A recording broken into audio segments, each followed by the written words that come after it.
This is C3. No. Oh, that's an F. I knew it was close. Wow, that's an F. It's in key. I'll be goddamn.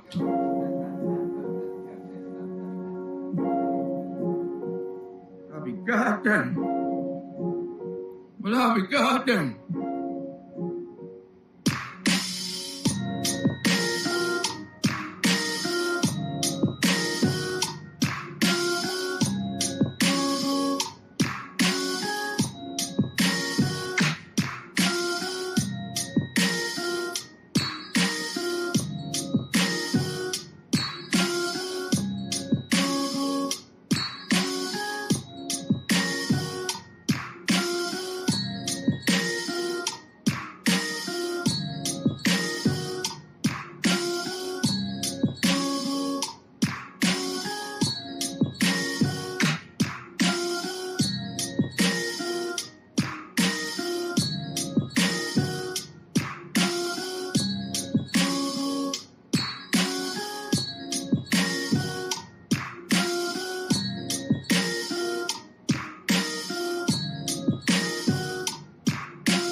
Satisfied with it. This is a cool lo-fi beat. Let's lo-fi it now. Let's throw some lo-fi effects on it.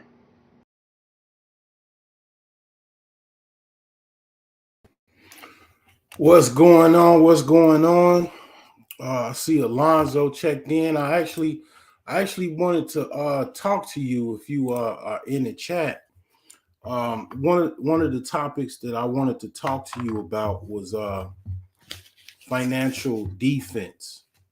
It's actually one of my kind of topics for tonight briefly, but it's something that I wanted to do a video about. And maybe, I don't know, you know what I'm saying?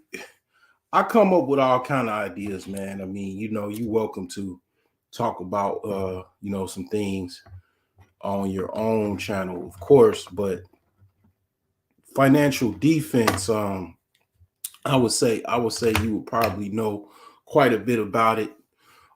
First thing when I think about financial defense, you know, I watch a lot of documentaries. I've watched a lot of documentaries in the past, and just about all of the major street gangs in America. I've watched the History or American Channel um like documentary on it. Um and I've watched documentaries on like Pablo Escobar. Um I mean like all kind of different documentaries, man. El Chapo. So when I think about financial defense, I think of some like caveman shit. My financial as soon as I think of financial defense, man, I think of some caveman. I'm thinking like, bags full of money, like just basically putting it in a fucking bag, getting a fucking cargo van, and goddamn it going somewhere out in the middle of the woods, um, and fucking dumping the money with a shovel, man. Or like, I don't know, various means of contraptions to bury the money. I mean, I'm a construction guy. So I ain't afraid to go rent a fucking fucking bulldozer or a backhoe, Um This is funny about all these different words and shit because actually a backhoe is actually I'm gonna show you what a backhoe is. And it's funny because this is actually a word. And obviously there is I try to I try to not get ghetto, but I mean, I guess it's not so much ghetto, but I did fuck a hoe in the back before. I did. Yeah. Um, in the back of Best Buy, actually.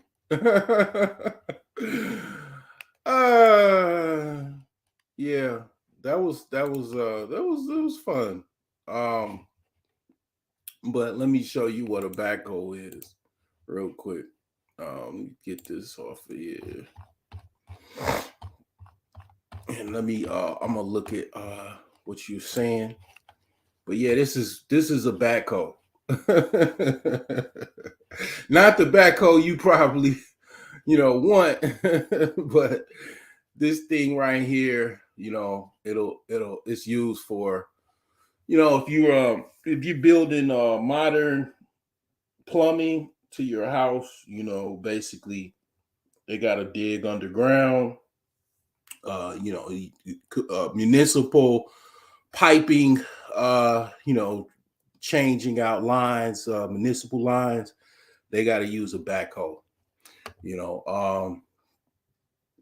Any engineering as far as construction, any type of like building, yeah, you definitely want to have a backhoe.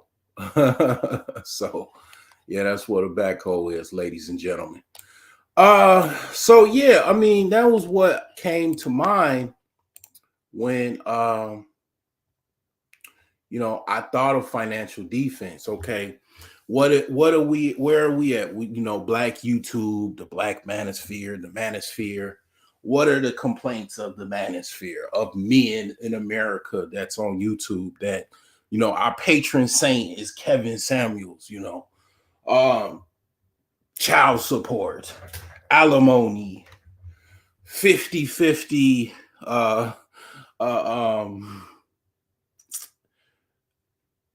what compensation after a divorce.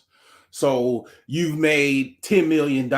You've created some digital marketing blueprint system, and then next thing your wife doesn't like the fact that you're banging chicks on the side because you've got this new success, and the word success it's also shout out to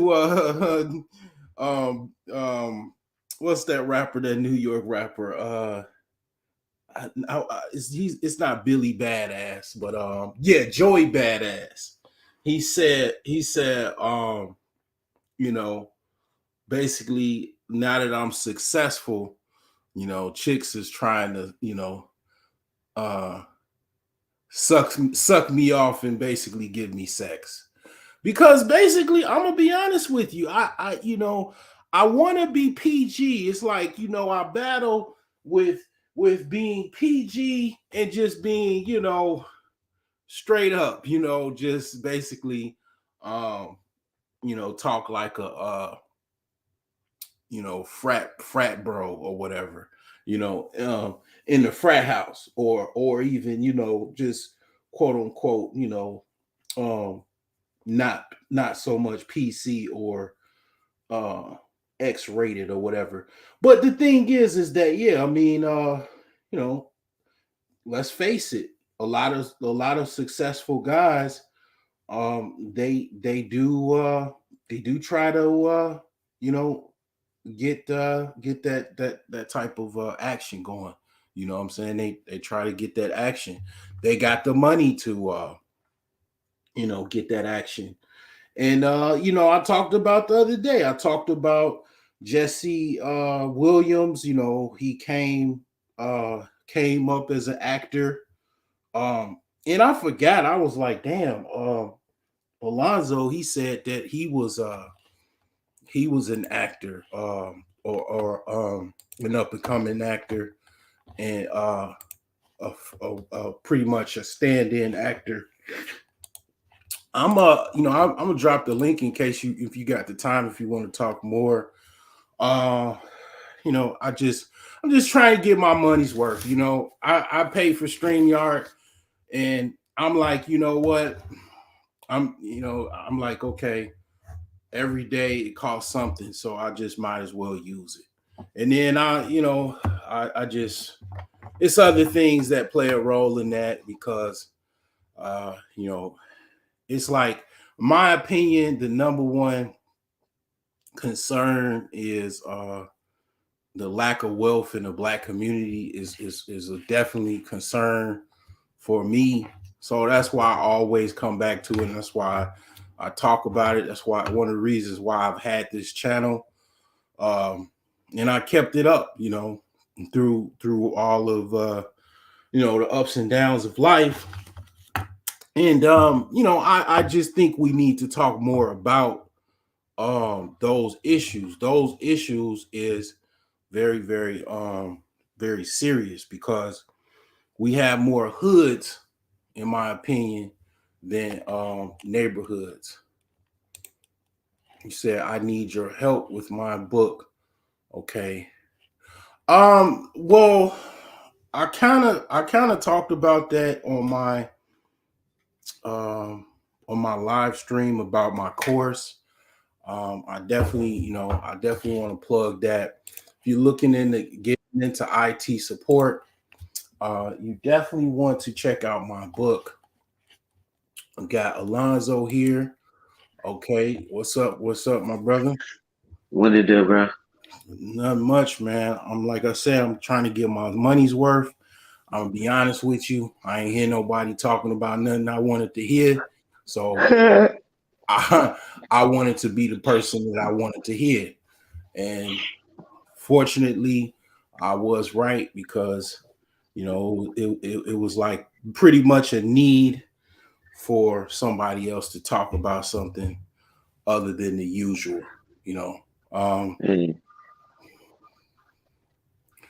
Yep. So a lot of times I just go live to be my own entertainment. You know what I'm saying? I'm just be real. These niggas is boring. You know what?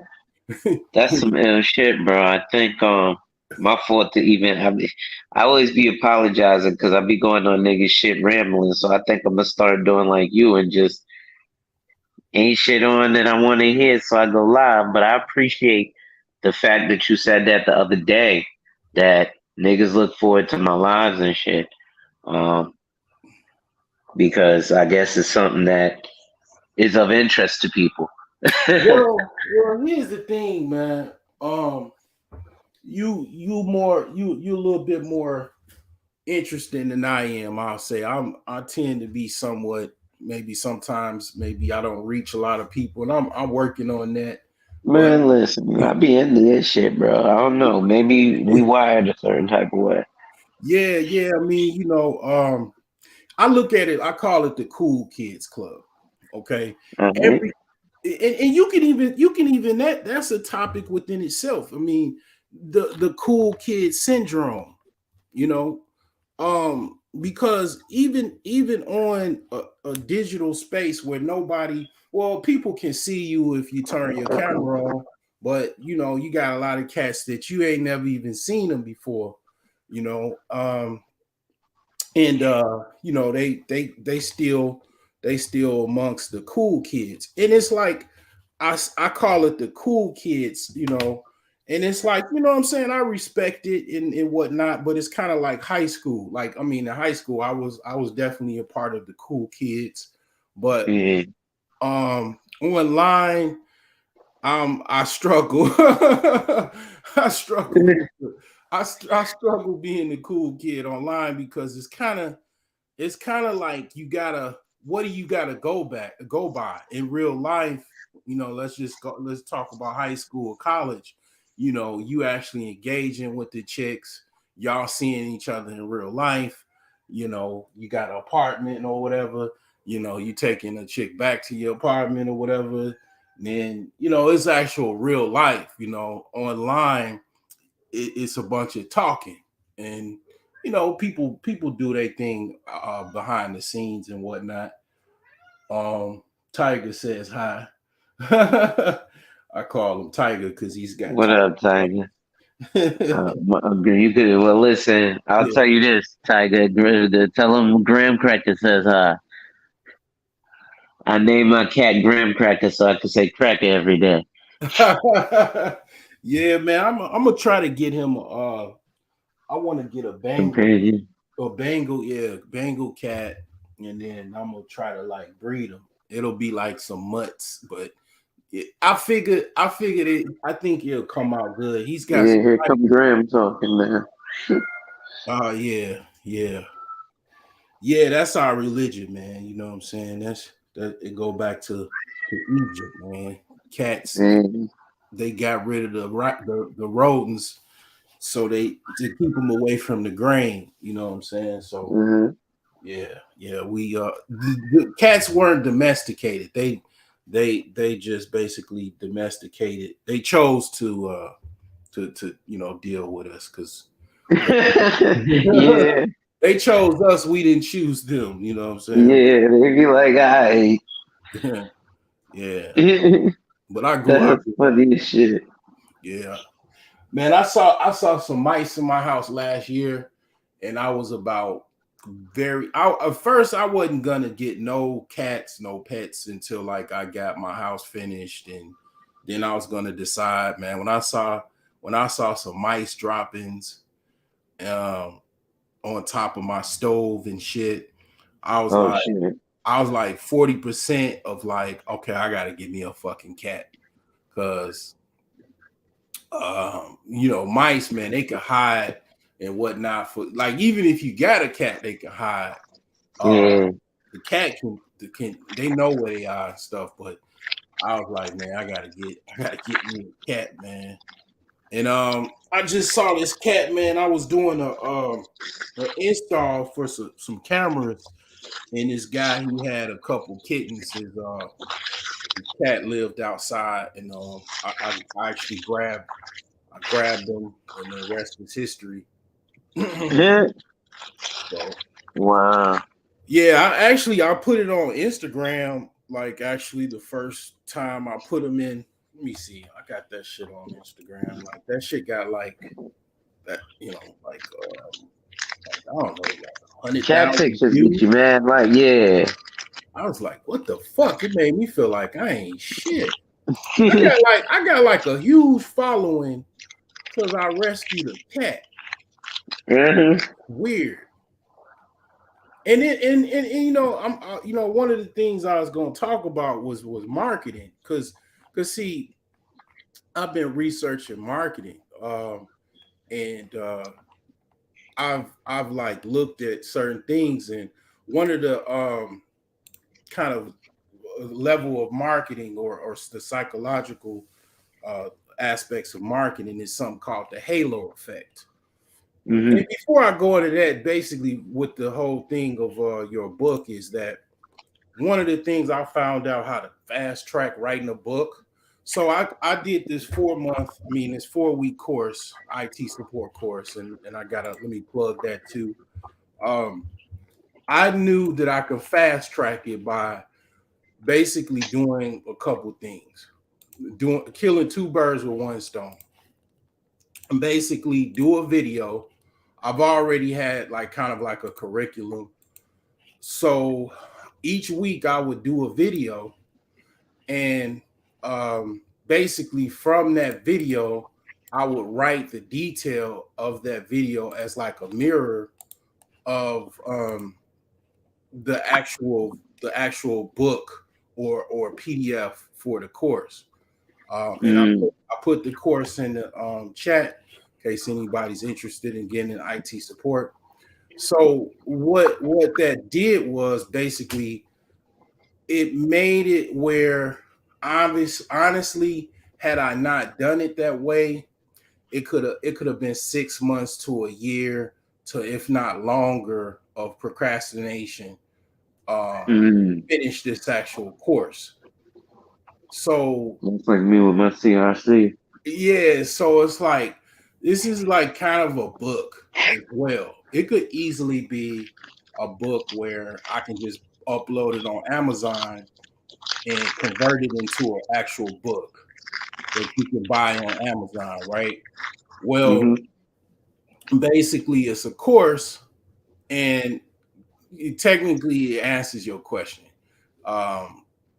You kind of, it's a risk. I mean, if you do a video, of course, I mean, people can actually steal your idea. Right. I wasn't necessarily worried about that. So I just kind of to fast track things and to take it to where it took like 1 month. I did it week by week, where I built up this actual, just in reality, it is kind of like pretty much a book or an ebook. I fast tracked it by doing that. Because basically I looked at it like every week. Okay, I got to add to this book, to this ebook, right? And I got to do a video course to kind of explain it, because okay, you know what they say: a picture is worth 1,000 words. Well, a video is like worth 1,000,000 words. Right. So marketing, right? I don't know if you noticed, video marketing is about 70% more effective than standard marketing, such as pictures, text. You see a YouTube ad. That's why YouTube ads and Facebook ads and stuff like that were video, because video is 70% more conversion than other forms of marketing. Damn. So I say all of that to answer your question as far as the book. Now back to, like I said, financial defense. And I've been writing down some of the things I need to work on in business. Okay. And then I'm gonna come back to financial defense. But I just remember one of those things. I need to find a pretty woman to help me market. I swear to God. I swear. Your boy Marty. I subscribe to your, I probably, first time I've said this, but you said Marty, you put him out there. I kind of heard about him. I knew about Marty for years, but I ain't never really, looked into it. So, I need to do a show in about our financial plan. Yeah, Marty, as far as I can tell from what he talks about, his confidence level, as far as things, Marty is more on the freedom fighter side of things. Yeah. He's not a trencher, as far as I know. I might be wrong, but he seems more on the freedom fighter side. And those are special people, in my opinion, because once you get out of the trenches, that's a big deal. Because most of us are still in the trenches. And I definitely will do more videos explaining that. But basically, you should definitely utilize Marty as much as possible. I've been listening to him in the clouds on his channel because I subbed to him a few months back. And one of the things I'll say about Marty that I noticed is that he chewed broke dudes that don't acknowledge their brokenness up and spit them out in the most eloquent way. Because see, a lot of things like a lot of people don't want to deal with their problems. And one of the reasons why I'm not really liked, even if I was the most PC, let's just say, PC guy, just square guy known to YouTube. People would not like the fact that I deal with financial deficiency, such as like save the savings minus debt guy. I've learned to kind of be to really kind of pay attention and kind of align myself with him. But I've already been talking about that stuff even before he came on the scene. But me and him are very similar, other than he's more of a extreme than I am. He just basically outright says it. You're a fucking debt slave. I just say you broke. He said debt slave, I say broke. You say broke slave, I say debt slave. Tomato. Yeah, so the thing is that I understand that one of the hardest things to overcome is financial deficiency. And from that conversation, it's a lot of stuff that that comes with that. And let's face it, if you're not born in a wealthy environment where your parents come from wealth,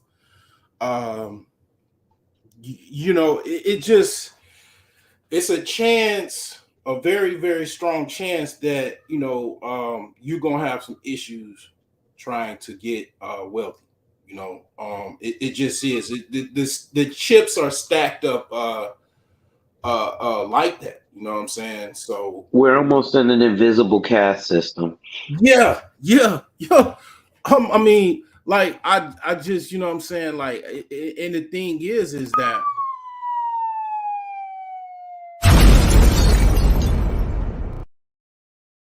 you're in Connecticut. Why, thank you. Yeah, you're in Connecticut. I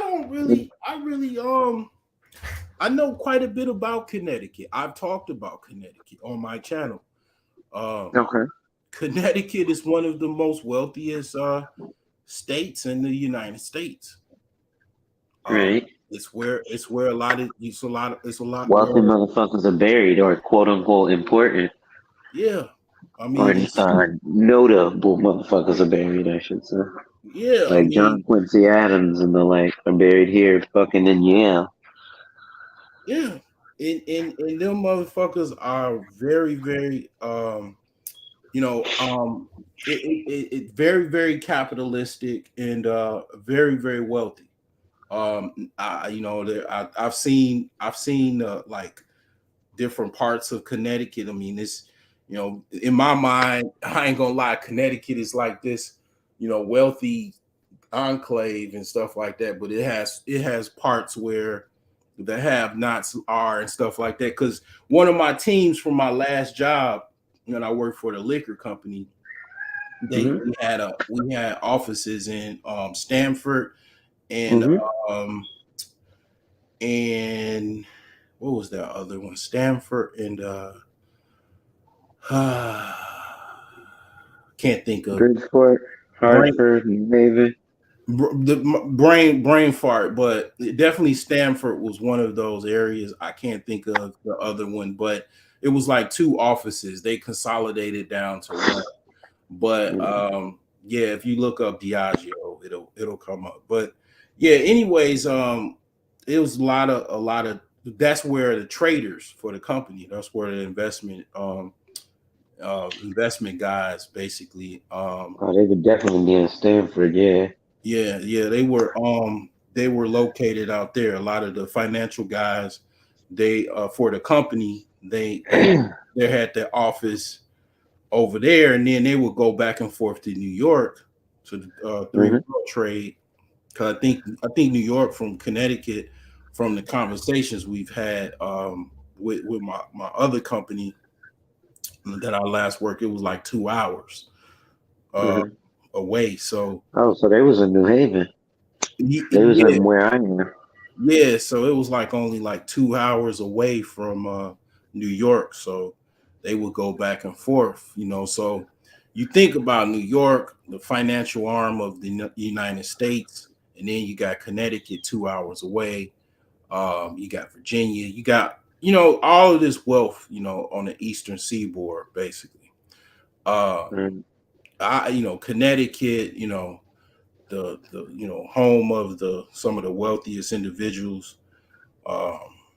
It just, that invisible caste system is like, it's just daunting. It's like it is just, what I'm saying, if you really think about it, you'll get frustrated. Even myself, I mean, you'll get extremely frustrated if you really go into it. And I've definitely done that quite a few times on my channel. I'm gonna have to look for the videos you got on Connecticut. Yeah, anything. I always like to know the history of my state. Yeah, anything with wealth, man, it's probably gonna come up. But the thing is that the wealth disparity in this country is unreal. A lot of people don't know that. The wealth disparity in this country. Let me just for shits and giggles. Let me show that again. Because a lot of people don't know this country's wealth disparity is worse than some third world countries. It's a very kind of sneaky thing that they don't really talk about. They really don't talk about in this country, but it's a huge wealth disparity. Now, I believe I have some level of hope.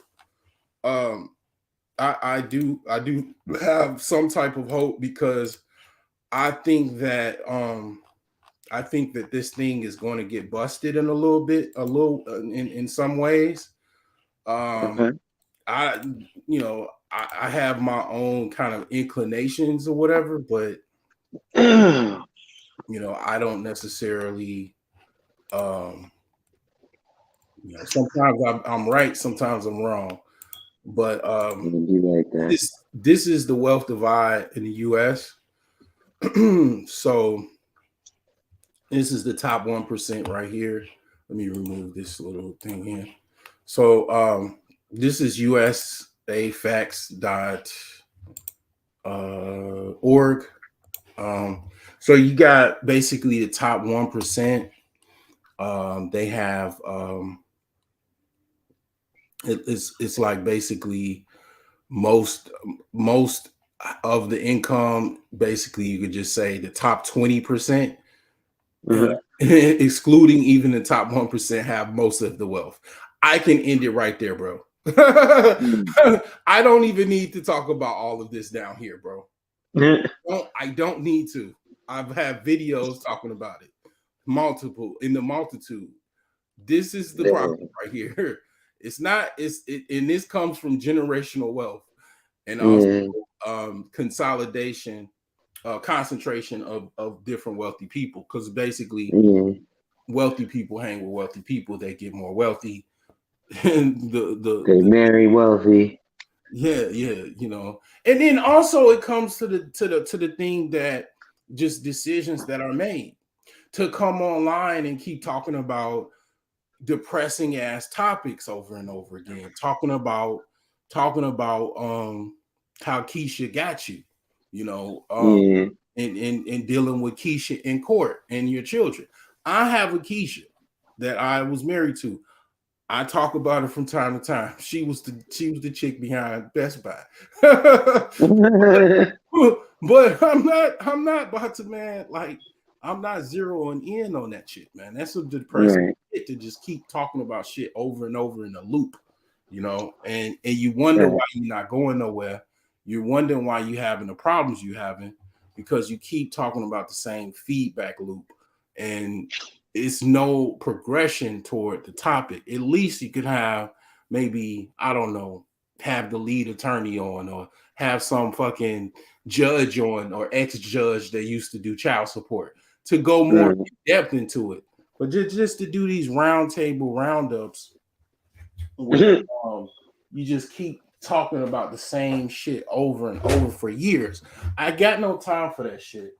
At this point, I already know, you know, who you choose to talk to and spend your time with is basically a revelation of your financial present and future. Let me give myself a bomb drop on that one.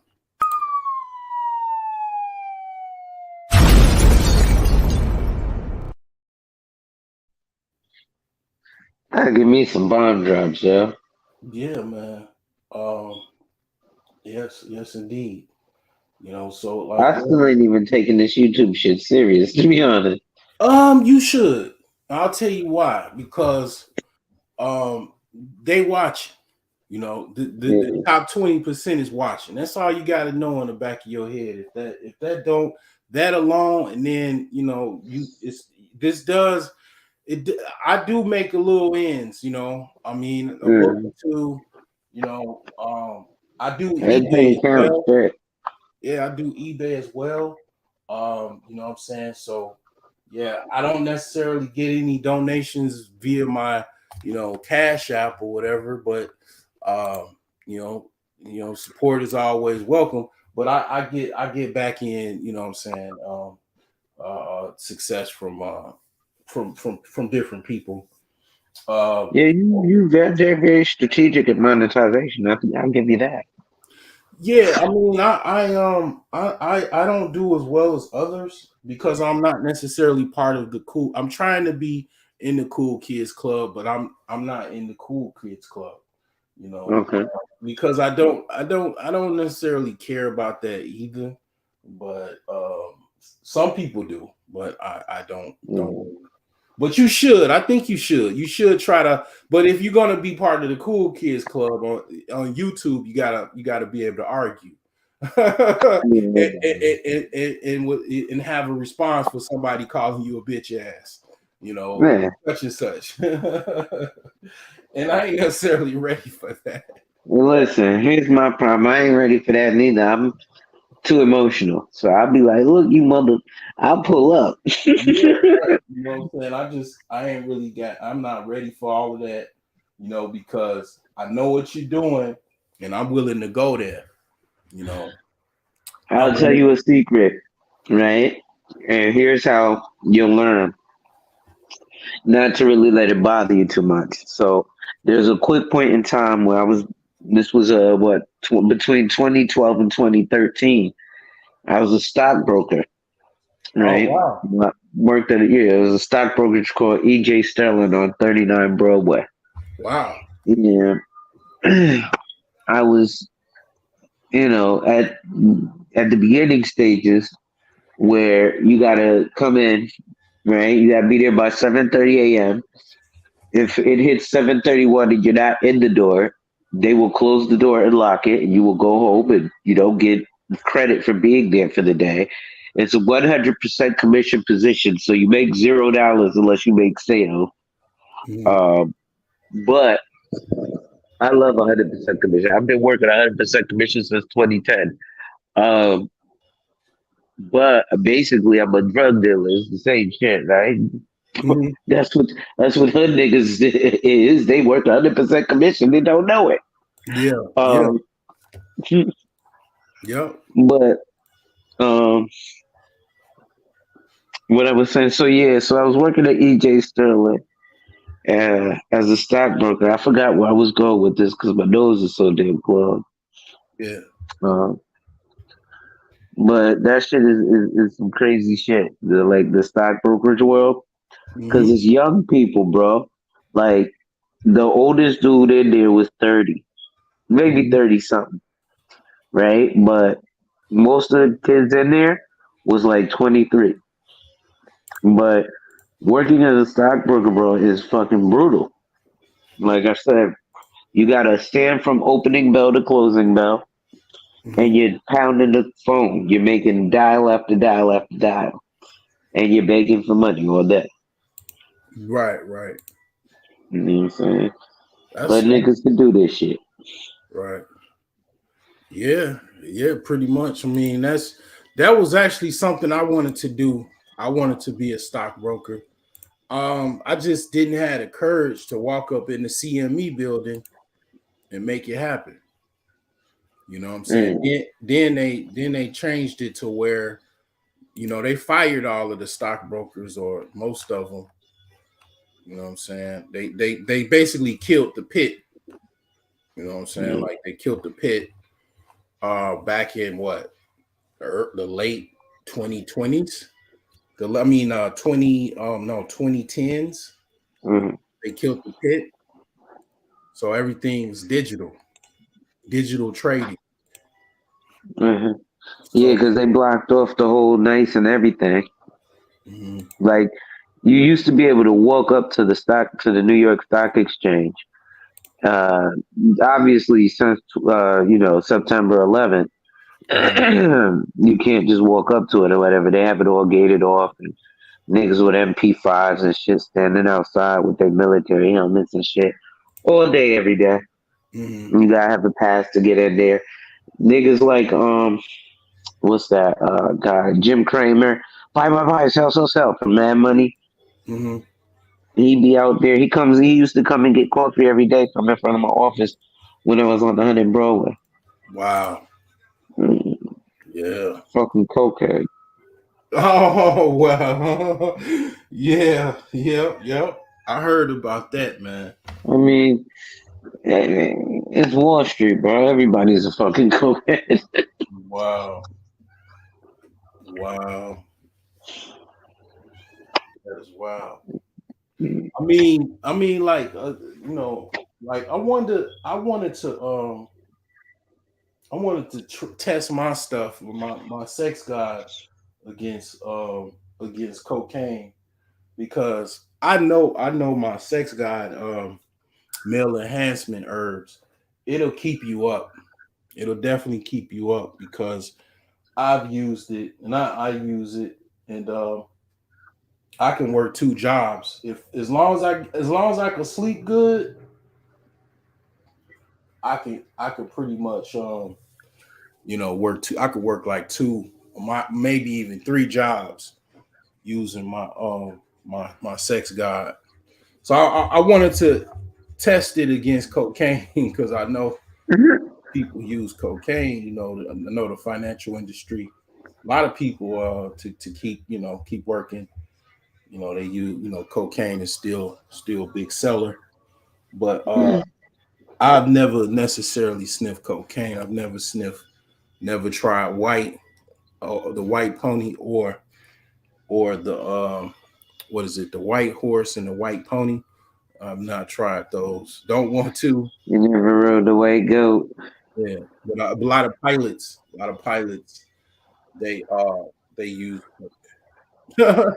It's what? Talking about the white pony is the speed or the Cocaine. cocaine, Yeah. and sometimes they mix it.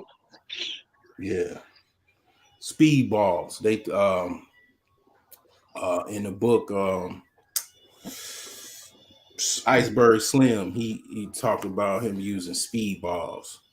Mm-hmm. Saying yeah, something like that. But yeah, it's self-medication because a lot of times people can't sleep, they have a problem sleeping. I had to learn how to, teach myself how to sleep and get to certain conditions and stuff like that. I actually just woke up. So I came home, I took a nap. I was extremely exhausted. So yeah, it's a lot of stuff I talked about on this channel too. I'm all over the place with this channel. So And me too. I'm actually thinking about making a couple channels. So let me ask you actually while I got you on here. Well, give me a second because I'm about to get me some. So I'm gonna drop you a story. I was in the hospital, right? yeah. And they give you the hospital food, so they got this Italian ice, and it's called Richie's Super Premium Italian Ice, watermelon flavor. Yo, this shit is so slapping, my nigga. I googled it, and they sell it by the gallon at BJ's, only by the gallon. So I went and bought a whole fucking gallon of this shit, my nigga, and this shit is halfway gone. I bought this shit in like the beginning of the week. Man, this shit slaps. My fault. Let me get this in here. But I wanted to ask you, on the whole book and shit, like, with mine it's a little different, right? Because like I want to do it kind of more autobiographical style, kind of like Get Rich or Die Trying type shit. You know what I'm saying? Like because of experiences of actually like working on Wall Street, being right next to the New York Stock Exchange, being on Wall Street during Occupy Wall Street. You know what I'm saying? Like niggas that know me don't know that I've had those experiences, but now that I think about it, niggas meaning shit, black people, niggas that I know would have wanted to know about those experiences. It's just like we watch, like you were saying, the gang shit. You know what I'm saying? Like the reason you probably watch all that gang shit is likely because you was involved in some shit and you wanted to know about your possible opposition and allies. I watched it because that could have been. I'm from Chicago, so that could have been that would have been my future had I chose to. All I had to do was just go to a game. It was that simple. I mean, I've been asked or approached or had actual physical altercations to because I declined to join various street gangs. All of the major street gangs, other than probably the Hispanic gangs, have approached me to join up or whatever. My homies, they were vice lords, but they would try to like influence me to be a vice lord, but I never joined an official street gang. I used to shake up GD and pretend like I was GD, but I knew I wasn't GD. I definitely knew I wasn't. My friends, they was like on my block that I grew up with. They were, into that. But yeah, all of the major street gangs in Chicago approached me or wanted me to join up to their crew or whatever. And I mean like all of the major ones, you know what I'm saying? I mean, it was like that close, that close as far as things. But I just was trying to see, just to see their inner workings and stuff like that. That was intriguing as far as the behind the scenes stuff. But I was just when it came to financial defense, the actual thought of it, like I said, going back to people talking about the ramifications of dealing with a rogue Keisha or whatever, a rogue chick, that take you for everything you got, you know, alimony, your children, you know, 50-50, 50% of your wealth, you know, your house, you know, and it's like, okay, I thought of the different narco guys that, you know, bury actual cash, you know, somewhere in a hidden location. That was the first thought about financial defense, right? Mm-hmm.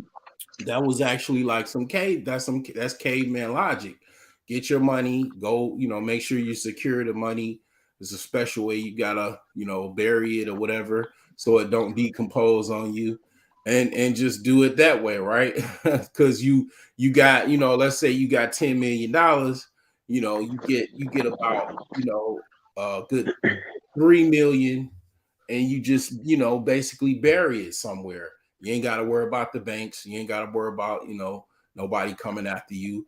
You know where it's at. It's kind of like the movies and stuff, you know, Shawshank or, you know, stuff like that. And that was like what I thought about instantly. It was just the caveman logic of, you know, just basically burying some money somewhere. That's a surefire way to be financially defensive, because after everything is settled, like, you know, after she take what you know already, you know what I'm saying? I mean, of course you're gonna try to fight it, but you know, if things do go rogue, you know, you got, you know what I'm saying, she get what she get, and then, you know what I'm saying, she thinks she broke you, you know, but then after, you know, a month or 2 or 6 months, a year, you know, god damn it, you emerge from the darkness in a sense, back to your rightful place. You know, and it's sad that you gotta actually do this shit like that, but you know, that's how this country's chancery is. You know, that's just how the laws are. You know, to a certain extent, it differs state by state. But the second thing is I'm not gonna say who does this, but they actually mentioned that they help people do this. It's basically transfer money to like the Grand Caymans, the Swiss banks, you know, those resources, you know what I'm saying? Well, that's why the Swiss franc is one of the strongest currencies in the world, Okay. because everybody over the world likes to do business in Switzerland.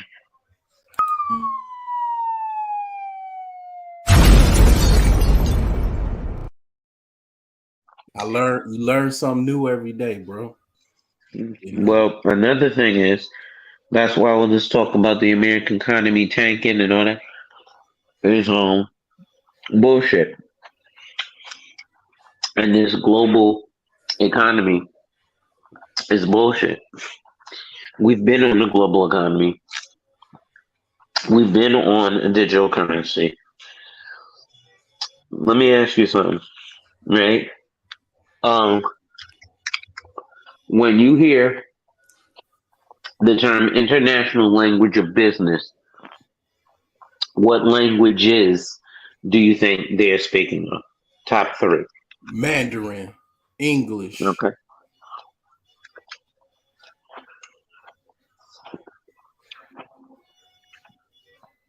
Do you have a third? German. German. Oh, okay. I was gonna say Spanish. Um, exactly. Now, when it comes to financial transactions, 67% of financial transactions across the globe are transacted in US dollars.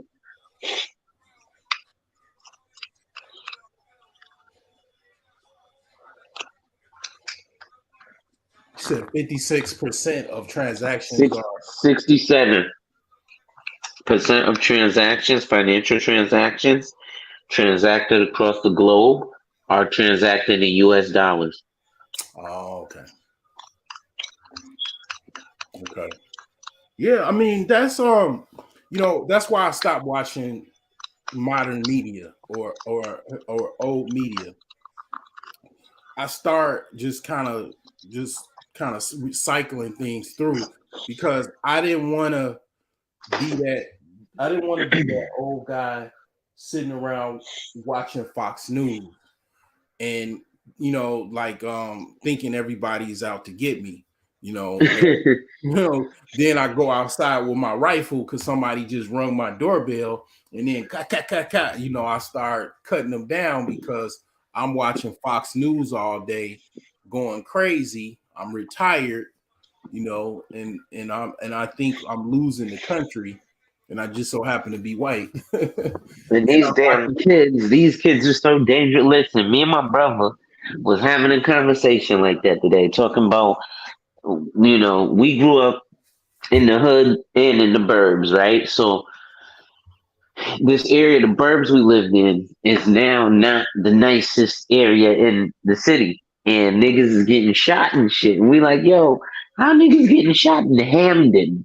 Mm-hmm. Mm-hmm. You know what I'm saying? But Hamden ain't too different sounding from Camden. You know what I'm saying? So, yeah. My fault. I didn't mean to cut you off. No, you didn't cut me off. I was listening. Yeah. But so it's exactly what you mean. The office is in Stamford. That's what I was talking about. Yeah, it's in Stamford. Yep. Yeah, I figured. But yeah, that was something that basically that I had to address. I had to address my financial weakness. That was what this channel was, as well as me being transparent in my financial issues and trying to overcome those. And this channel is a progression of me trying to overcome these things and trying to deal with certain issues when it comes to why I'm having problems getting this paper. Because the thing is that, as this chart is right here, if you have rich friends, then most likely you'll be the third or one of them friends. And it's not like rich friends is just gonna let you be their friend. I mean, it's possible, but the thing is that a lot of us we tend to have friends that have the social. Can I interject? Yeah, go ahead. You're absolutely right there, because Marty, not only is he a client of mine, but you should also check out his channel, because he's got coming up, Quiet as Kept, another podcast with another friend of his who is also a client of mine. Mm-hmm. His client actually has a YouTube. It's called Bobby Attico, Attiko. But they're gonna be doing more of, like, I don't know which video you saw of Marty, but if you saw like his most recent one where he went to Colombia, stuff like that. His videos attacking broke dudes on YouTube with channels that don't acknowledge that they're broke. Damn, I almost want to do a whole breakdown on that. But you can hear that voice. You can hear, a couple of my videos, and I was tempted to put that on here. I'm a brokeologist. I can understand by your conversation, by what's going on that you're talking about, by very just simply, typically how you talk about things and what you talk about, if you're broke or not. 9 times out of 10, if you ain't talking about money, you most likely are broke. Because basically that was one of my topics that I was going to talk about, is that I've looked at like Europeans in this country. I look at white people in this country, and I can very much say that capitalism is their religion to a certain extent.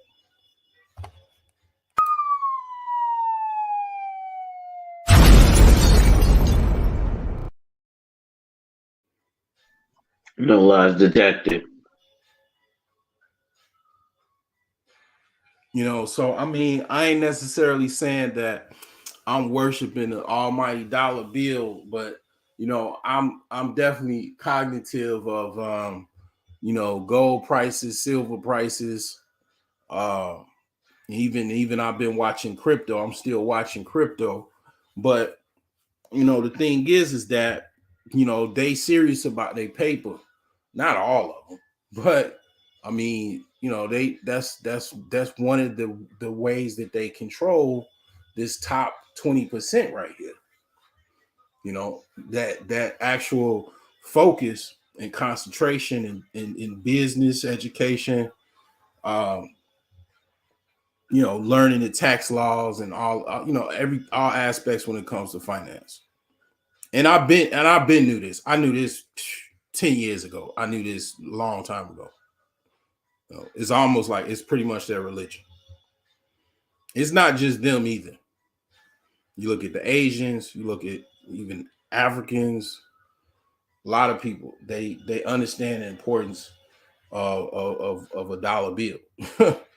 You know, it's not something that the average run of the mill guy we look at things a little bit different. I think that we get caught up in sensationalism, and even so much if you it's so bad that if you got $10 million tomorrow, they will think that you probably made an oath with some white people and sold out, or they would even think that the fact that you have money, people so psyched out that they think that you actually having money is associated with whiteness and otherness or whatever, other than Or being black. evil. Yeah, Like you said, if you got $10 million tomorrow outside of winning the lottery or, basketball, then you must have sold your soul to them devils, or you did some funny shit with them people. right. All that's why all black people that have gotten wealthy, they say, oh, they sold out, or they joined some secret oath organization, or they got to them, or and it's that like invisible uh class system. You think that is so illusionary to get money, to get wealth, that it's just like almost like, oh, you had to be picked because it's so difficult. You get concentrated in poverty and be surrounded by poverty, that is so eluding. Wealth is so eluding that you think that you in order to for you to get money, you would have had to take an oath and sold your soul, or sold your child, or whatever the hell. They come with all of these, like, kind of voodoo-esque, or um just like almost mythical ways to make wealth almost a fleeting illusion to get, when all you need to really do is like basically do certain things, uh take it serious, and do a lot of different things that people have already done. I am still Well, based on I'm these numbers, ain't nobody got wealth. yeah, yeah, yeah, to a certain extent. But the thing is that I'm talking about, let's just say $1 million, a cool million. Um, that's not, to me, that's not hard to get, but it is hard Yeah. to get. I said two different things. I say it doesn't seem hard to get, but it is hard to get. Yeah. It's not hard to get, but it is hard to get. Because Yeah. it's like, okay, That what is a makes million total sense. dollars? What is $1 million? It's 1,000. $50,000 20 times. Right. Yeah. Mm-hmm. 3,000 over what? 3,000, close to $3,000 a day is $1 million. Mm-hmm. and that's doable. Yeah. But now, let me tell you something. Like, get your bomb ready, right? And here's part of probably the reason we focus on white wealth more. I mean, we focus on black poverty more than we focus on white wealth, right? Watch this. I'm gonna drop you some statistics. So let me ask you this question before I drop those statistics. What's the first image that comes into your head when I ask you this question? And just blurt it out, all right? Okay. Welfare queen. Welfare plane? Welfare queen. Oh, some black woman with a bunch of kids. That's the first image that pops in your head when you think welfare queen, right? Yeah. So now even I know it shouldn't be, because I know, right? Like, yeah, certain things. Even Brett Favre. Right, but keep this. Now, 100% of the population of Americans who identify as black happens to be approximately 42 million people, right? Keep that in mind. 42 million people is 100% of black America. Do you know how many people who identify as white are on public assistance? How many people? Like, as far as a number? I want to say about probably 77 million. It's a bit high. It's approximately 42 million. Okay. So literally 100% of black American population is the equivalent of white American population on public assistance.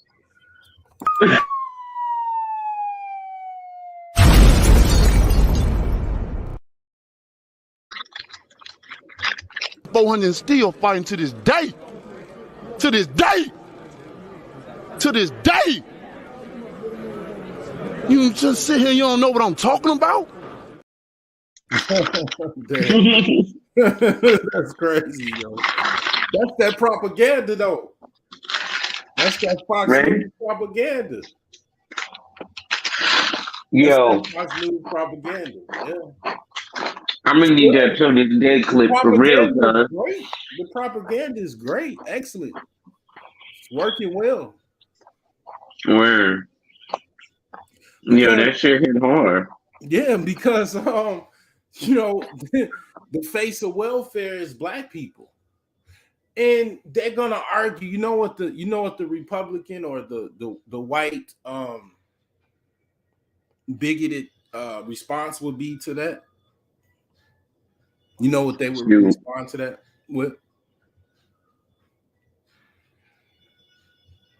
That statistic you just gave. Shit, I wouldn't go ahead. I don't know. They probably try. They will break down. They will break down that the actual median amount of black people that get welfare, because they'll say that by percentages, more black people are on welfare, as far as breaking down. Okay, the fact that we like make up less than 15% of the population in this country, but out of that, they'll say it'll be we're close to half as far as percentages of us are in that group are on welfare. Yeah, but that group literally 100% of our population. Yeah, I got.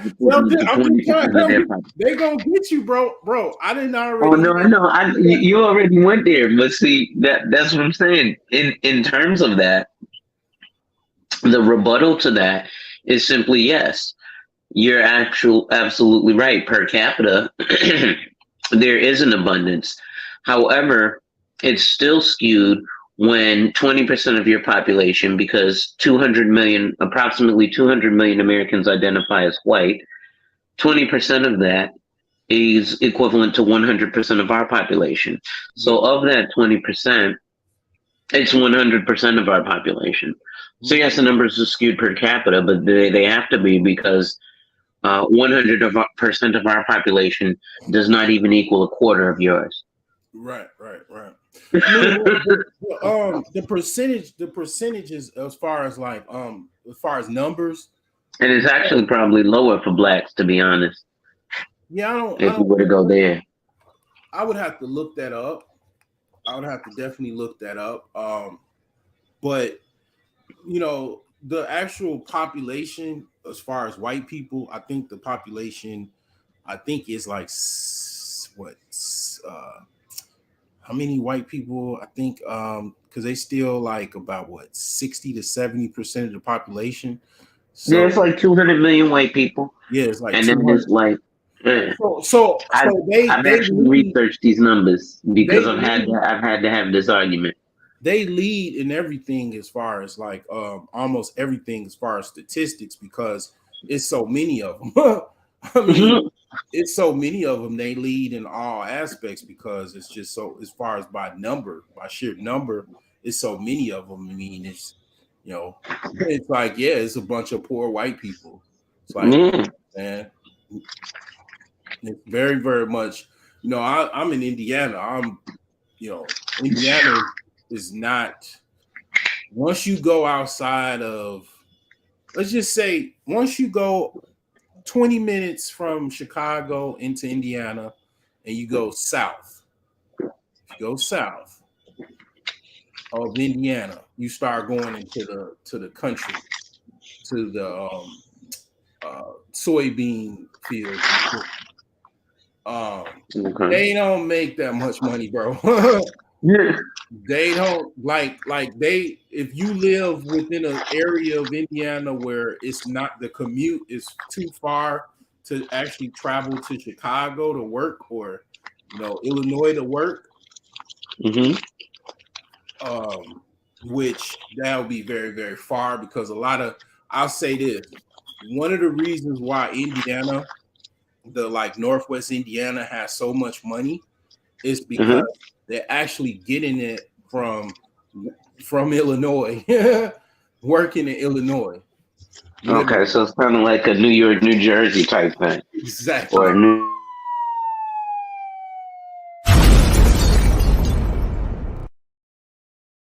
It's literally that, bro.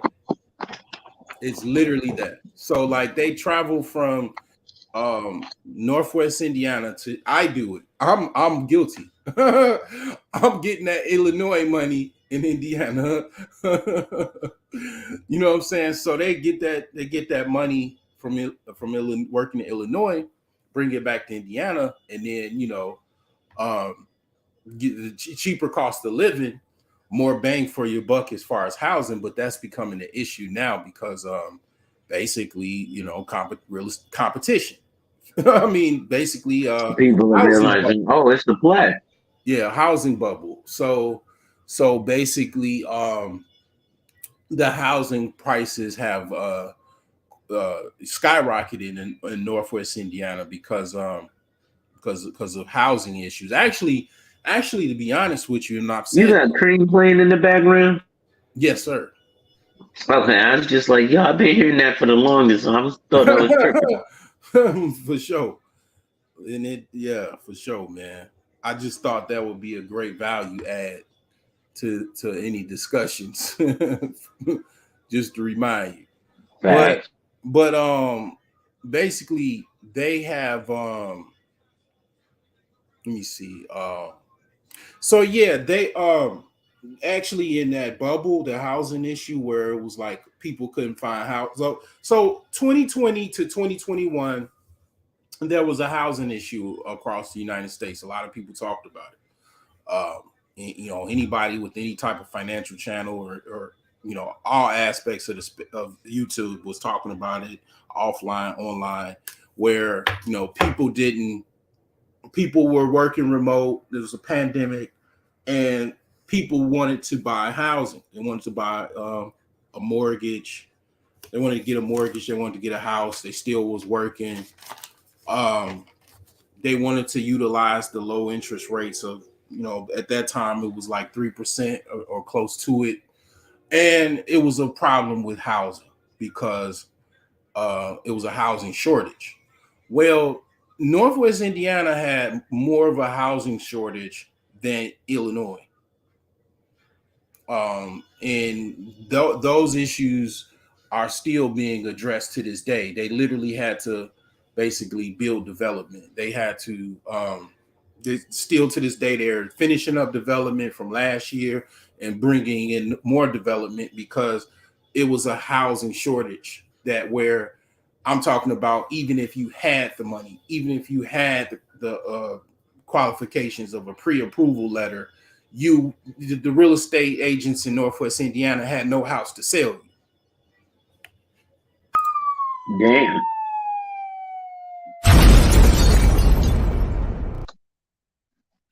So it was a heavy shortage. So you're talking Hammond, Indiana, Highland, Indiana, Griffith, Indiana, Cherville, Indiana. These are the actual cities that are on the border of Illinois and Indiana, and they're some of the most kind of well-established real estate. So these are some very good cities to buy in. They I like kind of like C grade, B grade city. What are the rents like out there? What is what? What are the rents like? Cheaper than Illinois by like maybe like a couple $100. So I mean, like basically, I can show you. Let's just kind of I can show you better than I can tell you. So let me open up a window here. Because I don't even know, to be honest, I don't know any cities in Indiana besides Gary. Okay. So that's another topic. I guess Indianapolis. That's another topic that was on my mind. So basically, Indiana is the start of what you call the Rust Belt. Okay. Mm-hmm. The Rust Belt is basically where a lot of opportunity is when it comes to real estate. The Rust Belt is Indiana, Pennsylvania, Ohio, Michigan. Your bros in New York, your compatriots in New York, they've already made their shit ton of money years ago and been making it from years from Pennsylvania, from Ohio, from even Michigan, Detroit. Probably Indiana might be a stretch, but that's the Rust Belt. So basically it's still opportunity, but them guys that came from New York and other areas across the country, they done already drove the prices up to a certain point. You know what I'm saying? Because what I'm talking about, unfortunately, is old news. What happened? So you want to let's put Lake County. It's called Lake County, Indiana.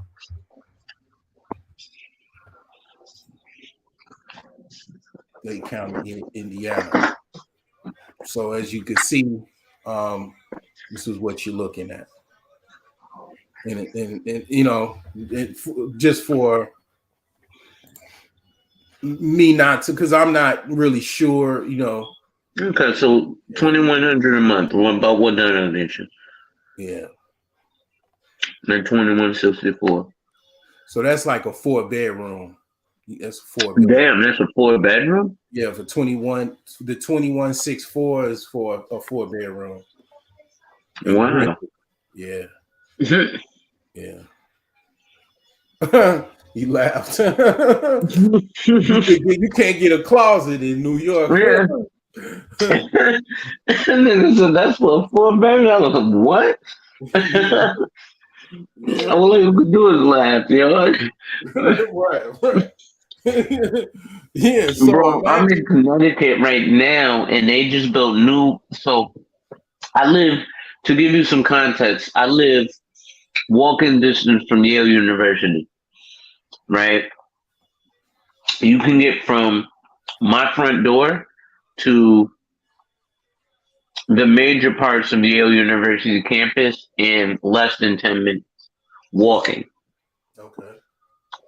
Okay. So, or maybe 10 minutes walking. Okay. All right. But they built some new apartments in the area. So the apartment complex I live in, when I used to live in it as a child in 95, 96, it was brand new and high rise. And my mother, who made about $100,000 a year at that point in my life, had moved us in here. Well, me and my wife moved into them, and we got a pretty good deal for what we're paying now. But the two bedrooms in the area now are damn near $4,000. Oh wow. Damn. That's crazy. Yeah. Like, dude, we got a 2-bed, 2-bath. It's 2,300 market rate. Let me show you something. You said $4,000, right? For a 2-bedroom. Mm-hmm. All right. Let's put Chicago Loop. In fact, I want you to look up the apartment complex. Hold on, I can't remember the name. I'm gonna Google it. I'll be right back. All right.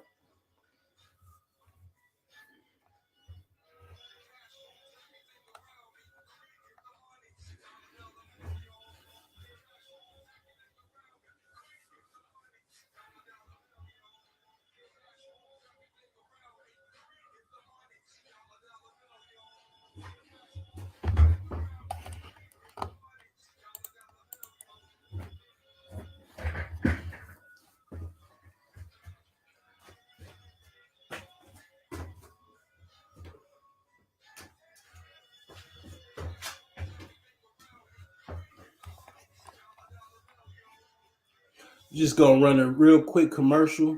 Be right back. Come check out owlsherbs.com, where we have all of your herbal needs and different variety of products, from sea moss to black seed oil, and a different variety of products for different health issues, because your health is your wealth.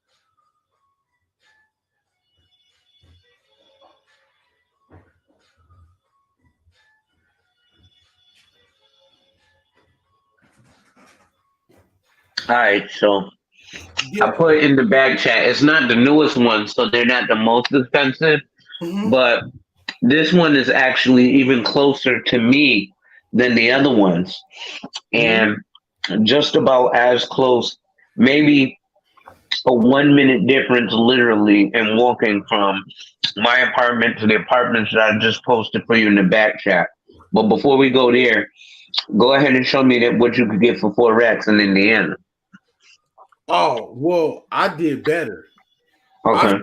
I'm showing you right now what you could live in an apartment in the Loop, which is in the Midwest, the best place you could live. Okay. As far as real estate, as far as like where everybody would want to live, as far as living downtown Chicago, is like the closest thing to like New York type of living. This is the prices of in comparison to that $4,000. You can literally get an apartment. You can get a 3-bedroom apartment right outside of downtown for like $4,955.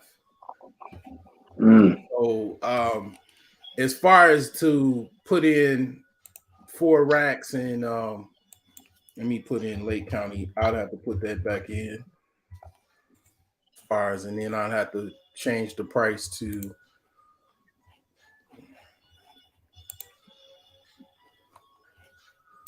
The minimum is, let's see. I'd have to change it to the highest price. Mm-hmm. So you can get a damn 4-bedroom, 3.5 bath. You still got room. You got $200 to $300 left over as far as trade.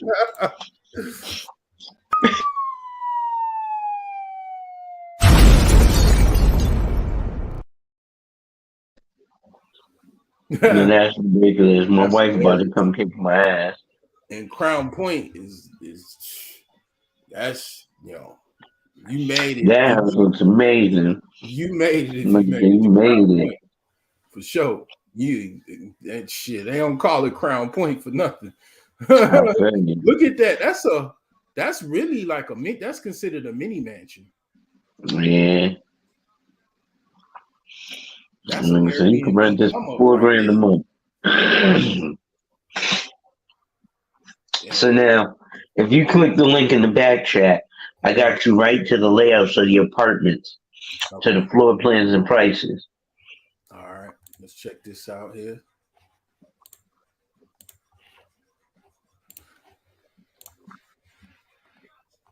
Okay.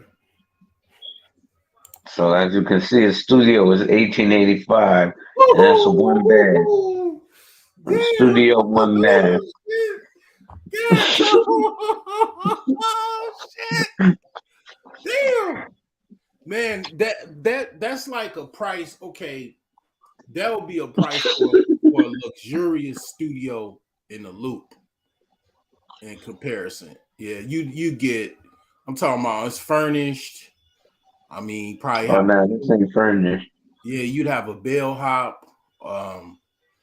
You know, you would have probably like it'd be central to everything, of course, and it's a luxurious like studio apartment for that price. And I'm talking about in the Loop in downtown Chicago. So I got a 2-bed, 2-bath. Okay, so let's scroll down here. So the 1-bedroom gets in the 2s. That's wild. So then now you go to the 2-bed, 2 baths, $3,000. Okay. Then higher than that, you got a configuration. The penthouse, yeah. You got a call after that. Yeah. Whenever they say you got a call, that's if you got a call, shit, that's a problem, son. Mm-hmm. But yeah, that's wild, man. That's that penthouse is nice, man. NYC from downtown NYC. That's 2 hours. Literally, there's 2 hours. So where I live, literally is they built a new train station called State Street. So literally, I can walk out of my apartment, walk up the block, turn, walk up the block, and I'm at the train station to go to New York City. Oh, okay. Right? But it was worse when I used to live in New York. Matter of fact, I want to see if it's for rent now that it's sold. I'm gonna give you my aunt's old address now that we don't own the house no more. Okay. So I don't know if you could type it in on Trulia or whatever, but 7 Monaco Place.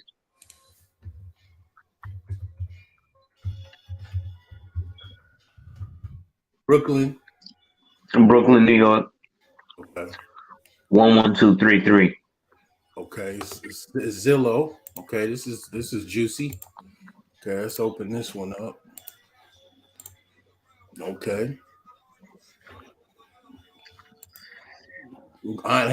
Auntie had the fake is that a fireplace? That's a That's real. That's real. Oh, that's yeah. Real. Ooh.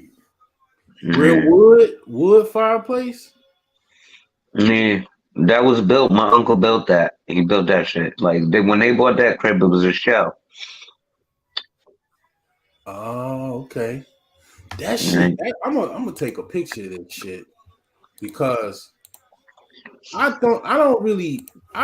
mean the wood stove is cool, But I'd rather have a fireplace. There's an actual chimney and anything. I'd rather have, and it probably has stopped the leaks. Because I'm having leaks. I'm having leaks on my wood stove. But you see what that shit sold for, nigga? Yes, sir. But I was trying to see what the rents were. Oh, okay. I like how they have it a 4-bed, 3-bath. They'll show the rents. I think they show the rents. Wait, how they show how? Okay, he sold. Wait, it sold for $48,000 in 2000. No, that was the mortgage. And they've owned that house since the 70s. Oh, So the only way it sold was by family to family. oh, okay, okay. Wow. Oh, interesting. Well, at least somebody held on to the property and did the right thing and got the benefits from it. Yeah. When my uncle died, they sold it. It said it's about and Zillow be on the money. They be close to it. So they saying the rent's like $4,000. Something like this. Now, when they say 4-bed, 3-bath, let me break this down for you. First of all, it wasn't even supposed to be like that. My uncle custom built that house, right? When they bought it, it was literally a burnt out shell. They have no roof or nothing. They bought it for like 10 racks in 1977. But, you know what I'm saying, through, you know what I'm saying, my uncle having skills and abilities and what have you, he literally built the house up. And as you can see, they sold it for damn near $1 million. You know what I'm saying? All that shit was hooked up. Actually, that might be a fake fireplace. Shit, I don't know. That nigga was always, now that I'm looking at it, always fixing, knocking something down, building something up. Like, all that shit that you see is crafted by my uncle. Well, I can look it up if I can see the property has to show you the actual inner workings of it, so it'll say fireplace or not. They have some fireplace, yeah. Well, it's supposed to, but again, a lot of that you have to be careful with as well, because people will get shit that's not permitted done. Damn, that shit was built in 1899. Okay. Yeah, it doesn't say. Yeah, it doesn't say a fireplace. Wait, let's see. Hold on. Let's see the details.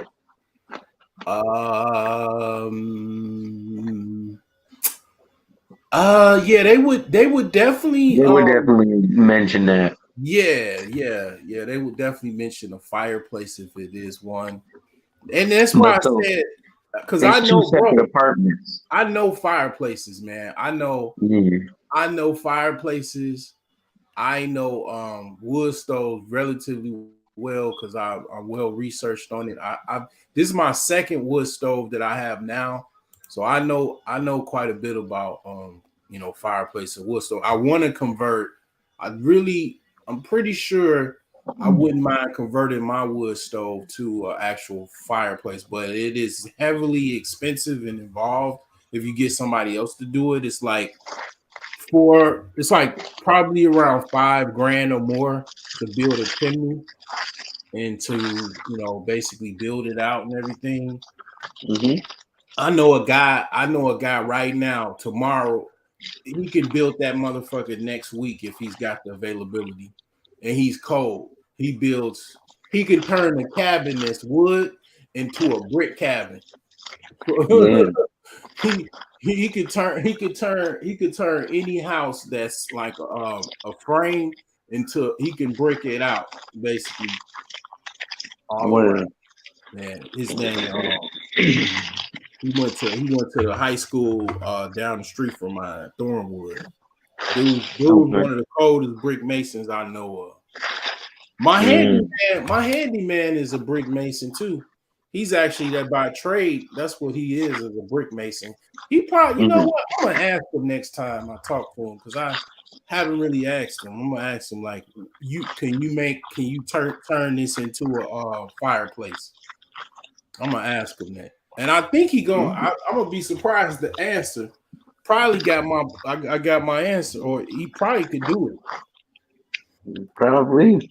Yeah, he probably. But yeah, He say I think he probably say he'll probably need some help, but I think he could do it.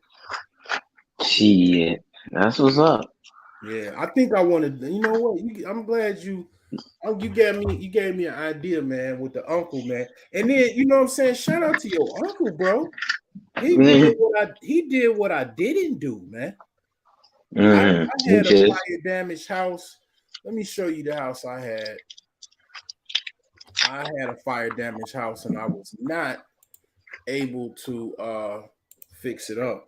I was grossly underskilled, and that's why I basically went to take construction classes, because I didn't want that ever to happen again. So this was my fire damage project that city demolished. And this is like, man, 5 bedrooms, 2 baths. Man, Joe. I mean, this joint was a monster, and it had a basement. And I bought this for $1,000 in 2000. Yeah. I would, if I would have, you know what I'm saying? If I would have known what I know now, man, I would have went right to working on them studs right there, bro. See? Right there. I would have been down to the studs. Yeah, I would have got some wood, got like a whole bunch of wood, and I would have just started rebuilding within. Anything that I could sister in, I would do it. But most of that, go ahead. Well, because I'm thinking, what definitely made me ask about the rents and shit, right? Because like in the hood, right? Because I'm thinking of buying and holding places, right? Because me and the wife are looking at houses in different places. So we like Kansas City. You haven't been to Kansas City? No, I've never been to Kansas City. So we have went to Kansas City. See, we stayed because of the work my wife does. She has to travel around the country from time to time for work purposes. And so, you know, they cover her hotel and airfare and stuff. And if she wants to have a guest, she can, but they have to accommodate themselves to get there. So I'm really before you finish that, I'm really lying to y'all. Remember, I talked about the value of $1. I talked about that a day or two ago. I really bought this house for $1. The fees and everything amounted to $1,000. I bought this motherfucking house for $1. For those that don't value money.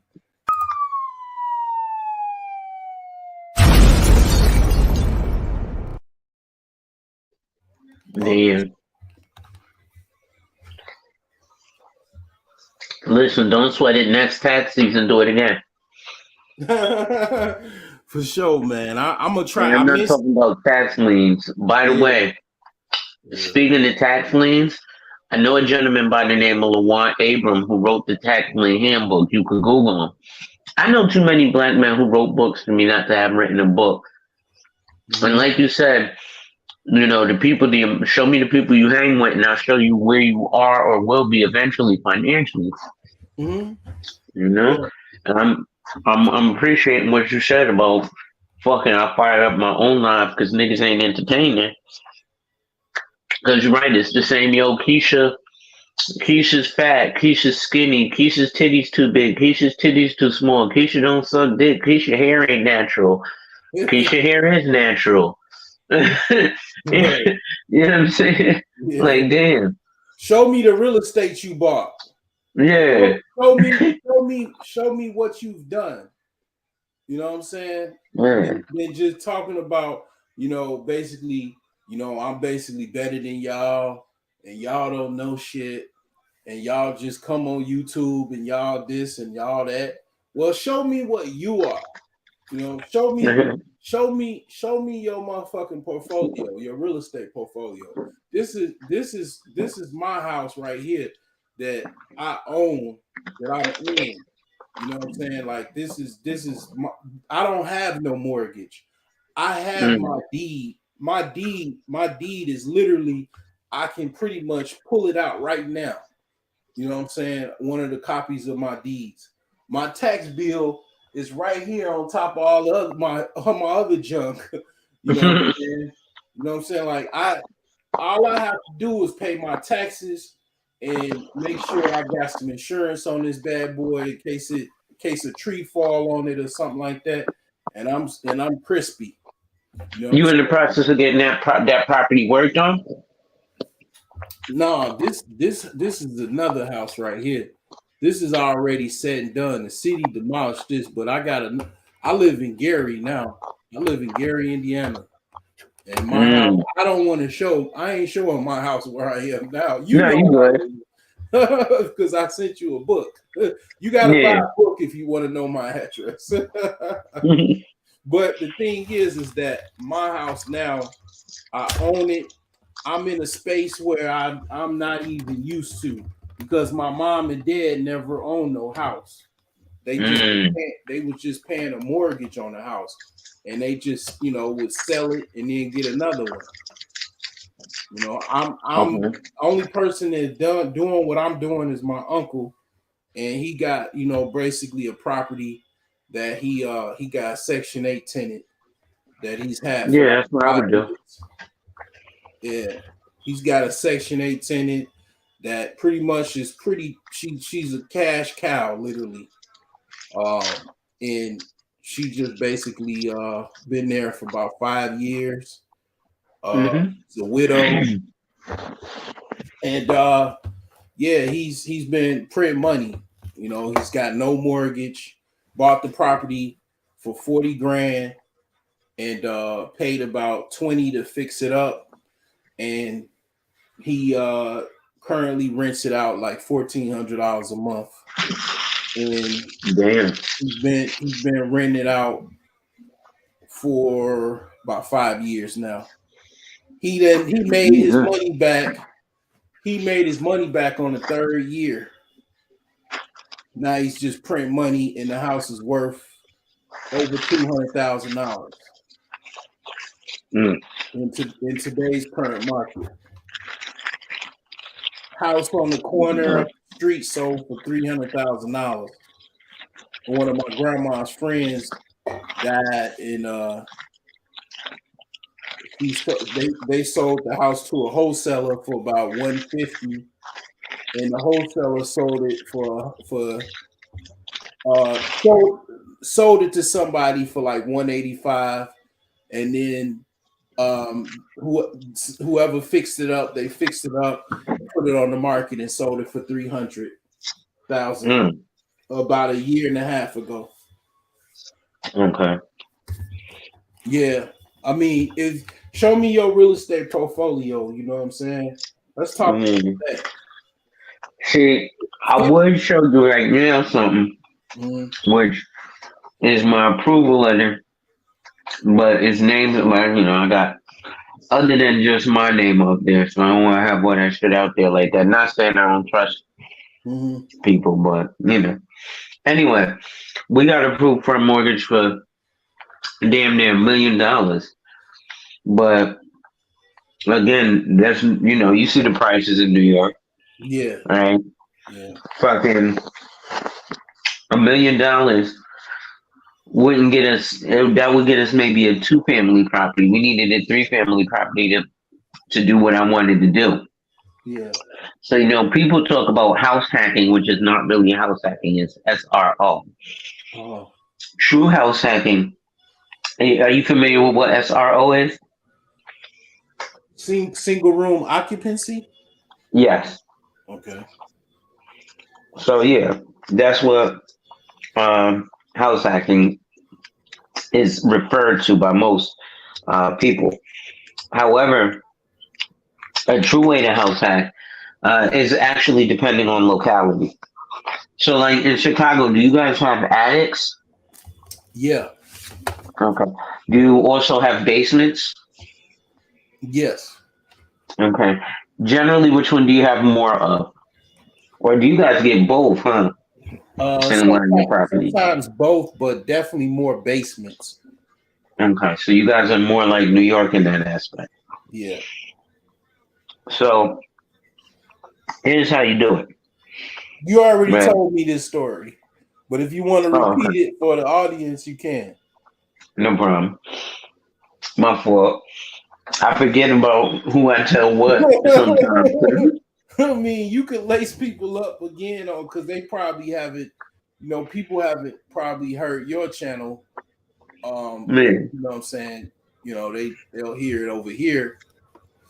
But yeah, you can lace them up real quick, or you want me to tell? I can tell the story for you because go ahead. Go ahead. It's your channel, boy. It's your channel. So basically, what Alonzo is talking about is a level of house hacking where you could take the house that you have or plan on getting, like for example, this one. Let's just use this one for perspective. This house had actually a couple things. It had a basement that was unfinished, and also it had two separate levels.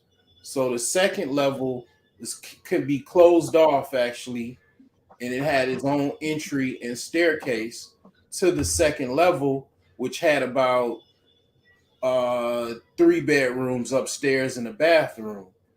So the other first level had 2 bedrooms and a bathroom. So what you could do is finish the basement out and live in the basement, right? And then rent both of the two occupying spaces. And then, basically you have two families paying you rent, or two parties paying you rent, and you're just basically living in the basement.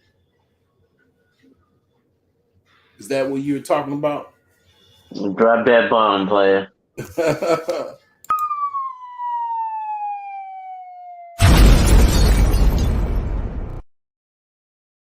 So the ill part is, I'm sorry, go ahead. Let's really break this down.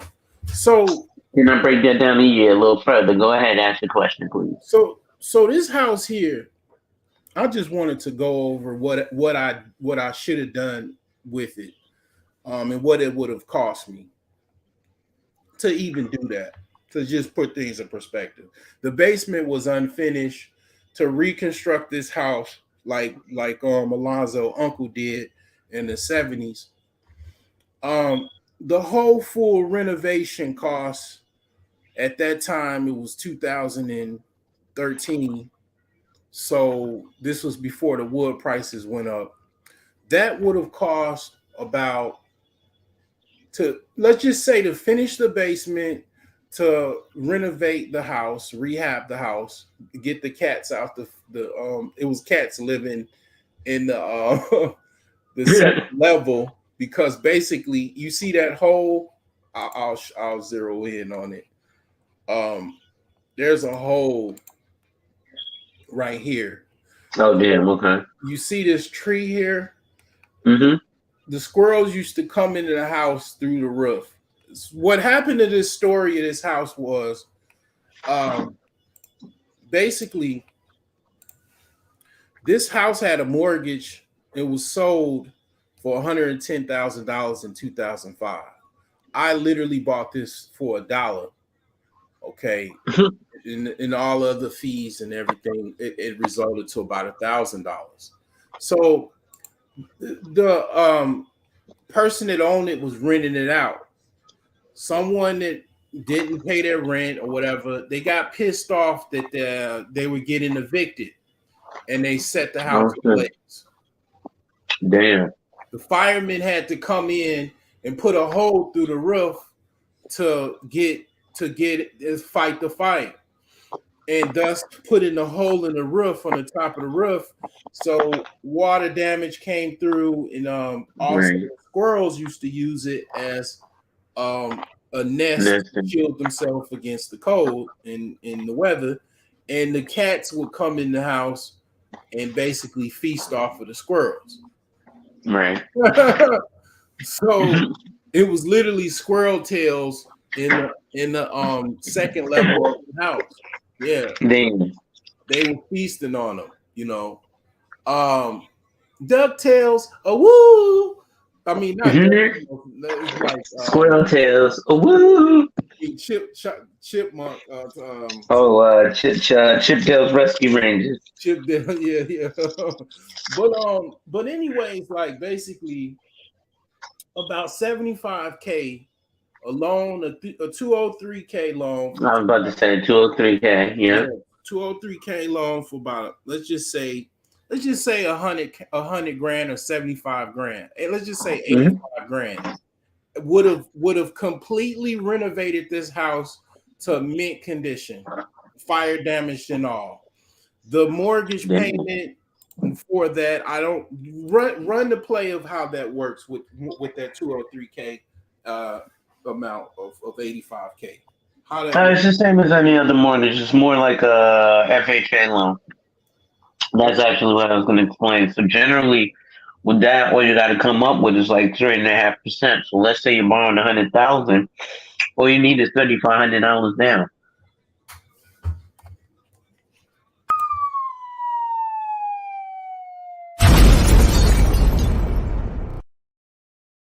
Let me turn this shit up, man. Let me turn this shit got my blood boiling now.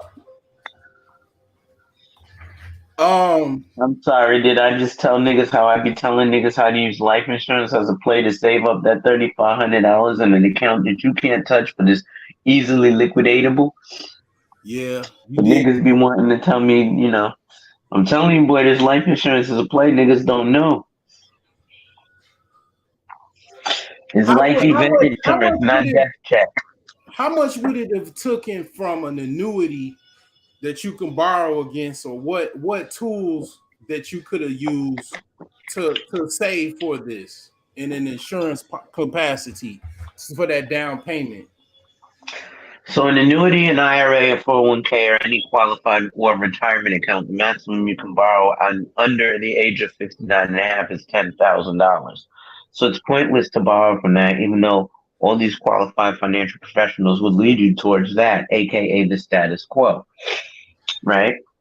Mm-hmm. Now, how would you want to flip out of that? You would want to flip out of that by having something that's easily liquidatable. So you would hope to have a life insurance policy that would have at least that $3,500 of liquid cash available to you. Generally, I tell people to fund their life insurance at a minimum as much as they would their IRA, which is $500 a month to $6,000 a year. So within 2 years, you'll have probably double that in liquid cash value available to you that you can actually.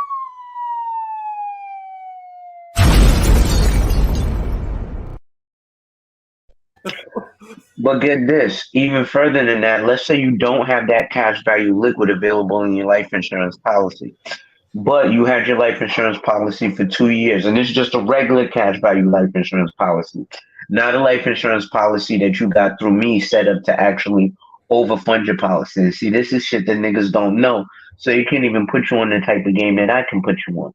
But let's just imagine you got a regular, traditional trash value whole life, like the Primerica niggas call it. So a regular whole life is just set up for you to pay for it forever, not overfund. It's just an expensive cash value policy, right?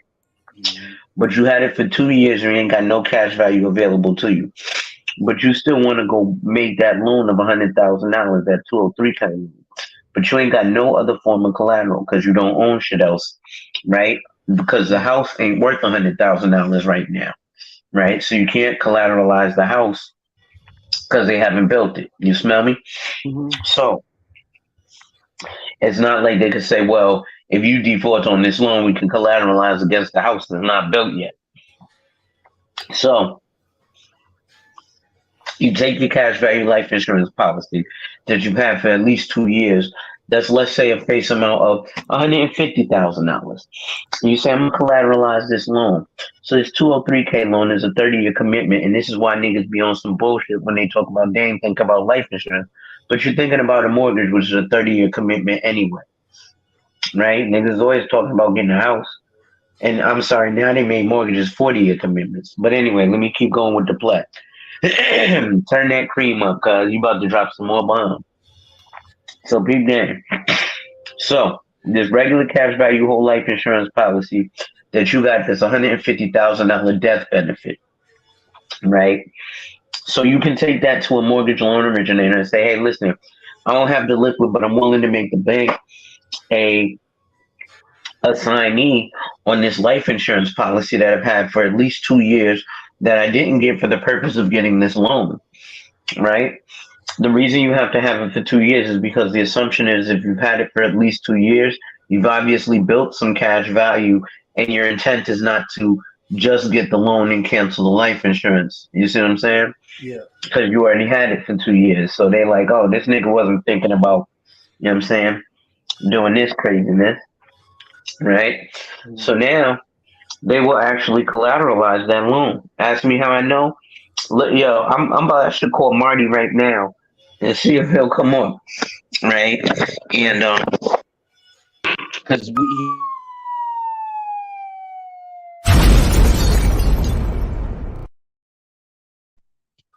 that he doing this with right now. Oh shit! Did my you can hear me? Yeah, I can hear you. Okay, hold on. My That was a headphones delayed just bomb. turned off. Hold on. I hate when my shit do that.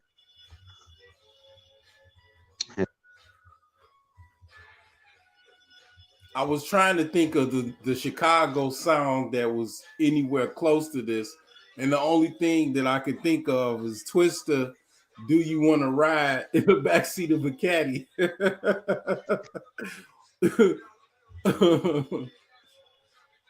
Do you want to ride in the backseat of the caddy? Talking about that do or die. Damn, what my shit? Hold on, bro. I don't know why my audio ain't working. I hear you.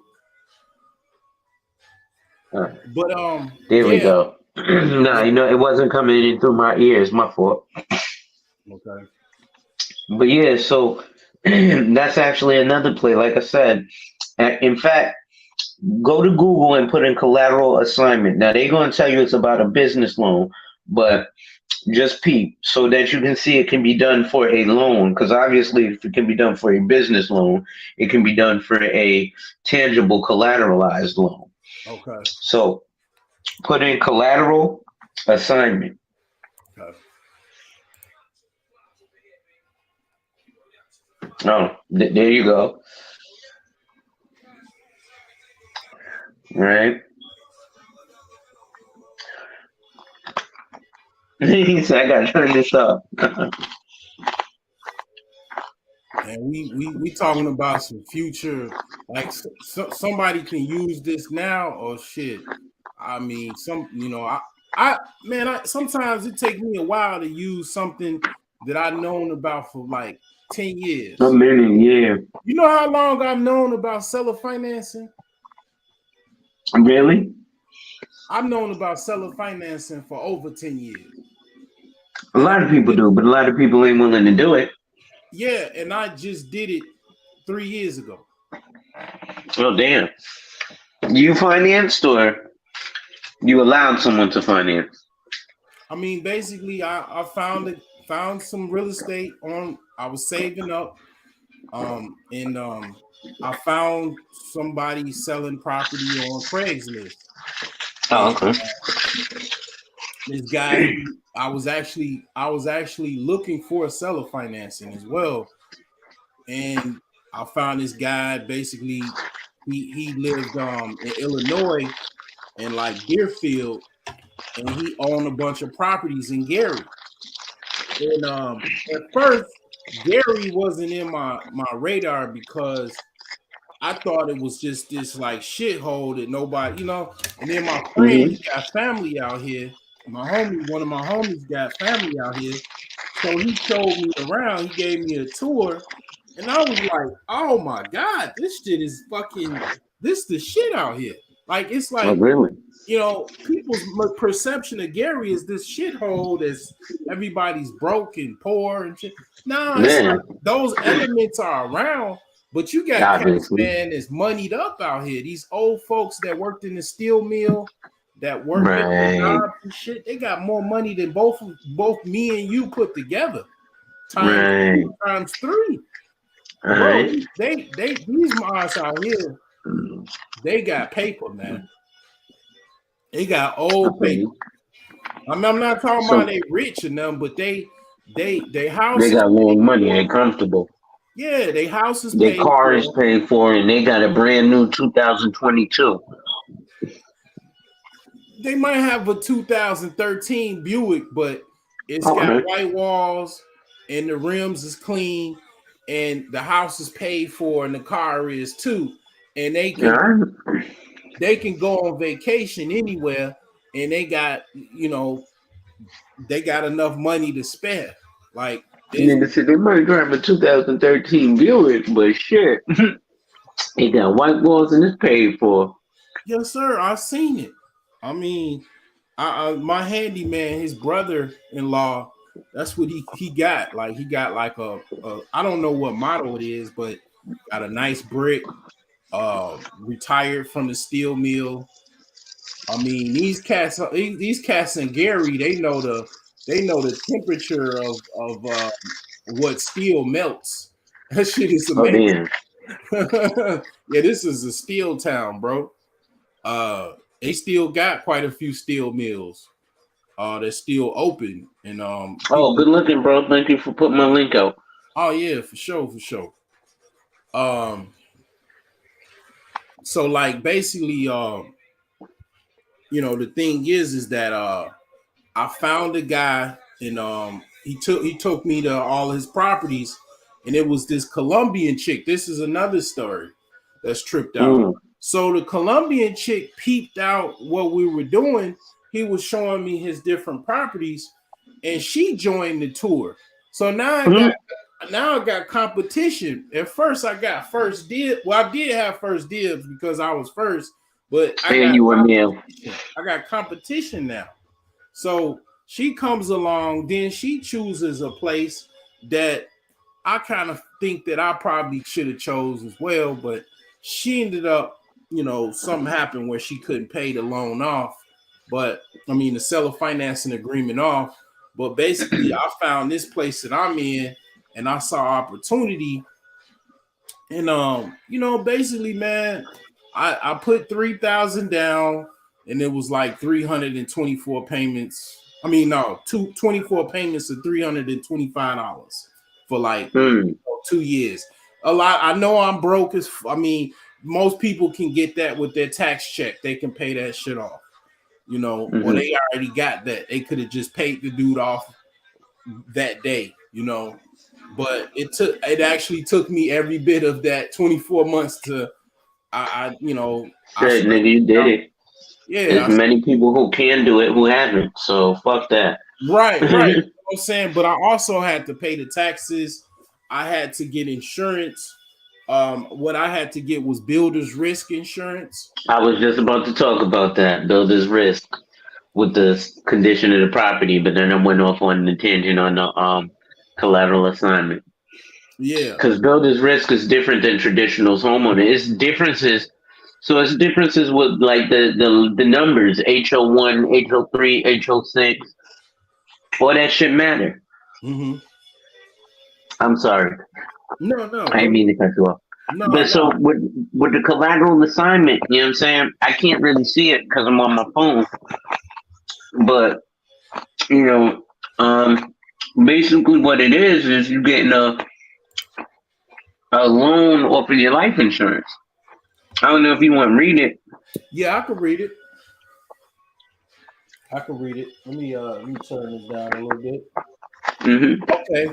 So what is collateral assignment of life insurance?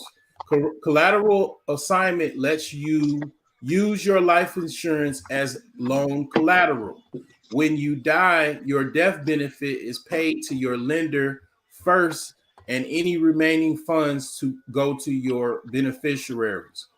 When you apply for a loan, particularly a small business loan or small business administration loan, you can use your life insurance coverage as collateral. This is called collateral assignment.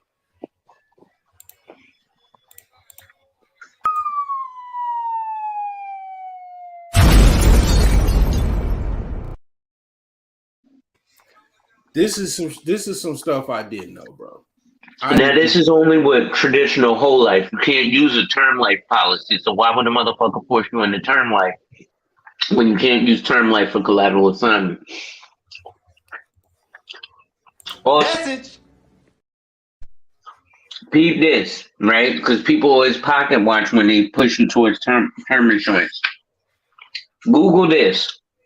But keep this article open. I'm sorry, I got you doing mad work right now, bro. But Google, what percentage of term life insurance pays out? I think it's 2% of all term life insurance pays out. Now, life insurance as a whole doesn't have a high percentage of paying out. I think as a whole, it only pays out 26% of the time. But specifically term, look how often it pays out. Let's look at this here.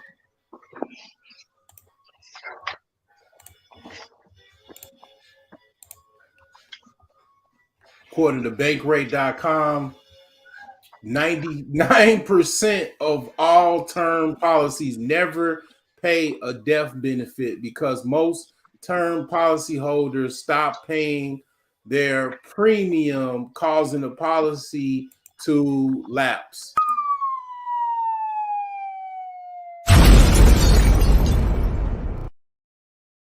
So when people like Dave Ramsey and Sue Zorman say, listen, buy term, invest the difference. Even like my homie JT the Pocket Watcher.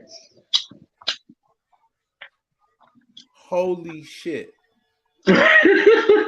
Holy. Buy term, invest the difference. That don't make no fucking sense. When they say, listen, these whole life agents are doing it because it's more beneficial and it's more profit for the insurance company. How is it more? This is the worst.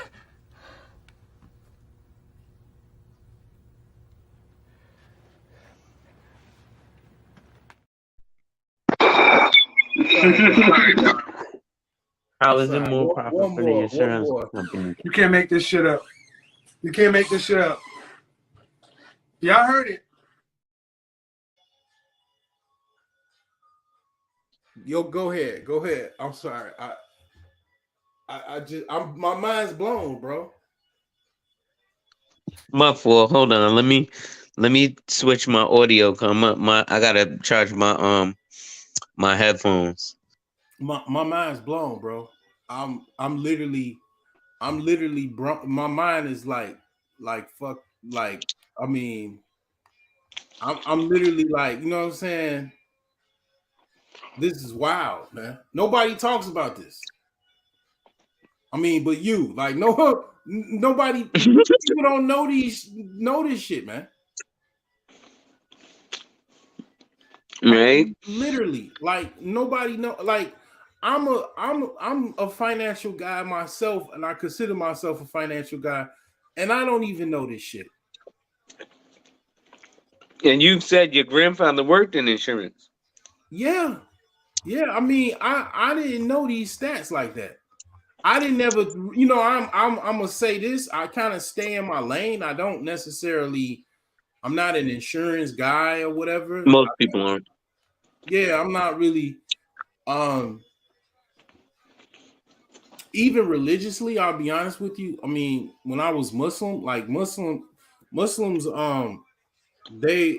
insurance is considered forbidden. Haram, yeah, because it is and it isn't. It's just like they got halal mortgages. Yeah, they have products for that are considered, you know, halal, like you say, and then they do have insurance, yeah, and they have mortgages too. With a Islamic mortgage, it's like it's just different. Like it's like it's a percentage of ownership. Is interest is also forbidden or considered haram. So instead of interest, it's like they charge like a fee to basically cover it's a the flat loan. fee instead of interest. So if I say, yo, listen, you're gonna borrow $100,000 instead of you paying me 20% interest, no matter how long it takes, or you pay me back, it's $20,000. Say that again. instead of charging you interest, I charge you a flat fee. So technically, Yeah, right, I right. still charge you 20% interest, right? So if I loan you $100,000 and say, listen, you got a term of 36 months to pay me back 120,000. If it Yeah, takes you longer, okay, but all you still got to pay me is 120,000. I can't add any interest on it because it took you longer. yeah, it's like that. It's like that. For example, it's like basically you get a house for 150, you get a mortgage for 150,000 from a halal lender. One of the halal lenders is called Divine Bank in the Chicagoland area. So like basically it's a fee they charge you fees, but it makes sense because see, here's the thing. Divine Bank is a company, it's a business. They have employees they have to pay. They have to manage that loan. They have to collect on it. They have if you're not paying on time, they have to actually have employees to contact you to send you your paperwork every year, your benefit statements and all of that. So legally, I mean technically, it's the fee is permissible because they have to operate that business and they have to keep it going and they have to manage your actual loan and other people that actually have loans. So that flat rate kind of makes sense because technically it's not interest, but they actually have to do regular. Like if I give you $100,000, I have to pay my secretary to contact you when you don't pay me my money on time to figure out where you are or send you statements every month to mail out statements or email statements to you every month after you pay. So If you loan me $100,000, you got to pay your secretary every month to collect my payment. yeah, yeah, right. I have to pay employees to manage anything in all aspects of any long-term holdings or operational activities for the bank, and those including a mortgage, managing mortgages with active loans on it, or any loans with active loans that are outstanding. So that's how they do it. I don't know how they do it with insurance, but yeah, you're right. They do have products that are quote unquote permissible, Islamically. But yeah, I'm not necessarily religious, but I look at it like I'm purple pill because I know better. Like once you know about, let's just say, once you know about Islam, once you know about, even if you're heavy in the Bible and you know the Bible, you know what works and why it does. You can't never go back and be like, oh, I'm clueless. I'm totally blue pill, dog. No, you shouldn't just give your pussy to anybody. Yeah, that works. Yeah, just give your pussy to anybody. Yeah, go ahead. Because I know it does not work well. I know how that works. I know what that actually is. That actually is marriage. Right. In Islam, marriage and sex is the same word. Right. Because when Adam slept with Eve the first time, the They first became act, one. that was marriage. They Yeah. didn't have anybody to officiate it, or basically it was just them and God. So it was nobody to give them off or have a ceremony. The actual ceremony was the sexual act. So it's like, it's that serious. Like, I mean, literally, who you sleeping with is your fucking husband or wife or whatever. But Right. it's not, but it's like, it's literally that same act that you're giving away is what Eve gave to Adam, or whatever, Right. hypothetically. But I mean, all of that aside, this actual fact here is mind blowing. I did not know that. Did not know that whatsoever. Wouldn't have known it most likely until somebody told me. I mean, that's that. I'll be right back. I'll get something on the stove. I'll be right back. Go ahead. Well, He goes and attends to that.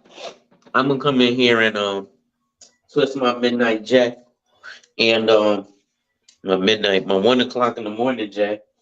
My wife is dead ass right. She gonna kick my ass. I told her I was only gonna be on the panel for 1 hour, but luckily this isn't one of them dumbass panels where we sitting here back and forth yelling about Keisha. Even though I'm yelling about Keisha right now, you know, I I'm like back. to add a little bit of parody and complain. Now, before we go back to collateral assignment, by the way, yes, I do charge a small fee of $300 to sit with an advisor. With my experience, is on average a minimum of $2,500 for a one-time sit. So trust me, I'm doing this at a very heavy discount, and the reason is because the demographic that I'm trying to reach, automatically they are skeptical of spending $300 to be sitting with a financial professional, because, or as far as they know, is shit like buy term and invest the difference. Nigga, what you gonna tell me about alternative investments with life insurance? And this shit don't make no sense. All I gotta do is die, and my family gonna get a check. So I'm gonna get the cheaper term, nigga. Get the fuck out of here. Well, sir, you have a 99% chance that you just bought nothing. Right? If I told you that, you wouldn't buy that shit, would you? Nah, I wouldn't, because at this present time, I ain't really got it. To be honest with you, I gotta pay that to my handyman and help me with my projects for my house. That's the thing. As soon as I bought this house, most of my money went towards this house. So it was like, are you house poor or not? And I ain't trying to play you. Don't think nothing like that. Yeah, I am. I would probably. Well, I ain't think you would take offense to that, being your name is the broke genius, but you know we online, so I have to be careful. I mean, it's literally like me basically being my own bank, which is very, very difficult because most life banks, insurance, bro, life insurance. I'm sorry. Okay. Yeah, you're right, and that's another hindrance. Even though, you know what, I do have company life insurance at the moment. That's not gonna cut it. Oh, that's not. Yeah, that's term. I have term. Not even that, but it's just the control and the way that it's funded. So a lot of this stuff also has to be funded properly, which is why a lot of motherfuckers don't get it done right. So like, right, with those stats, you, like I told you, cuz you're gonna be dropping a couple bombs today, right? Or should I call you an original El Rukin, right? So no, ain't no gang member, man. Ain't none of them. All of that shit, man. I'm the father of all of them. Like if that's the way I look at it. Like I'm more into probably more of a hotel, if you want to call anything. I'm a hotel nigga. Hey, I can get with that too. But so I want to drop these stats to you because I think someone like yourself can definitely appreciate that type of stuff. Right? Yeah, yes, so, sir. You know what I'm saying? Like, I think, you know, fucking, like, you can even use this type of stuff at your age and with, believe it or not a lot of money. Right? Okay. So you heard of something called seller financing. Yeah. I'm gonna keep this in your mind, and we're gonna Google that too. But it's something called premium financing. We're gonna get to that in a second. Okay. First, I want you to look at, because I like a fair fight. Because I know how to knock motherfuckers the fuck out in real life and in debates. So I like a fair fight. So I'm going to show the fair fight between term and permanent. So instead of what percentage does term life insurance pay out, just what percentage does life insurance pay out? It's a believe 26%. Okay. Now I'll let you Google it. So you want me to Google the percentage of payout for whole life, or? Yeah. Okay. And if I'm not mistaken, I believe it's 26%.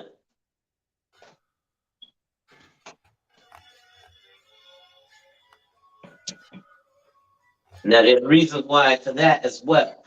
And what term is less about lapsing and is more about them actually outliving the policy. Because if you get a 10 or a 20-year term, bro, how fast did 20 years go by for you? 20 years? Yeah, how old are you right now? You 40, right? 41. I mean 41. 42.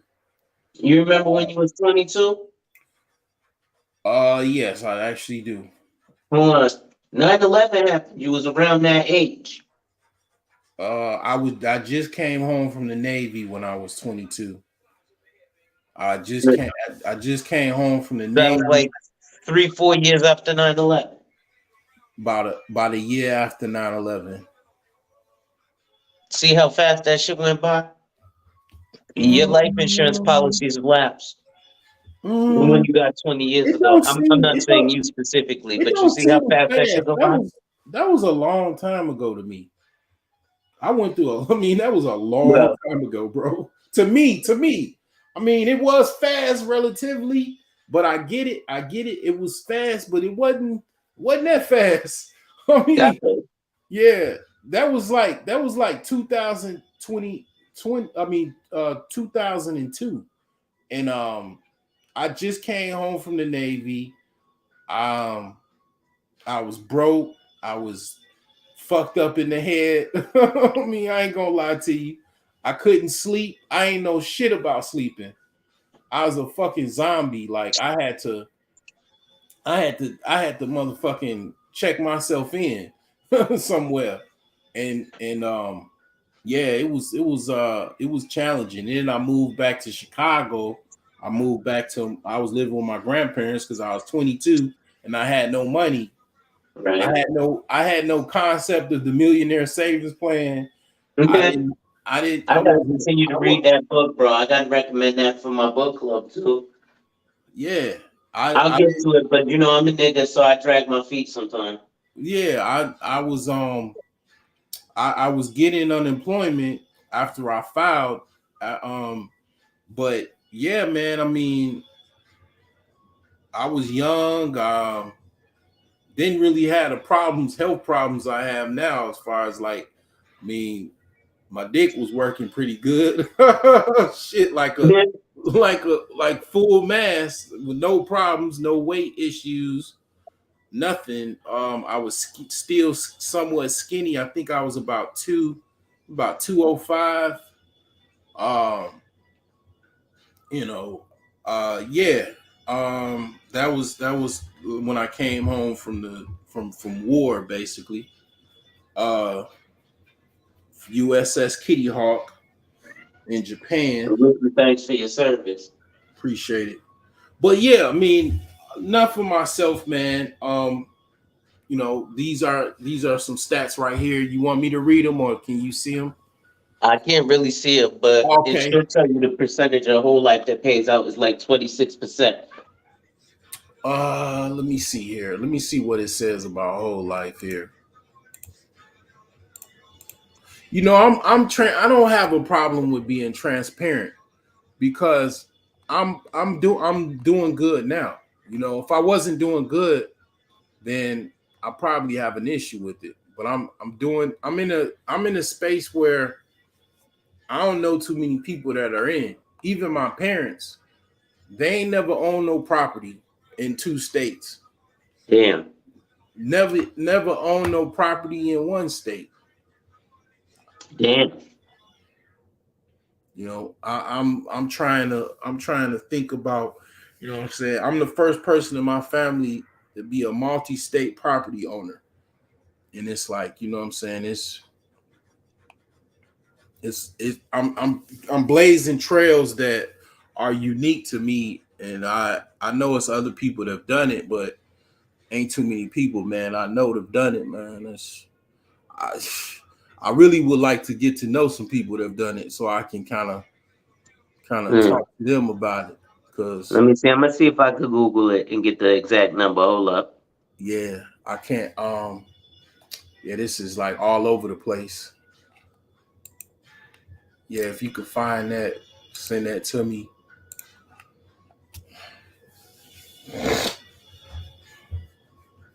But here's the funny thing, though.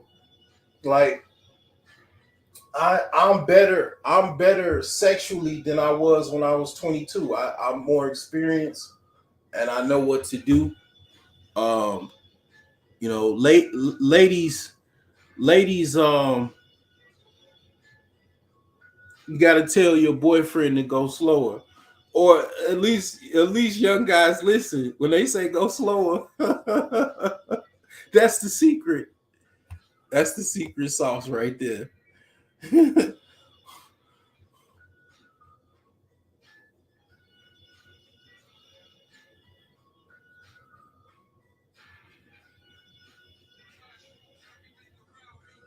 I be listening to Platinum Elite, man. Like the last couple weeks, I don't know why I just started listening to dude, and I'm glad I did.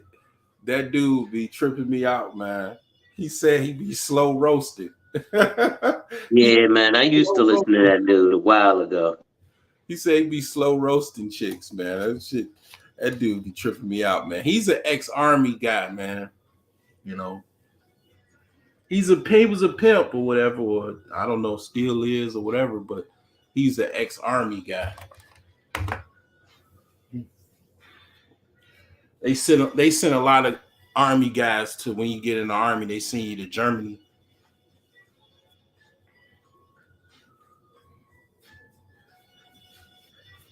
Why you stop? My cousin went to Germany. Yeah, I can't find the number, but I believe it's like 26%. I'm still trying to make the number low, so you know. Let me see if I can find it again, or see if I can look that up or whatever. Because I found this article that you found. Yeah. From Zebra or whatever, right? Yeah. So percentage of whole life policy payout. Whole life policies payout. A lot of times when you can't find something, they don't want you to find it. Yeah. That's what like, you can't find nothing about Judah. Like, Judah is supposedly a prophet. He's the originator of Judaism. You can't find shit. You can't Google shit about what Judah looked like. Much about him. Good luck. Yeah. And it's like, huh? Why is that? Let's see here. What does this say here?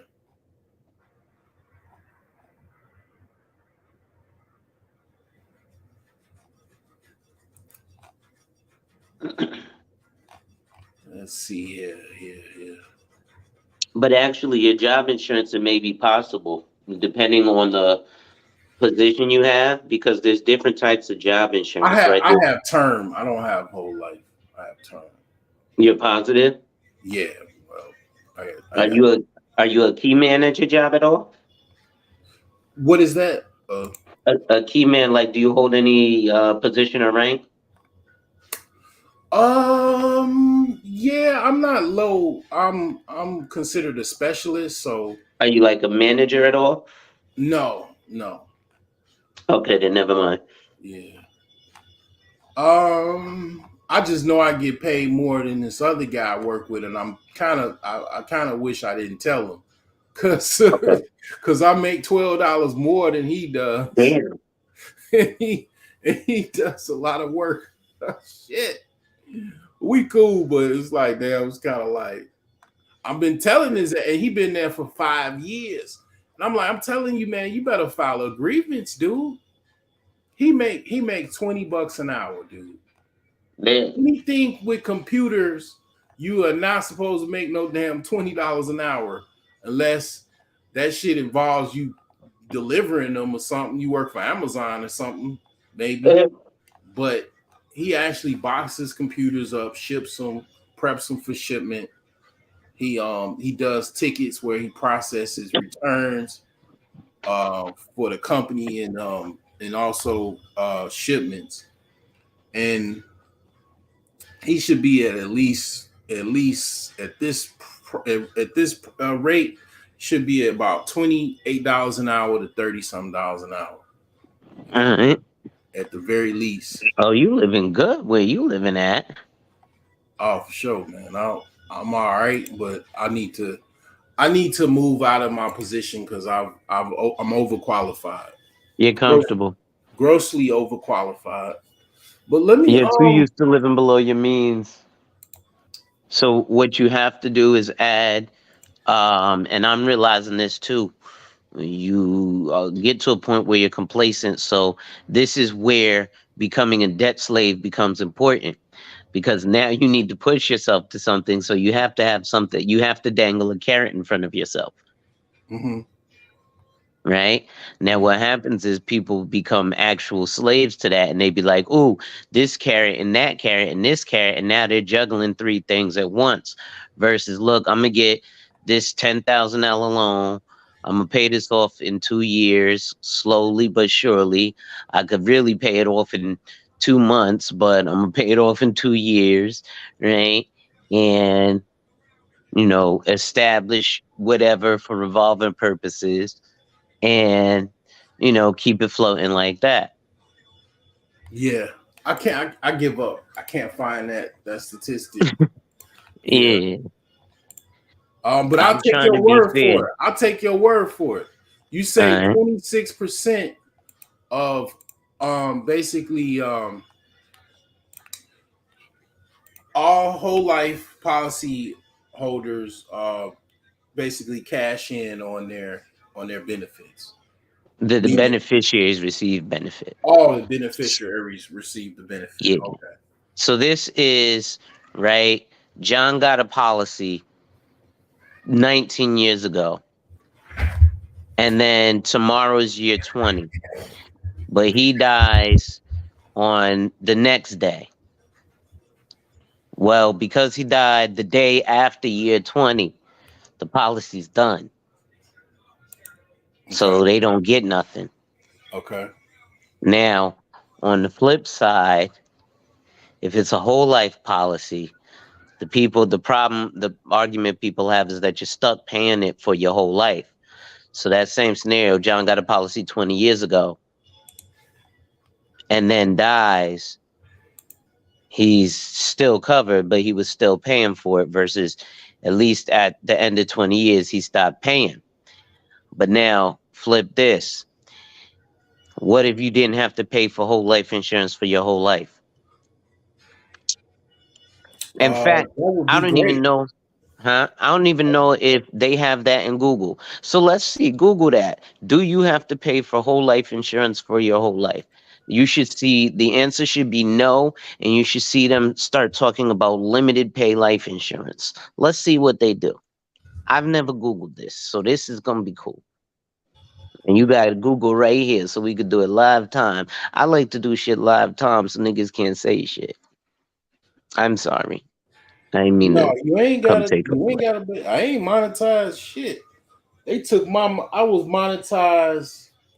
When did I lose my monetization? Like 2020. I think I lost it. I think some chick that I shared tricked on me. Cause I don't know. Like I really don't know, bro. All I know is I shared somebody's content, and this was back when I was selling herbs, and it's some other chick that she's called like Herb Alchemist or some shit, and I share her stuff on my channel, and all of a sudden I got a copyright strike of reused content. Damn. And then I don't know, like I just lost my fucking monetization. But I did a video on YouTube. Only 10,000 channels, a little over 10,000 channels have YouTube. Basically, a YouTube AdSense account. And Yeah, I and, think I and was a, with it. With you on that. and a lot of those are business owners that actually just they have ads themselves. They're not necessarily making ad revenue. They're Mm, they're basically selling ads to people. right. So out of that, I don't know how many actually channels have like actually AdSense where they making money off of their content, but very few Mm, out of the over 140 million channels or 100, yeah, it's like over 100 million channels. It's less than 10,000 definitely channels out of that are monetized. So mm, it is a big deal, and that's why I say you should take it serious. But it's not it's not that many channels that have that. And then I did have it, but I lost it. And even when I had it, I didn't make that much money off of it. It was the equivalent of like a pair of Jordans, what I made off mm, of my monetization. But if I had it, I would have made more most likely off of it if I right. had it versus if I didn't have it by a landslide, by just almost sheer.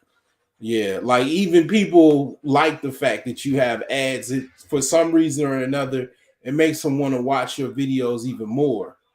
They pay attention. Mm, Like it's like almost like having a fucking Benz. Oh, okay. he's got an AdSense account. This chat type this channel. Oh Okay. damn, this nigga he balling, son. Mm, So okay, do you have to pay for a whole life policy your whole life? Your entire life. Let's see here. All right. So let me share this here. Oh, so I'm gonna go back to this, but this is the rule of 25. You were mentioning about certain things of resolving savings. So basically, this was something that I was looking at earlier that you should save about 25 times your annual spending saved um, to retire off of, and that's according to the fire one of the fire rules. Uh, mm-hmm. Basically, fire is financially independent, Retire early. retire early. So, I gotta look at my expenses, but I think that I'm about at least $1,000 a month bare minimum. At 1,500, because I got kids. So yeah, like that's a good ballpark, about 25 times. So let me open up my window and share this one here. Share my screen. Let's see here. We rocking this out. You know, time is not promised, so I'm definitely gonna utilize this, man, and pick your brain. Your brain is worth me losing a couple Z's. Uh, it says generally people seeking whole life insurance pay for it forever until they die, but you can choose to fund the entire cover in 10, 15, or 20 years, although doing so would let's look at this, will extortionately raise your monthly premium for those years. It's just like if you speed up a mortgage, right? If you get a 30-year mortgage, but you intend to pay it off in 15 years, you pay more per month than you would paying it over the 30 years. So, yes, it makes sense. If you're going to pay off for whole life insurance in 20 years, then yes, it's going to cost you a little more, but Is that like an acceleration clause in a mortgage? no.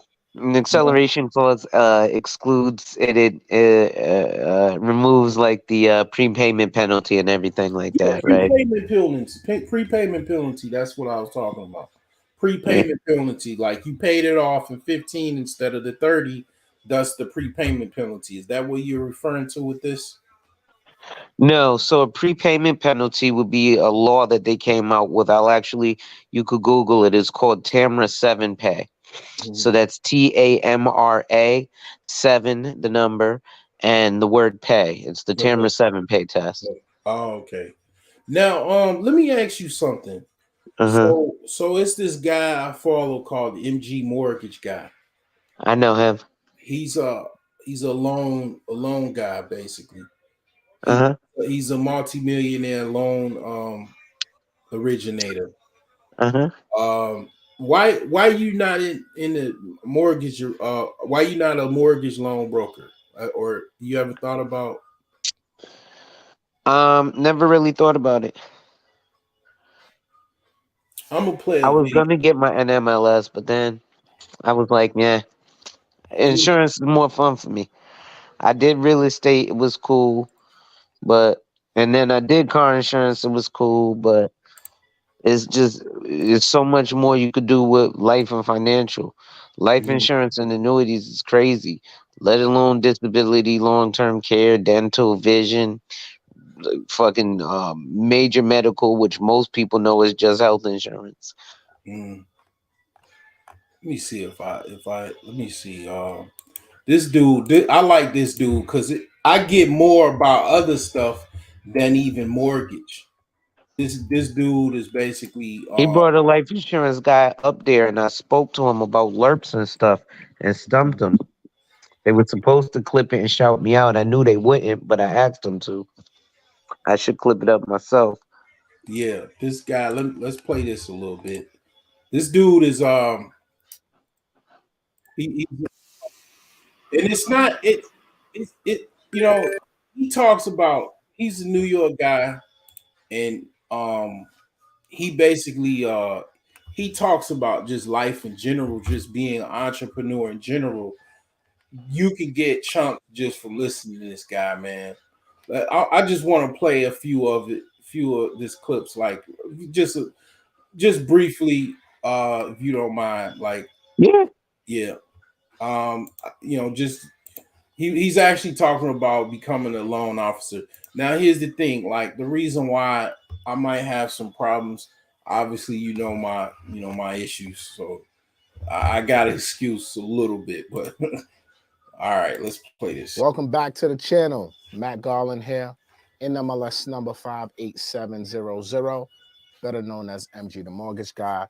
We are live. We are blessed. Thank God for another day. Today is Thursday here in New York City. We got Tukes Productions in the building with us today. There goes Tukes. It's so crazy. I was at an event today and at Hofstra, where Earn Your Leisure, and probably like 5 people came up to me and said, "Where's Tukes?" You joking? No, I'm dead serious. They was like, "Where's Tukes?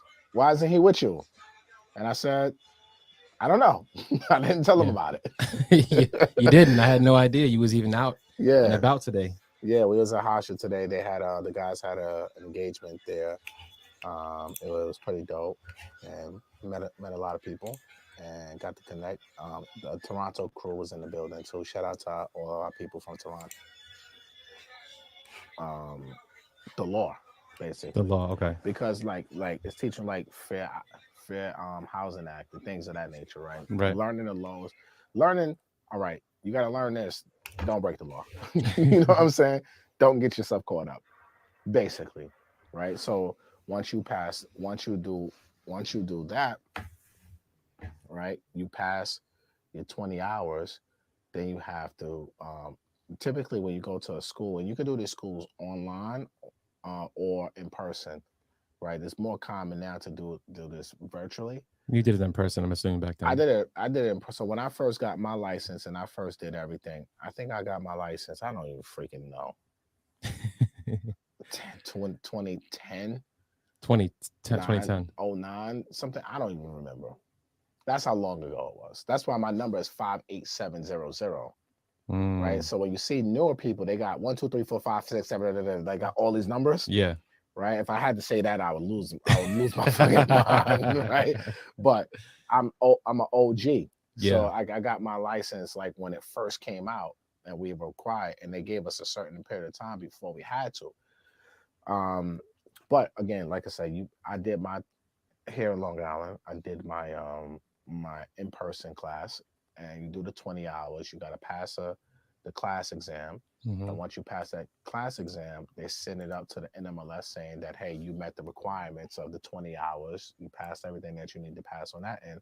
And then now you got to go take the federal exam, which the federal exam is probably going to take you a couple hours to complete it. It's a lot of questions. Is it multiple choice or written? Multiple choice. Okay. Multiple choice. I don't know what it is now. I'm pretty sure it's the same, but it's multiple choice. And it's all based off of what you learned inside that class. So, right. But you know, like with all these tests, they always be like the ones. They always use the same question and they ask it in a different way, and they confuse the hell out of you. Yeah, probably right. A test I would not do well in because I overthink a lot. So that's probably... I failed it the first time, believe it or not. Oh, really? Yeah, because you need a 75 to pass, and I probably got like a 70 the first time. So, to basically to add to the discussion, so the reason why I asked this as well is because, okay, my grandfather, before he sold insurance, he wanted to do mortgage. He wanted to be a loan officer because it was a lot of commission in it. Okay. He's going to talk about further of commission, but I don't know if we'll get to it. But basically, he had problems passing the test and kind of following along with the class. He's somewhat older. I mean, by the time he was doing the class, he was probably in his early 70s. Okay. It's kind of, I mean, you know what I'm saying? That's at that time, you're planning on that's a different point. Huh?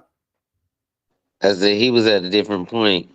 Yeah, you know, 70, you playing with your grandkids, your great grandkids, you know what I'm saying, enjoying some barbecue and some iced tea and lemonade and, you know, watching some cowboy movies. You know what I'm saying? That's what he was, you know, doing, and fishing and, you know, tending to his garden. So it was just kind of a challenge for him to do it, but this was actually something he really wanted to get into.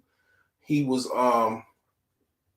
working with some white people that had some type of a loan company or whatever, and he was taking tests, and he was challenging for him, you know. So just wanted to put that in perspective.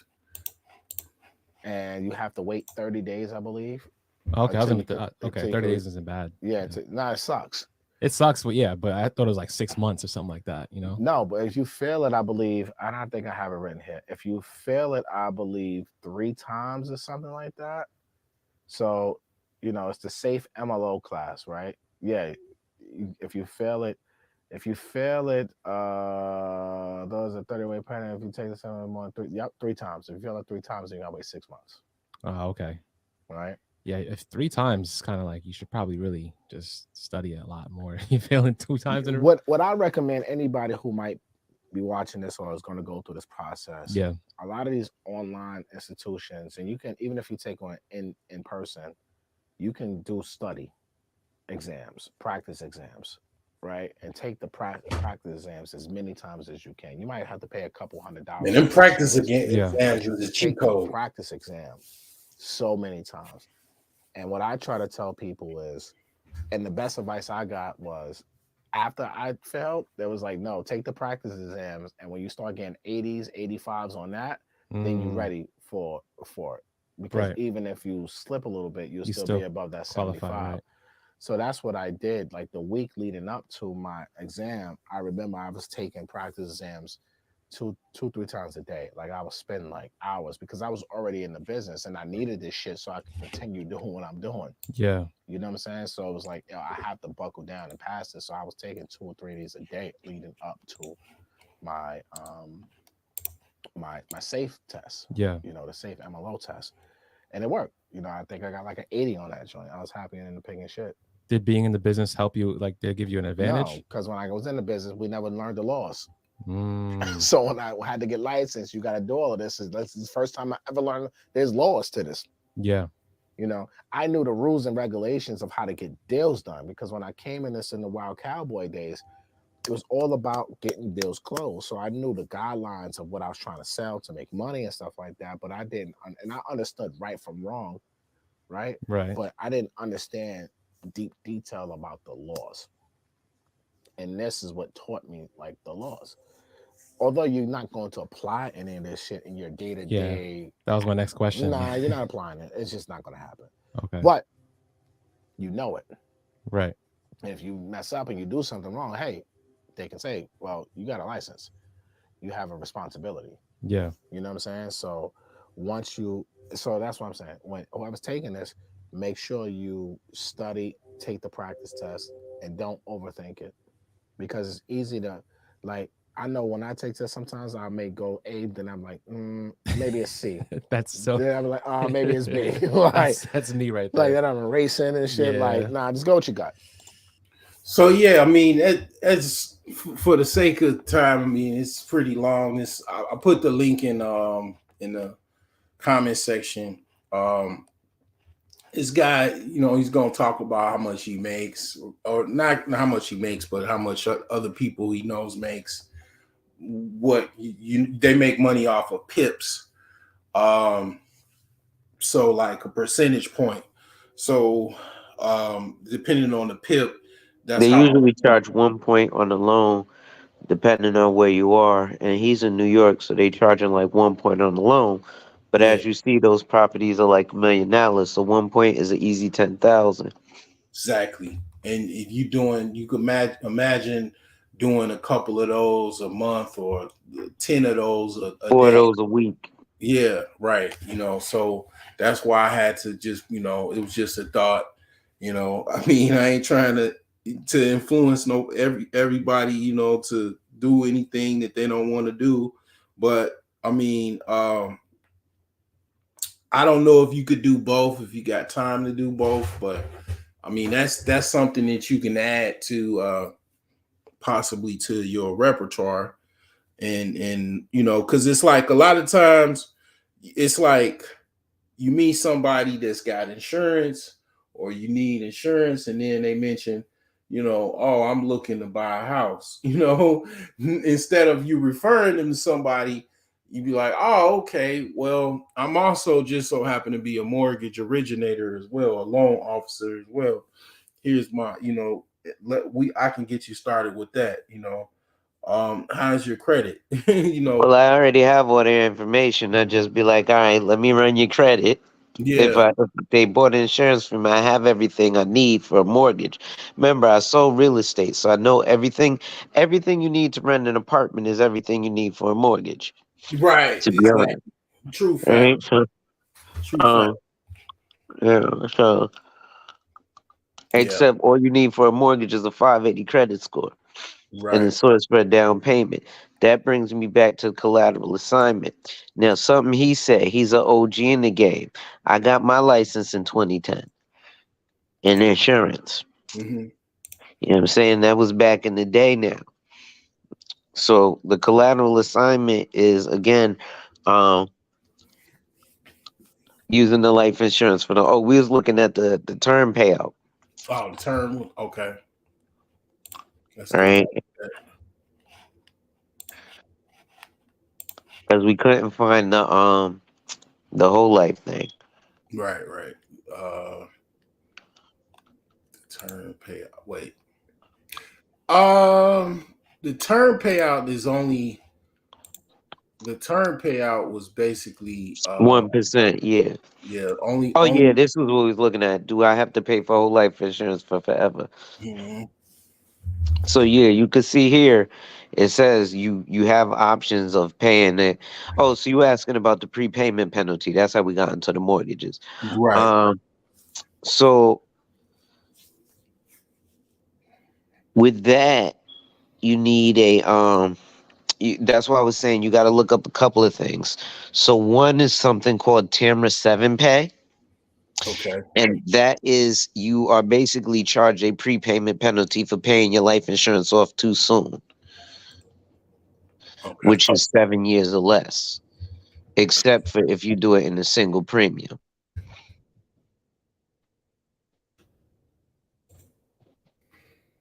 Tamara payment. Yep, TAMRA, the number 7, and then the word pay. It should say Tamara 7 pay test.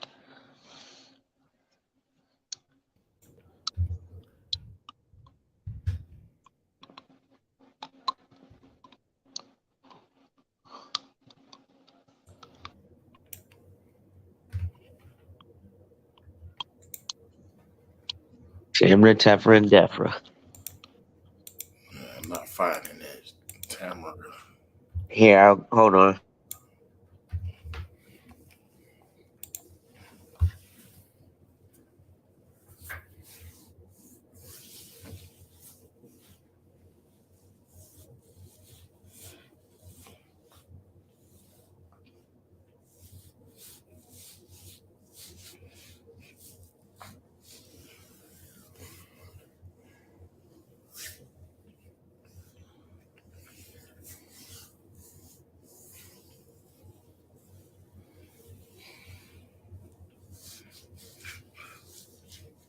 So how much? Okay, if I started a whole life insurance tomorrow, how much? How much do you recommend people to start?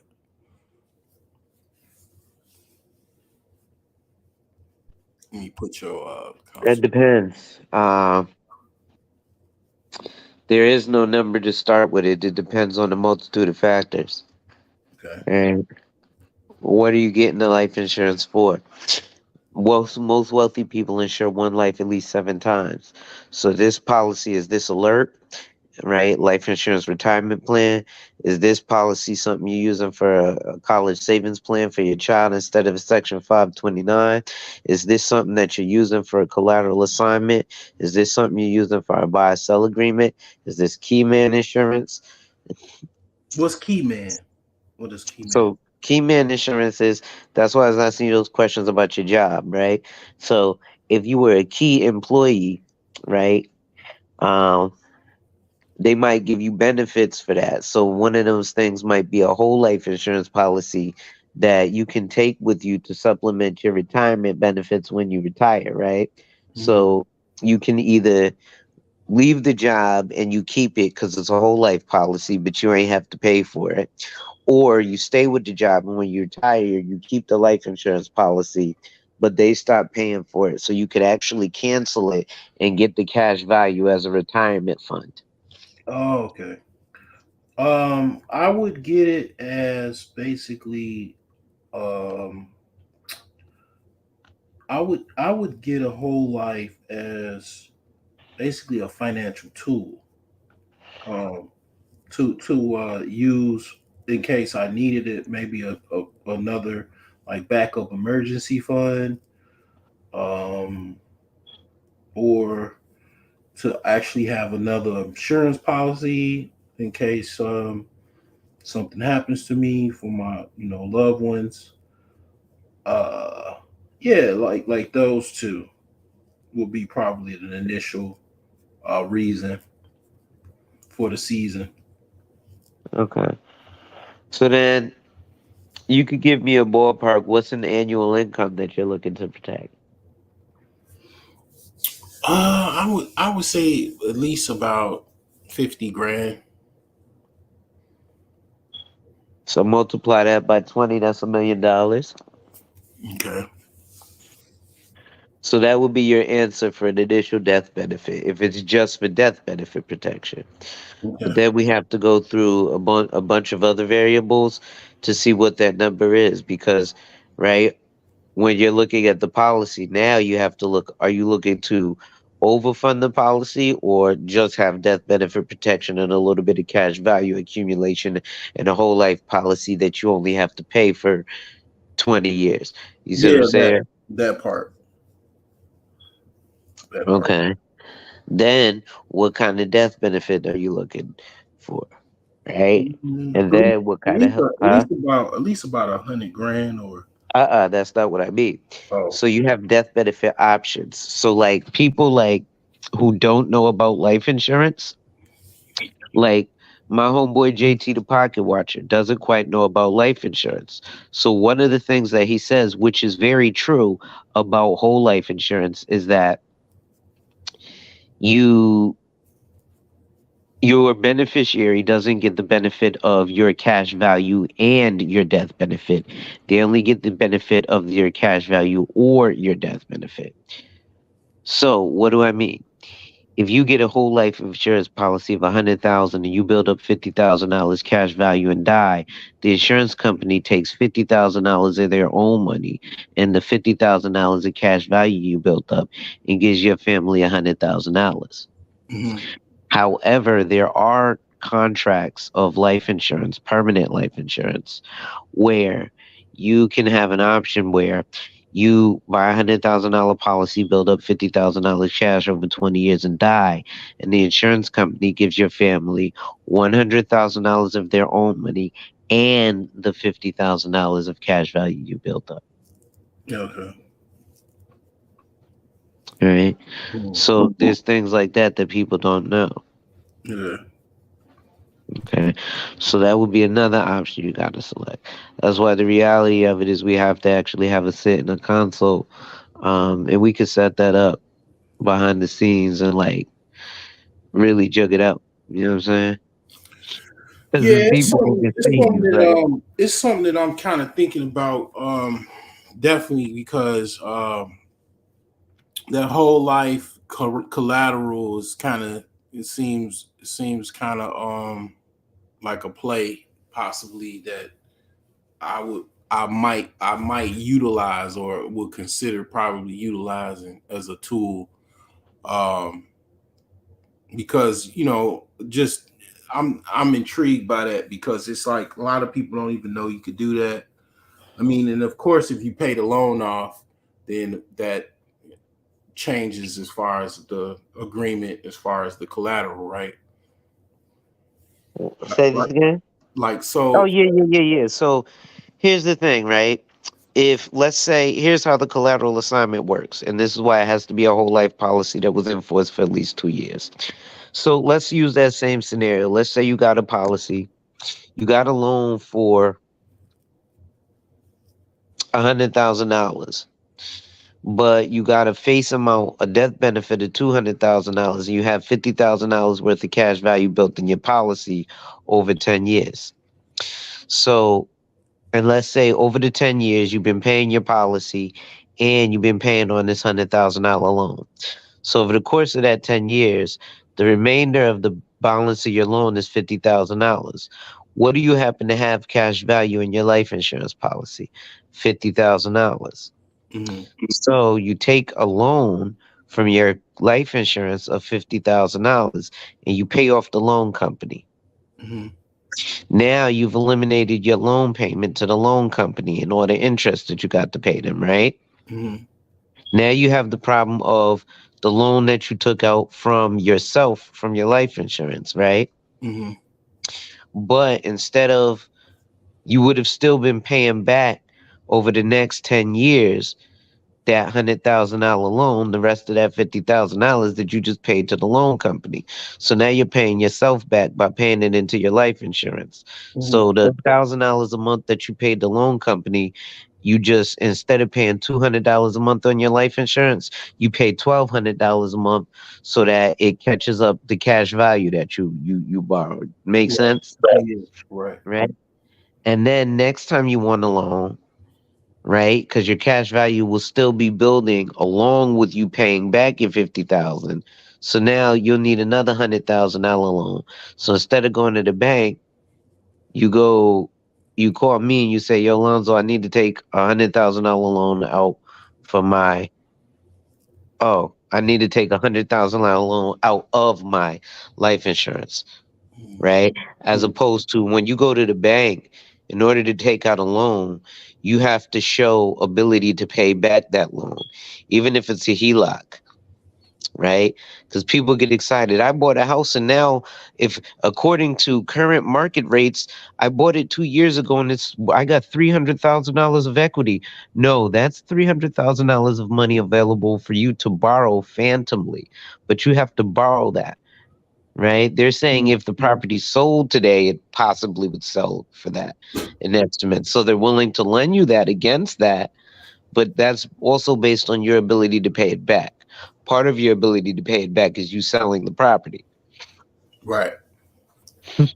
See, but the bells and whistles look so attractive. Right.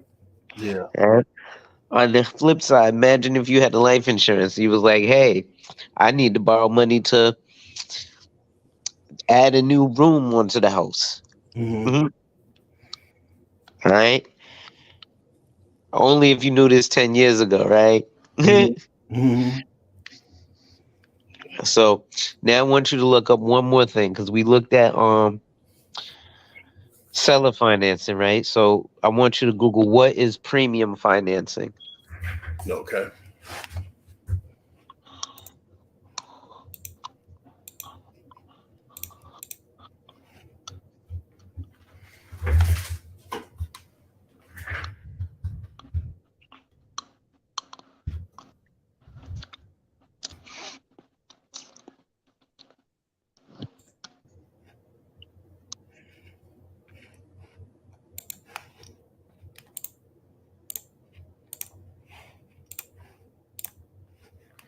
Okay.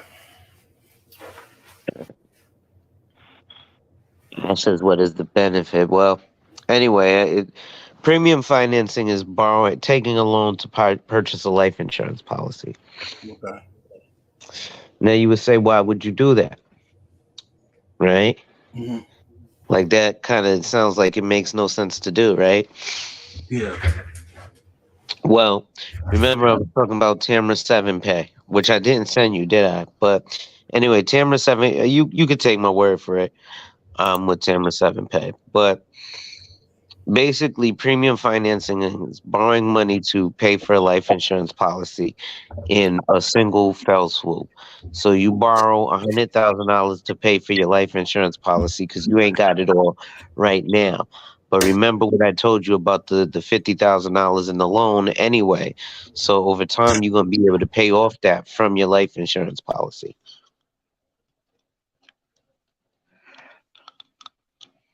Does that make sense? Right. So here's how premium financing works. Right. You come to me and you apply for a life insurance policy. And you say, yo, I want to put 100 racks in it up front, but you ain't got 100 racks right now for a cash value life insurance. Right. So then you say, yo, Zo, let me borrow 100 racks and I'll pay you back over time. Okay. So I go, okay, here's 100 racks. Put it in life insurance. Now, that buys you $1 million death benefit, let's just say for math's sake. Okay. Right? But you ain't never got to make another payment on it, and it's building cash value off of the $100,000. Okay. Right? So with it building the cash value, I wish I could show you, but I'm not on my computer right now. I'm dead ass about to go to my computer to pull this shit up. You would let me share my screen too, huh? Yeah. Sure. All right. Don't tempt me. But so after that 100, you know what? Give me 2 seconds. Fuck it. Right? All right. You only live once. Yeah. And I like doing this shit. It's educational. You getting a free session. It's free advertisement for me. You was just talking about marketing and shit, right? Yeah. People be talking about, yo, I'm stupid for doing this because I'm teaching other agents how to do it.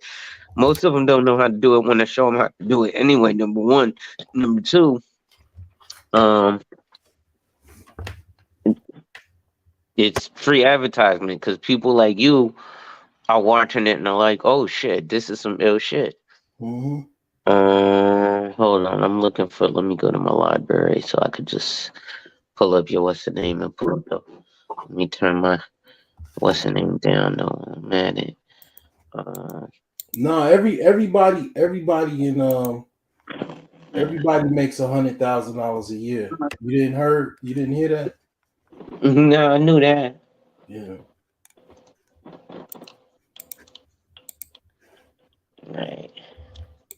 So how long do you think does it take a normal person to go take a shit? Just a dump. Or number two. 13 minutes. I don't know. About 15. About let's just say about 15 minutes. I make $8 every time I go take a shit. But nobody wants to know about. They don't want to buy my IT support course. I go take a shit and I make $8. That's crazy. Every time I've had days where I had shit. I was taking my herbs and I didn't have four dump days at work, going in and out the stall. So you know what I'm saying? Like, I mean, it's just like I go take a shit and I make minimum wage. When I go take a dump in a bathroom, like, I mean, you know what I'm saying? Like when I'm shitting, I make minimum wage. So I don't, you know what I'm saying? And I don't even, you know, it's other cats that make more money than I do, but you know, they don't want, you know what I'm saying? They don't want to make no money. They already making $100,000 in their head. That's the only place though. Yeah. You know, my course is $100, and you get basically, you know, my actual input as far as any questions you have after the course, and I show you how to get started. And if you don't have a record, it's even better because now you don't have any hindrance in getting hired. Facts. So peep this. Can you see my screen? I don't know if you're able to share. Let me share it. I'll see it right here. Okay, there you go. So this is Tier 7 pay. The 7 pay premium limit is a level annual amount of money that can be put into a cash value life insurance policy during each of the first 7 policies years. And then it says, what does it mean? Basically, it's a type of limited pay insurance, typically whole life, that requires payments over several installments. It can be used as an additional source of income to the family, blah, blah, blah, blah, blah. So then premium financing.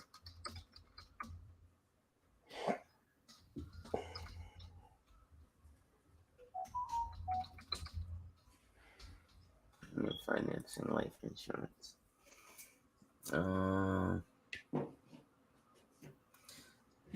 So actually, you know what? Screw that. Let me do this. I'm gonna go to my back office. Do some shit here.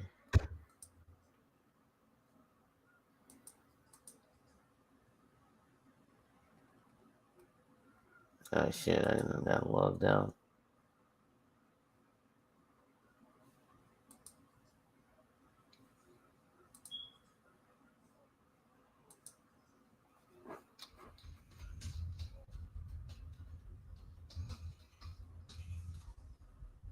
What's your date of birth, or how old are you? I'm 42.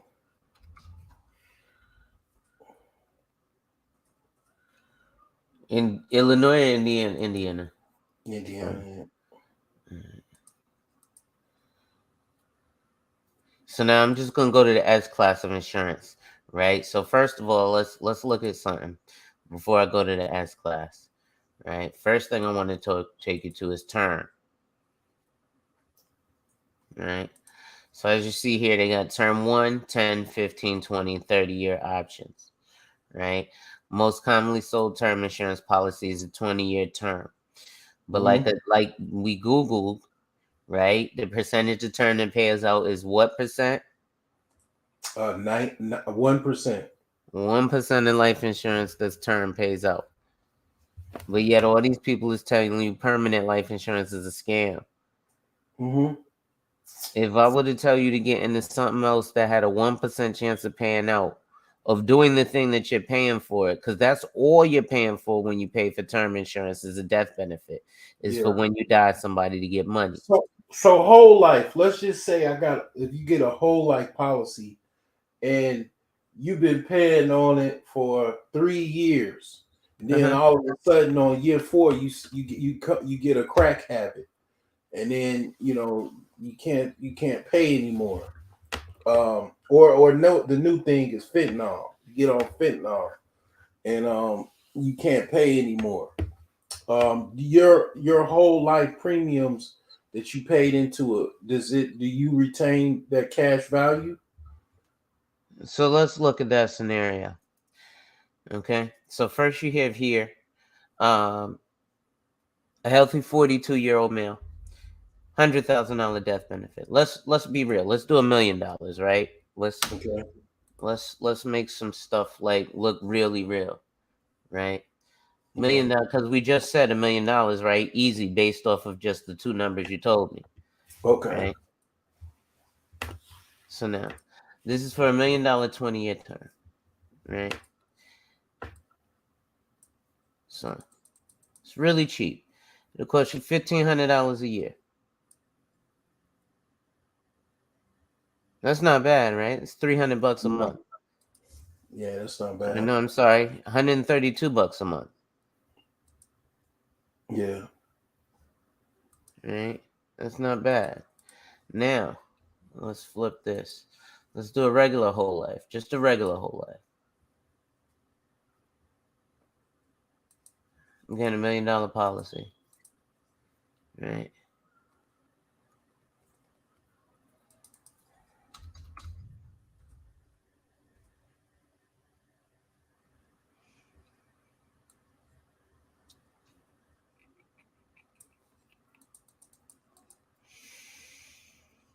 So first things first, this policy right here is going to cost them $132 a month. Now, you said year 5, you got a crack habit, and you can't pay your policy, right?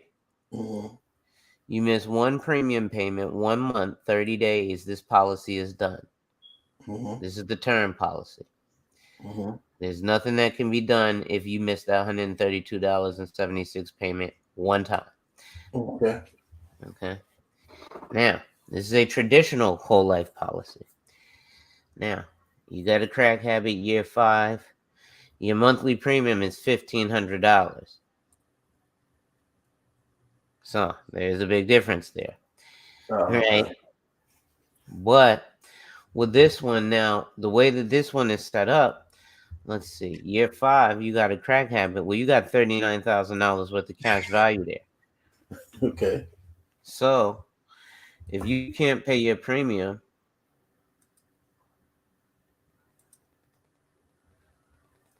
right? So that's 39,527, right? Minus 1524.84. 1, 2, 3, 4, 5, 6, 7, 8, 9, 10, 11, 12, 13, 14, 15, 16, 17, 18, 19, 20, 21, 22, 23, 24, 25. Basically, for 2 years after that crack habit, your life insurance policy would continue off of just the cash values. Mm-hmm. Without you paying so to cannibalize itself. Yes. Okay. So basically, I go to rehab for like 6 months, or let's just say 90 days, and I recover. I still got a healthy amount of cash value still left off. I can just go back to making the premium payments, and then I'll be all good, and it'll start getting jiggy after. It looks like after year 6, you start getting a little chunky. Yeah. And then after year, basically after year 7, So we look at this in terms of decades, not days. So yeah. here's how you look at it, because here's when you want to look at life insurance as a retirement plan. Remember, you're 42, so boom. End of the first decade, you put in $182. You have access now to $121,000. Now, at the end of 20 years, at the end of year 20, you've put out of your own pocket $365,000. However, now you have access to $409,000. Mhm. Your death benefit has also increased. So should you die, your family would get $1.2 million Mhm. instead of $1 million. Mhm. Now, on that same scenario with this life insurance policy, the term, you've only paid $30,600, right? Mhm. Now, if you should want to continue to pay for the next few years, it'll cost you $33,000 a year, right? Versus it took you 20 years to pay that. It's going to take you 1 year to pay that. You still get the same $1 million death benefit. There's no cash attached to this. So once year 20 is done, you now no longer have a death benefit. Right here, year 20, let's say you catch a crack habit at year 20, right? Well, we already saw what happened. It carried it for 24 months. You see, this is a way bigger number. So you don't have to put in another dime. And it could just cannibalize itself until you die. Right? You could literally just stop making premium payments. And it looks like it's, it'll carry itself for quite, let's see, where would it carry itself? We check through the guarantees. We can kind of see it. It carried itself till you're about 100 years old. From 60. But I mean, basically, like, yeah, like this kind of works with my millionaire savings plan, because if you got this and you paying into it, you kind of pretty much it'll help you as the years go on to have some type of nest egg. Now here's the only problem with this. For this policy, you paying into it for your whole life. This policy you stop paying after 20 years. So this policy we're gonna stop paying after 23. Actually, let's do 20 years. So we're gonna do to 62. Right? So we're gonna pay every month till 62 on $1 million policy.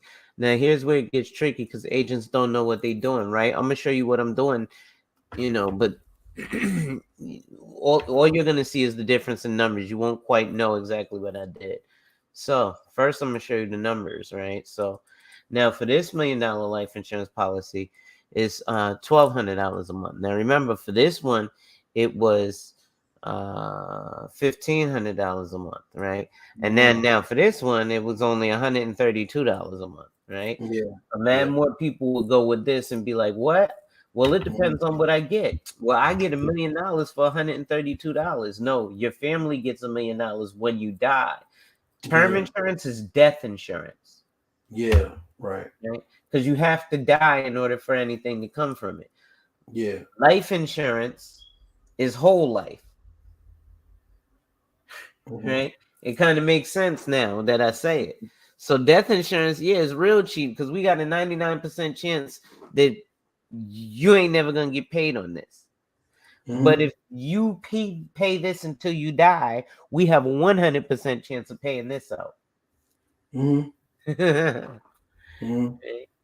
Now, peep this.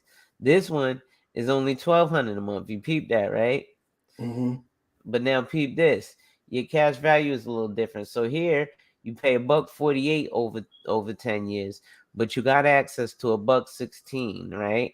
Now here you paid, right, over 10 years $1.82 and only had access to $1.21. Now let's flip it to 20 years. 20 years you paid $2.96, but you got access to $3.66, right? Here 20 years you paid $3.65 and got access to $4.09. So you can see already there's a larger come up here, right? But now here you stop paying at age 62. So 20 years you stop paying, right? Now here in the term, 20 years you stop paying, but you also ain't got no more insurance. Here 20 years you stop paying, it starts cannibalizing itself. Here 20 years you stop paying, it keeps growing. Right? So peep. So you see, you pay Nathan, but here, let's see, year 30, right? You're 72. Remember, grandpops are 72, getting into this type shit. You got a little over $500,000 there. But remember, you only came out of your pocket $296, right? Now here, after 30 years, you came out of your pocket 548. Yes, you got 847, but you came out of your pocket 548. Now, which one seems more attractive? Right now, this one, right? Still seems more attractive. Now, I'm going to show you some ill shit.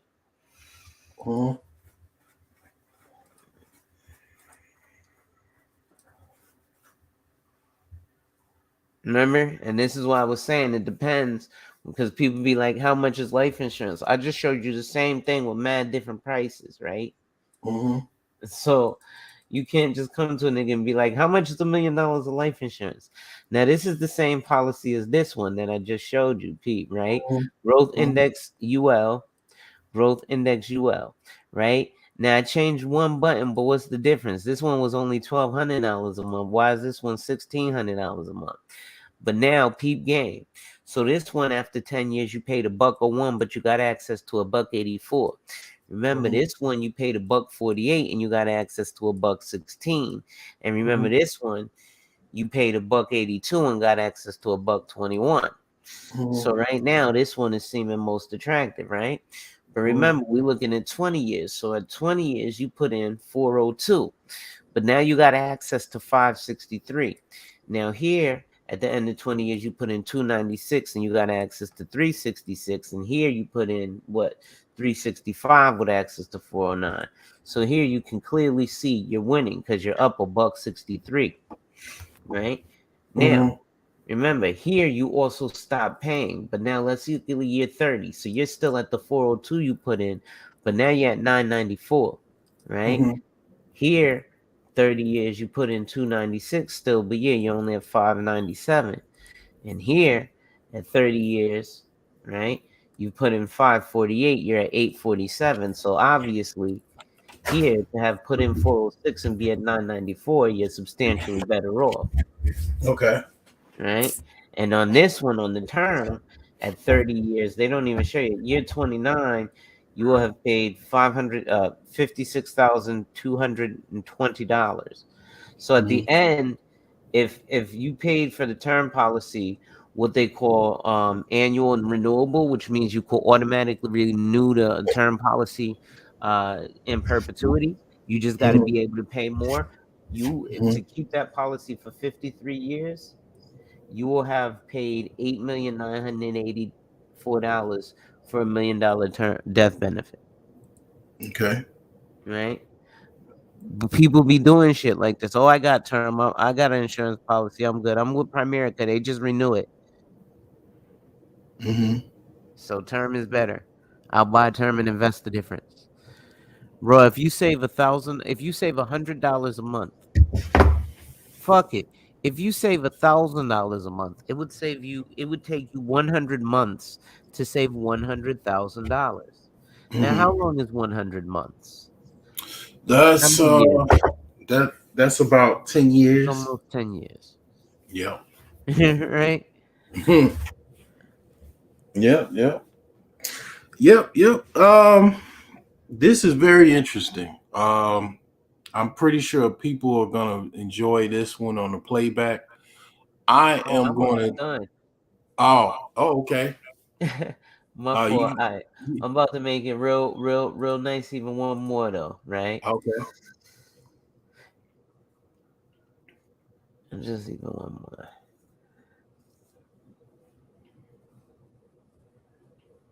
And I'm basically this is going to be something I'm going to be thinking about for the next couple weeks. About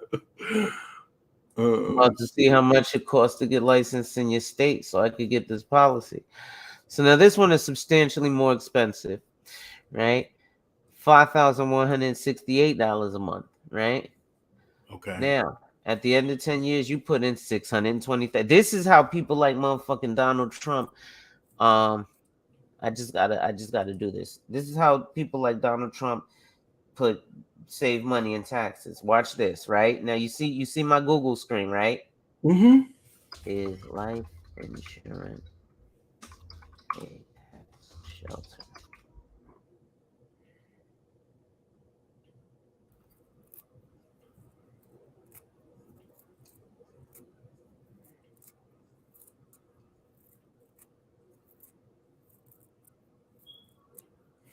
The Insurance Pro blog, July 11th, 2022. Whole life insurance is a tax shelter. Let's because you might think maybe I did this page. That would be cool if I did, wouldn't it? I'd be sending niggas to it if I did this shit. Man, this dude got a bush hut. Damn, that's called really trying to save some money. You out in the forest in a motherfucking bushcraft hut. His whole life insurance a tax shelter. When you read or hear the words tax shelter, it probably doesn't conjure images of using whole life insurance. Whether or not whole life is actually a tax shelter depends on how you define it more than anything. It's not a tax shelter in any sort of the more shady ways that people discuss tax shelters, but it certainly does fit alongside something similar to a TSA or tax sheltered annuity in a more general sense. All right. So I just wanted to read that right quick. I'm not going to go through that whole thing.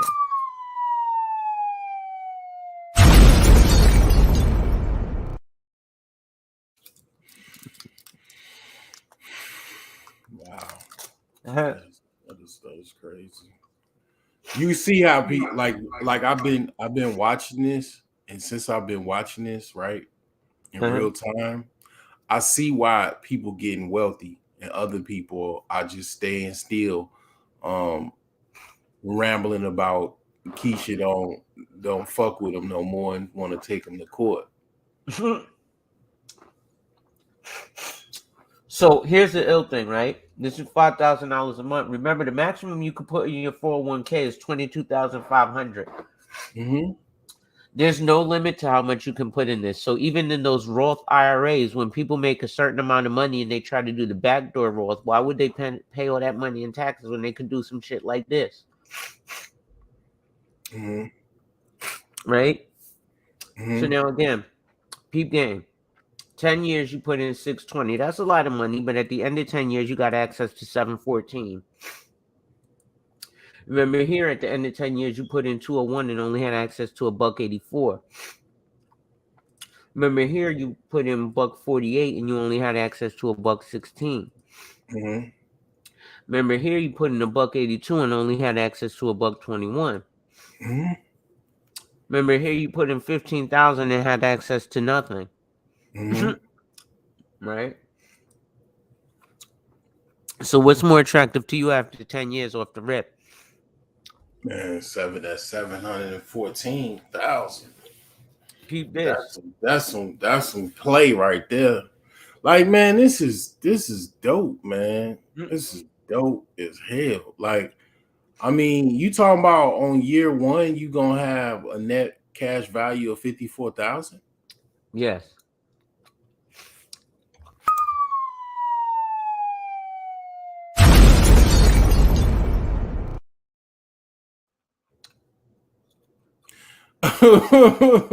I wish I had that song. I want money, lots and lots of money. Word. I mean, damn, boy. Shit. People, I ain't even done. So remember, I told you we only paying in this for 20 years, right? Because the most common term insurance policy is 20 years. So now I'm gonna bring all of these to the 20-year mark, so we can see what's going on here. So remember, on this one, at the end of 20 years, you put in 1.2 mil, but you've got access to 2.04 mil. So these two columns, net account value and cash surrender. So net account is what you can borrow against. Cash surrender is if you cancel it and say, give me all my money back. So for example, in this, at the end of this 20 years, if you say, you know what, I'm done paying, I don't want the death benefit anymore, give me my money back. They will give you $2 million, but you only gave them $1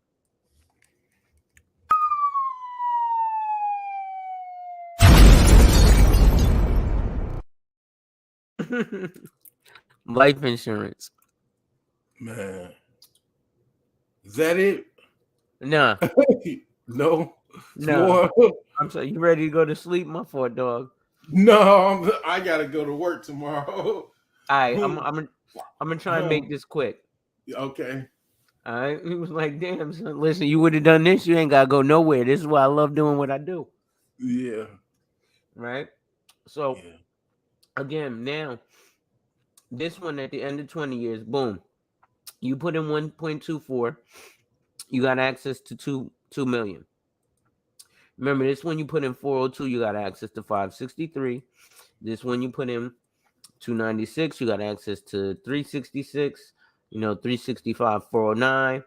And this one you put in 30 grand and you got access to jack shit. Now, let's look at 30 years, right? Because like you said, grandpops was that age. So, my grandmother is 84. You know what I'm saying? So we're going to be around for these years, right? So remember, you stopped paying 10 years ago. You put 1.2 mil away 10 years ago. Let me ask you a question. Mm-hmm. So, what are the requirements to get this as far as health, as far as, like a criminal record, things like that in nature? So that's where things get dicey. You generally, if you're a felon, you can't get life insurance unless you're at least 2 years off the books. And I mean off papers. I'm sorry. And usually, well, depending on your criminal history, if it's like something violent, usually they won't. If it's drugs, you might just have to take a drug and alcohol questionnaire, and they might approve you. Like if you was moving powder, they might approve you. If you killed somebody, they're not gonna approve you. Just kind of the way it is. Health, the better your health, the cheaper it is, right? So like prime example, this way that I quoted you was just standard, meaning just regular everyday health. I could have quoted you preferred, which is what you see on TV, which is why they be like, a 42-year-old man can get a $750,000 policy for $14 a month. What they do is this. I'm gonna show you right quick. Right? So what they do is this. They show you term insurance, right? And then they take it from non-tobacco. They put you preferred plus. So preferred plus means that you're the best health possible, right? And then they show you a term insurance, and generally they show you a 10-year term, right? So now, prime example. Well, now it's $540 a year, right? So if I do that, that's $45 a month. Excuse me. Excuse me. Damn. Right. So, oh shit. What was I saying? Yeah. So, oh shit. So it seems mad cheaper and better, but this is what they do on TV for niggas and shit. Again, this is more powerful. It's expensive, right? And it seems like, damn, why would I put all that money away? But then when you see that you're not putting it away just so you can die like this, you're putting it away so you could have bread. And then here's the illustrator. Remember what I told you JT the Pocket Watcher was saying about the death benefit. So in this scenario, he's right. The insurance company keeps your cash value, and you don't, and then your family doesn't get the benefit of your cash value. Now in this one, they do get the benefit of your dividend, because life insurance pays dividends. Did you know that? Even though they tell you to look at that for your stocks. No, I didn't know that. Does it say here on the contract? And what does it say? Contract. It doesn't say quote. So stop looking for life insurance quotes. These are illustrations, because they are previews of, what does that say? Contract. Right? What life insurance policy is a wealth contract. But we can't word it like that. because stockbrokers got mad because we was kicking their ass and taking all their money. Right? So they spent mad money to tell us to shut the fuck up. Dead ass. Right? Because if you would have seen this, if niggas would have seen this, who'd be like, oh, I'm gonna put my life insurance with New York Life and put $2,000 a month with Apple. Bitch, if you put $2,000 a month with this, you would kick Apple, even if it went up 5 billion%, kick Apple ass. Because this shit another story, right? Huh? Another story, right? Yeah. So my ex-wife, you know, back when we was like really, really kind of, you know, kind of trying to get by because of the decision she made, you know, and I was trying to help her out. I came in with the cape on like Captain Saver, but you know, she was living, she was working for these old white dudes that live outside of they lived in like not live, but they had an office in the West Loop. These guys were so old. Okay, this is like 2013. They were so old, they were like 70 and 80 years old or something.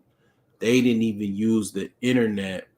They would basically use a typewriter to give to her to actually type out the message on email to their clients. Wow. And what they were selling, what they were selling to who their clients were, and what they were actually selling. What? Whole life insurance. Wow. And it's like what you're talking about, but more. How about instead of that 1 million, try 10 million? 10 million. Yeah. Try 30 million, 20 million.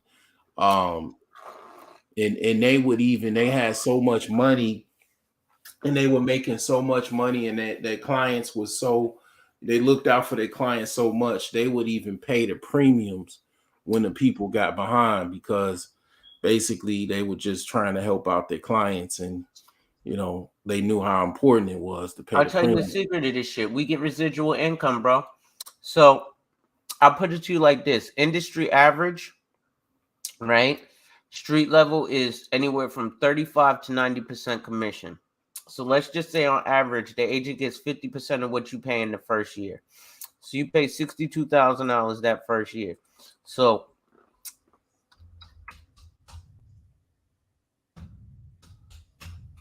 that would be my check from that policy for the first year. Right? But then you're going to pay $62,000 the next year.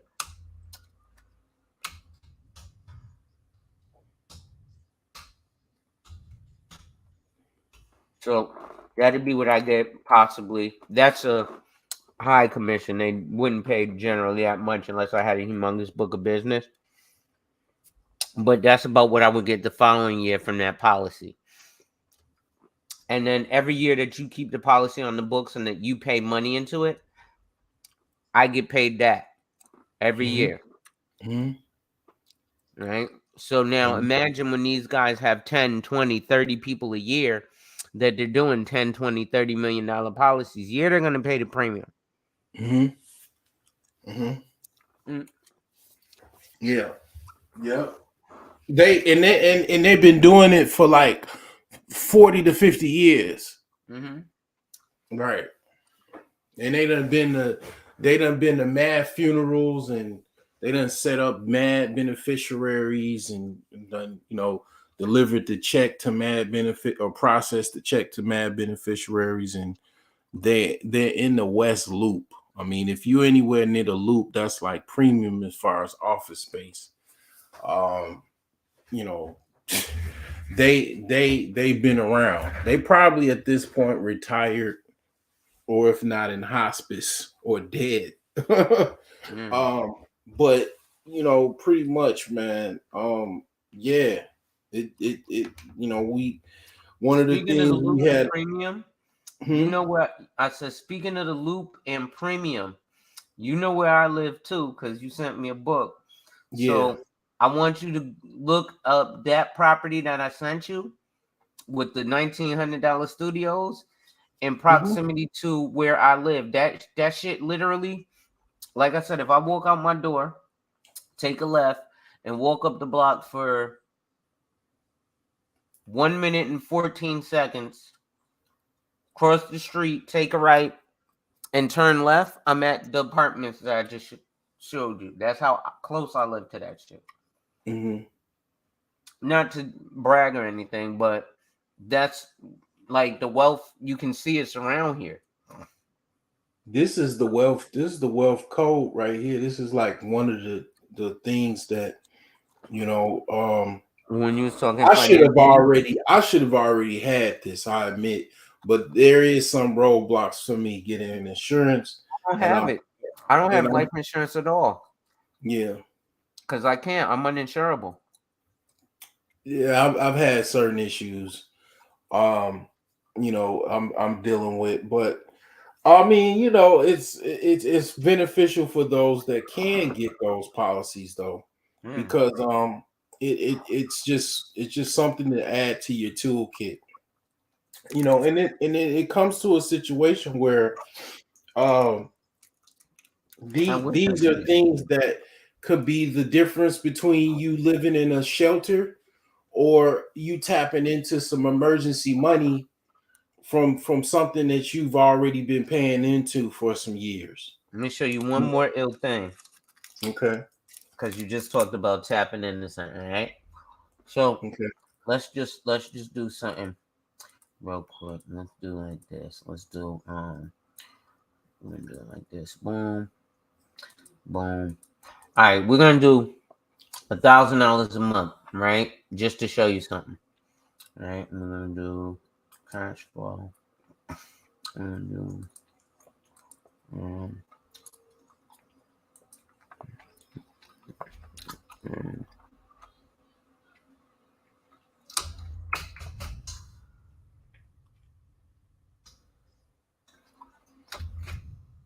right. So you see here, I put cash flow from policy. You never knew your life insurance can cash flow to you. You don't have to take a loan or cancel it. Right? So now peep this. Right? Now remember, this is based on you putting $1,000 a month in for till you're 65. Right? So for 23 years. There's a reason I did it till you're 65 instead of until 62. All right? So at age 66, you stop paying the $12,000 a year, but it starts giving you $15,000 a year for 15 years until you're 80. Right? So let's see. At age 65, you got $511,000 worth of cash value. Right? Now, your death benefit is smaller. You started off with a $192,000 death benefit, right? But at age 65, your death benefit is $703,000, and you got a $511,000 cash value, right? Now, at age 65, you stop paying $12,000 a year, and you start receiving $15,000 a year. Whole time your cash value is staying afloat. So now at age 80, you're still alive. You stop receiving $15,000 a year, right? So at age 81, your cash value is still $878,000, and your death benefit is over $1 million. Age 85, you got over $1 million. Now, yeah, that seems far-fetched now, but especially our generation, we're seeing people live longer and longer and longer. You know what I'm saying? So my grandmother, you saying from what I'm seeing here, it's going up and up and up the older you get. Well,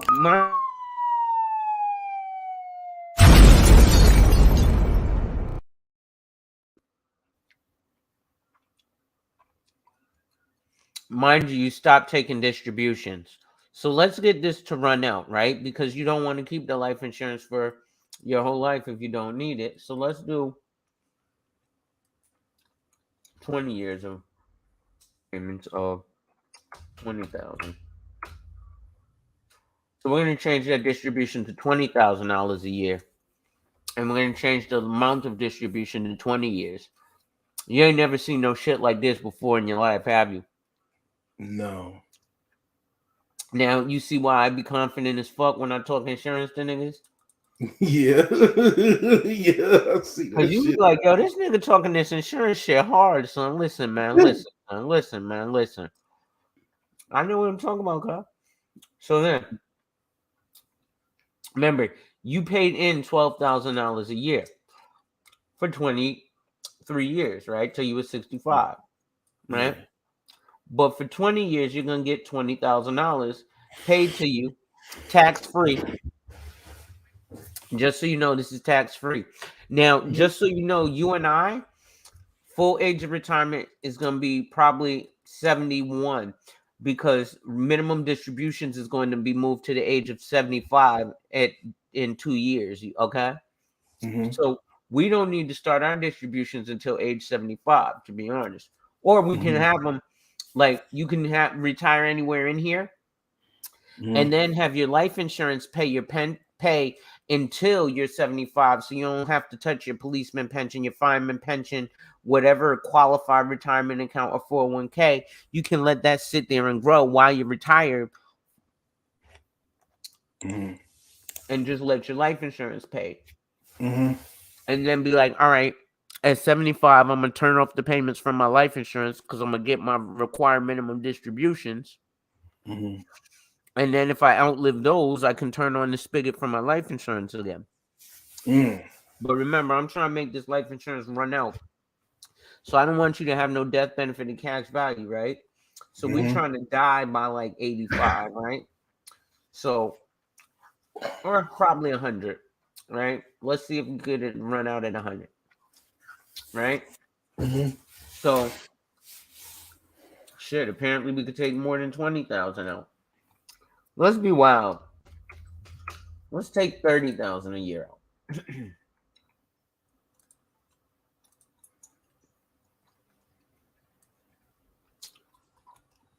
Wait, how are you taking $30,000 out of your life insurance? Because you built up the cash value. So, right, it's right here in front of you. This is like an amortization schedule. You've purchased a property before, right? Yeah. You've heard of an amortization schedule? Yeah. Yeah, I know. This is exactly what that is. Except it's showing you paying you instead of you paying the mortgage company. Now life insurance don't seem like bullshit.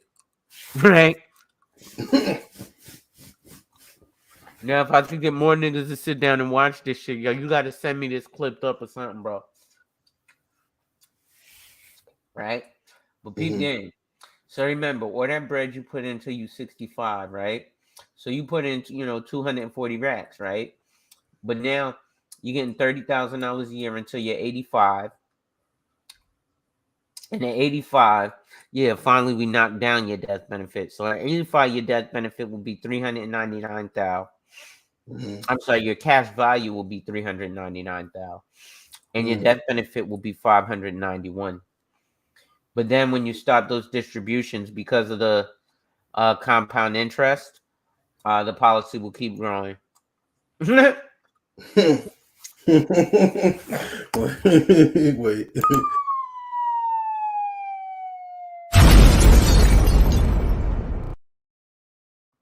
So let's see. Let's see if we can do 40,000. I'm trying to make it run out. Okay. Now remember, you only put in $12,000 a year for 20 years.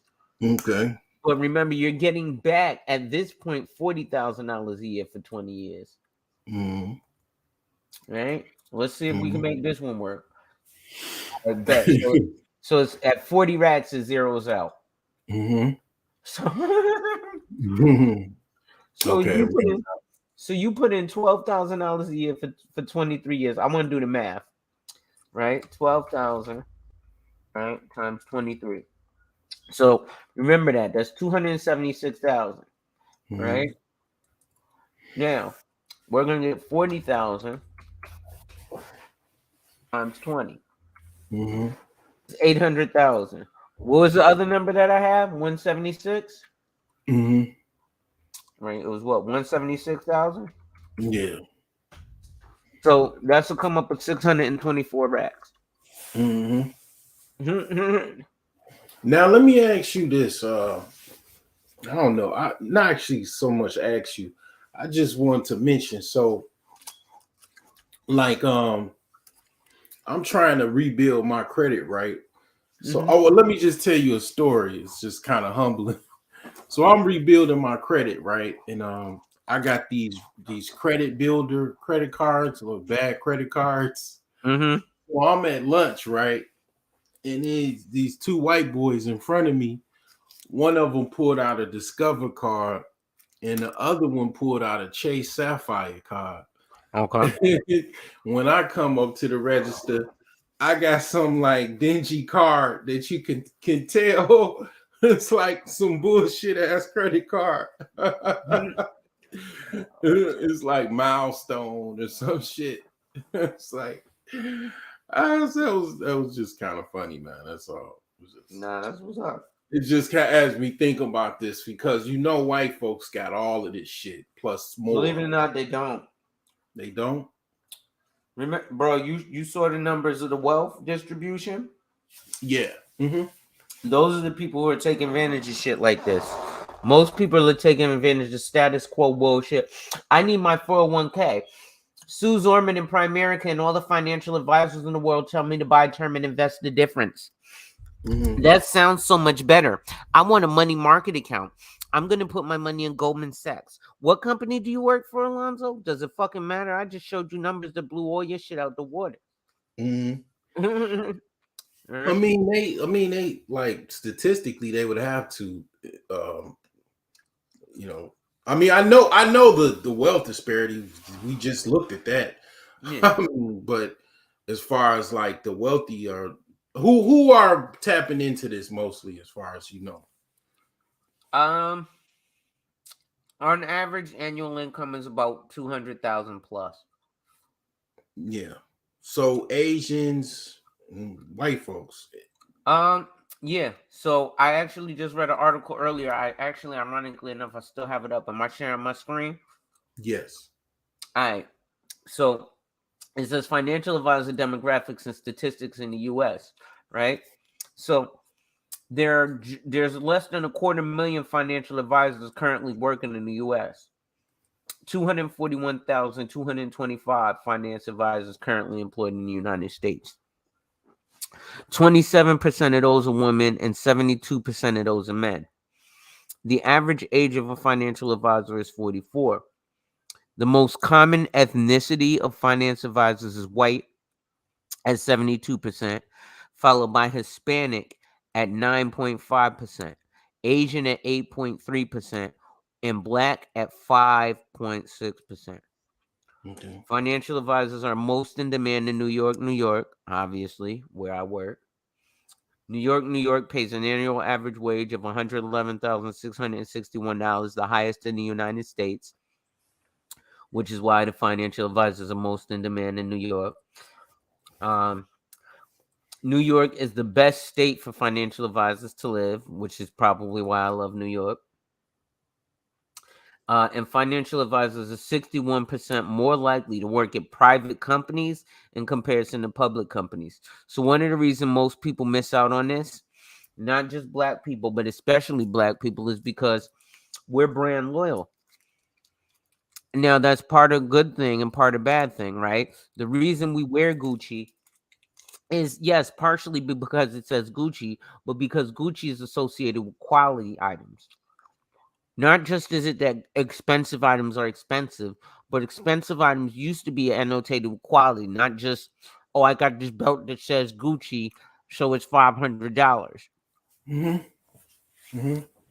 For example, when you buy certain luxury items or certain luxury brands are known for certain things. Mm-hmm. You don't buy Louis Vuitton for fucking scarves and shirts and shit. You buy Louis Vuitton for luggage. Okay. You know what I mean? Or Yeah. leather goods, right? is what I should say. Worked leather goods, generally luggage. You know what I mean? Right. But anyway, so this one, you put in 12 racks a year for 23 years, which is 276,000, right? And then 40 racks times 20 years is what would I say? 40 times, what is it?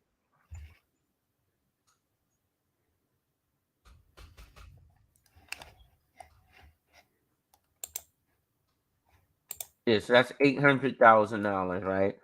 Minus what, 276? So yeah, that's to come up with $524,000. For sure. So that's ridiculous. You know what I'm saying? But it gets deeper. Have you ever been rich? Like, what's the richest? You know, like, did you used to sell bricks or something like that? I mean, I've had substantial amounts of I've experienced wealth through my entire life, at different levels. Like, I've had a house in Plano, Texas, right? I've also lived in the hood, right? Like, I've lived in East New York, Brooklyn, and Brownsville. You know what I'm saying? So, like, I know both extremes, right? I don't know if you're familiar with Plano, Texas. I could stop sharing my screen now. No, I've heard of it, but I'm not familiar with the market. I'm sure it's probably booming because Texas is going through a boom because of the demographic shift, moving down there, warmer weather, actually hotter weather, and tons of opportunities. And people follow people. So when it's more people moving to a place, then it's more women moving to a place. Single men are attracted to women that are available, and families and are the result of that. And it's just a big cosmic fuck fest. I mean, like, you know why there's so many like cul-de-sac communities and stuff like that, and like building out, these like remote places. It's basically because people are moving there and they're starting families. They're making babies, filling up houses. I mean, you probably trying to go through that right now. Like me, I don't miss 2 months, man. She's already pregnant. Damn. That's Al's Herbs, man. AlsHerbs.com. Put that plug up. My pullout game is non-existent. But yeah, man. That was a lot of information. I'm definitely gonna be trying to dream about whole life insurance. That's gonna be my dream list. And when I do that, it's usually I'm gonna start trying to see what I can do to make that possible. But I have some hindrance health-wise, and also well, the criminal stuff should be expired at this moment.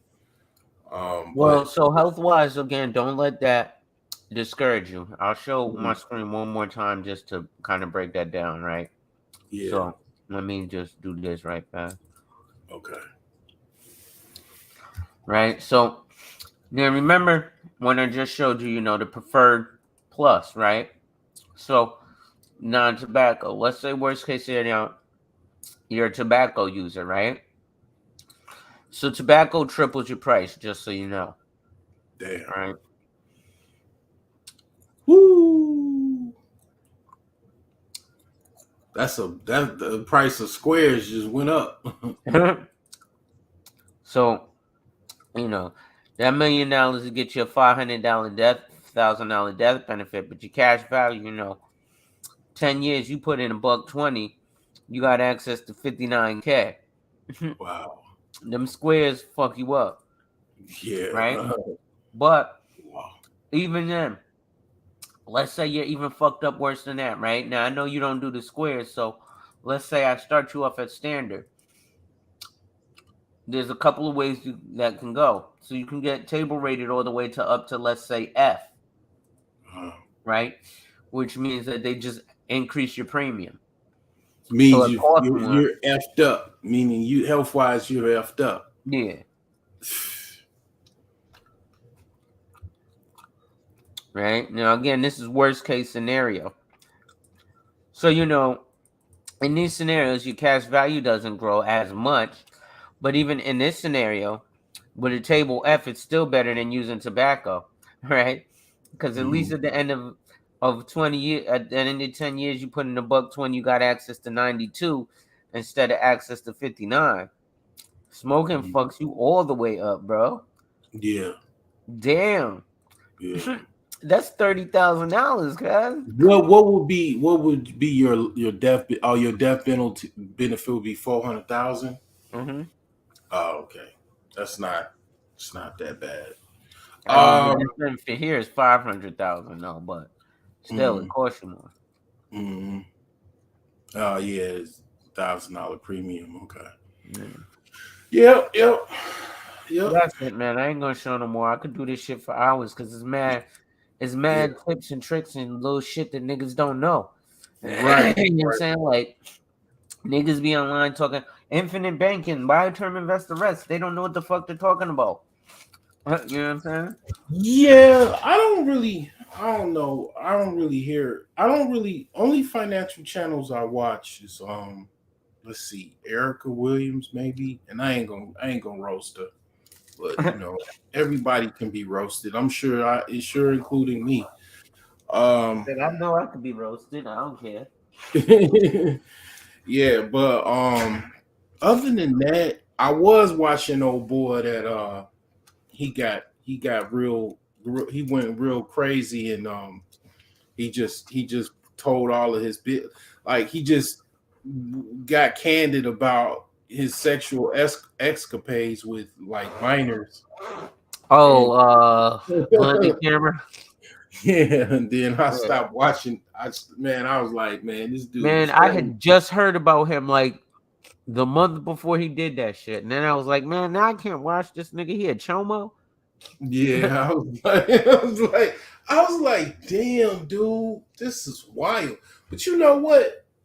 You can kind of tell somebody with unchecked mental illness. I mean, really, seriously, because you can tell a person doesn't have any reality of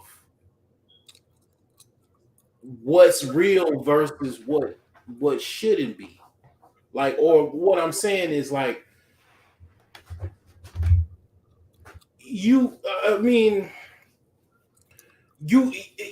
it's a couple things I thought of. I was like, one, this motherfucker ain't probably got no friends. Some of these people, they have, they use YouTube as their friend club. Mm-hmm. Like they have no actual real friends offline. They have more friends online than offline.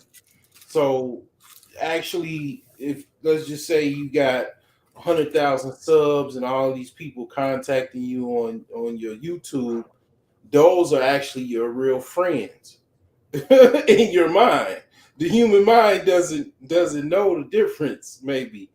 And then you kind of just get absorbed to that fact, and you just like, okay, when I go live and talk about me banging out a 15-year-old, I'm actually talking to my friends, and I'm telling them my personal examples of how much of a stud I am, about how I banged out somebody's mom, and then their 15-year-old daughter comes in the room.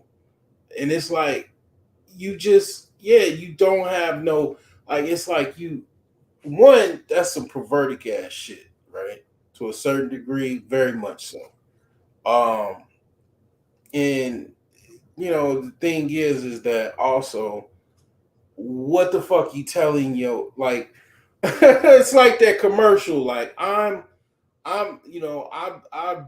beat my children when the waitress came to the table. Like, like, I mean, you don't, like, I mean, everybody got their own deep dark secrets and all kind of shit they done fucked up and did and whatever the fuck. Like we all are not angels or whatever. We all can, we all live in sin or whatever the case may be. But the thing is like some of us do more than others, but it's like this motherfucker just came on YouTube and just went live and just was like, this is the fuck what I do. The 15-year-old nigga. Yeah, like I mean, it ain't even so much he went live. I think he does uploads, which is even worse because you can edit the fuck whatever you want. You could put a unicorn jumping over a rainbow on a fucking upload and time it and all kind of other shit. Like he did an upload and then basically was like, man, I'm just, I'm such a stud and I'm banking 15-year-olds. And I'm like, and then I mean, how I found out about it was actually your boy Anton. Me too. That basically exposed him. And it was like weird because like now it's like, let's talk about that. Like, okay, nobody's perfect. So those, Lapeef cats are married or whatever, and they like, they like to do what some married people do, That I mean, it's okay if you have the green card or whatever, a hall pass is what. Yeah, I'm about to say, don't everybody get a hall pass? Yeah, but some people don't. I don't know, whatever the fuck. But it's like basically, they bang out their co-hosts and shit. It's like coming to find out. So yeah, it's weird, but that's why I found out about that shit, and it was like that's why that nigga Anton ain't fucking with them no more. He like, I'm tired of these whores. I can't fuck none of these bitches. No, let me stop. Hey, I'm tempted. I'm tempted. You know what I'm saying? I ain't gonna lie. YouTube, I don't know. I ain't really had no luck on YouTube, but some people have. I don't know. I mean, I'm a single guy still or whatever, but Facebook is primarily where I have probably more luck in that department, but YouTube and shit, like, nah. I don't know. That seemed too creepy for me for dating. What you say? YouTube seemed too creepy for me for dating. Facebook. Yeah, YouTube is kind of weird. Like I don't know how that will. Like, I mean, YouTube is kind of creepy if you think about it. Like, I really can't explain it, but it's like it's just a little different. Like Facebook is more of like a page where it's like Black Planet. YouTube is like a video sharing platform, and then these are actual people. Yeah. I mean, but it's but then some niggas be avatars, some niggas. Yeah, it's like avatars and shit. So you don't know what the fuck these motherfuckers are behind that. Yeah. It could be a fucking goblin talking to. I'm Jessica X. I mean, I'm wait, no. Who am I today? Right? Yeah, it's like I don't know. Like, I mean, some of these people. I mean, I guess they. Like, I don't know, man. I mean, hopefully you know who the fuck you're talking to. It's the whole social dynamic or whatever. I don't know. Some people I heard they, got it popping or whatever, but I have not. It's just kind of different. I don't know. I don't know why, but it's just a little different type of platform. More. YouTube is more about actually getting money. YouTube primarily people, trying to get shits and giggles, have a good time, express their stories or whatever. And kind of getting money is one of the aspects of it. Facebook is more kind of like the same, but kind of like you being social with other people and actually posting articles directly, pictures, funny little pictures, funny videos. You could slide into chicks' DMs. YouTube ain't got no DMs that you can slide into. You know what I'm saying? Like ain't no DMs. You slide into the comment section. Hey baby, I love yo. You know what I'm saying? If you slide into somebody's comment section, you know what I'm saying, you go slide into 163 replies. You slide into She-Rock 7's comment section. Hey baby, I drink your bath water. You know what I'm saying? I know you don't like Dusties, but you ain't met this one. You know, like you ain't got with the game. You ain't got the same interface. You know what I'm saying? It's just a little different, man. Actually, a lot different. So yeah.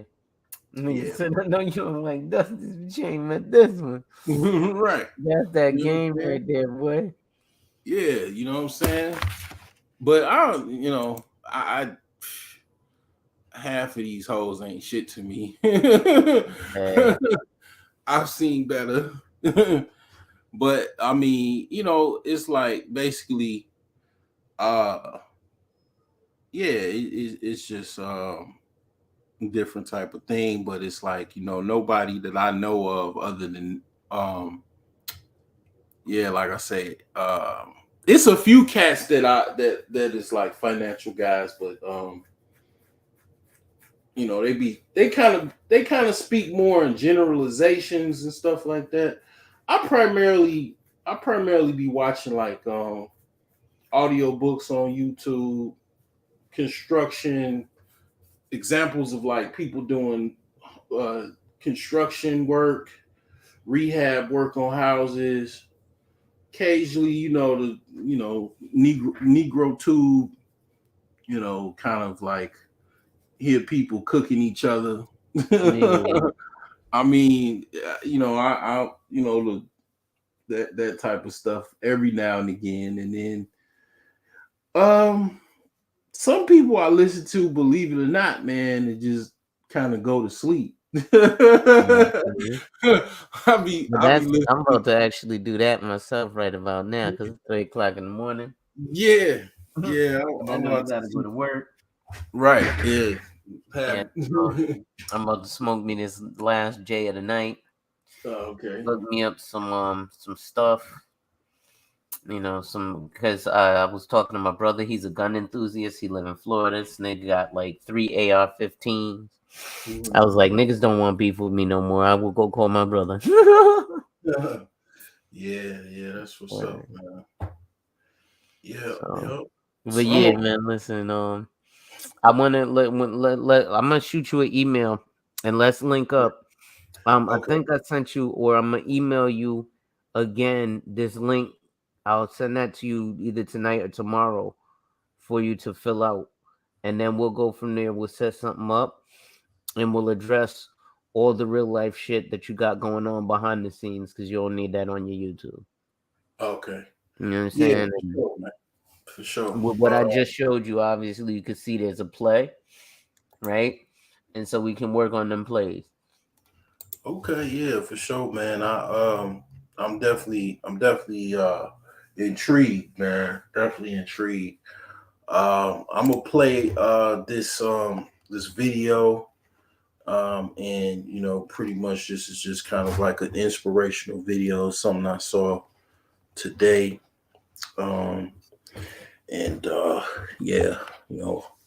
Appreciate it, man.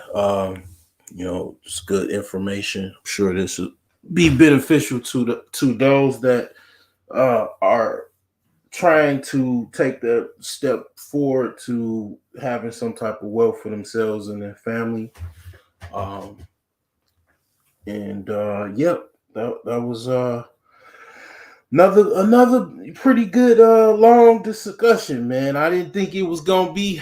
When I fired this up, I thought maybe I was just gonna be kind of in and out, maybe tops an hour. I didn't expect this at all.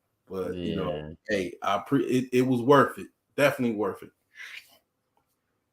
All right, bro. I'll holler. All right. Peace. Peace.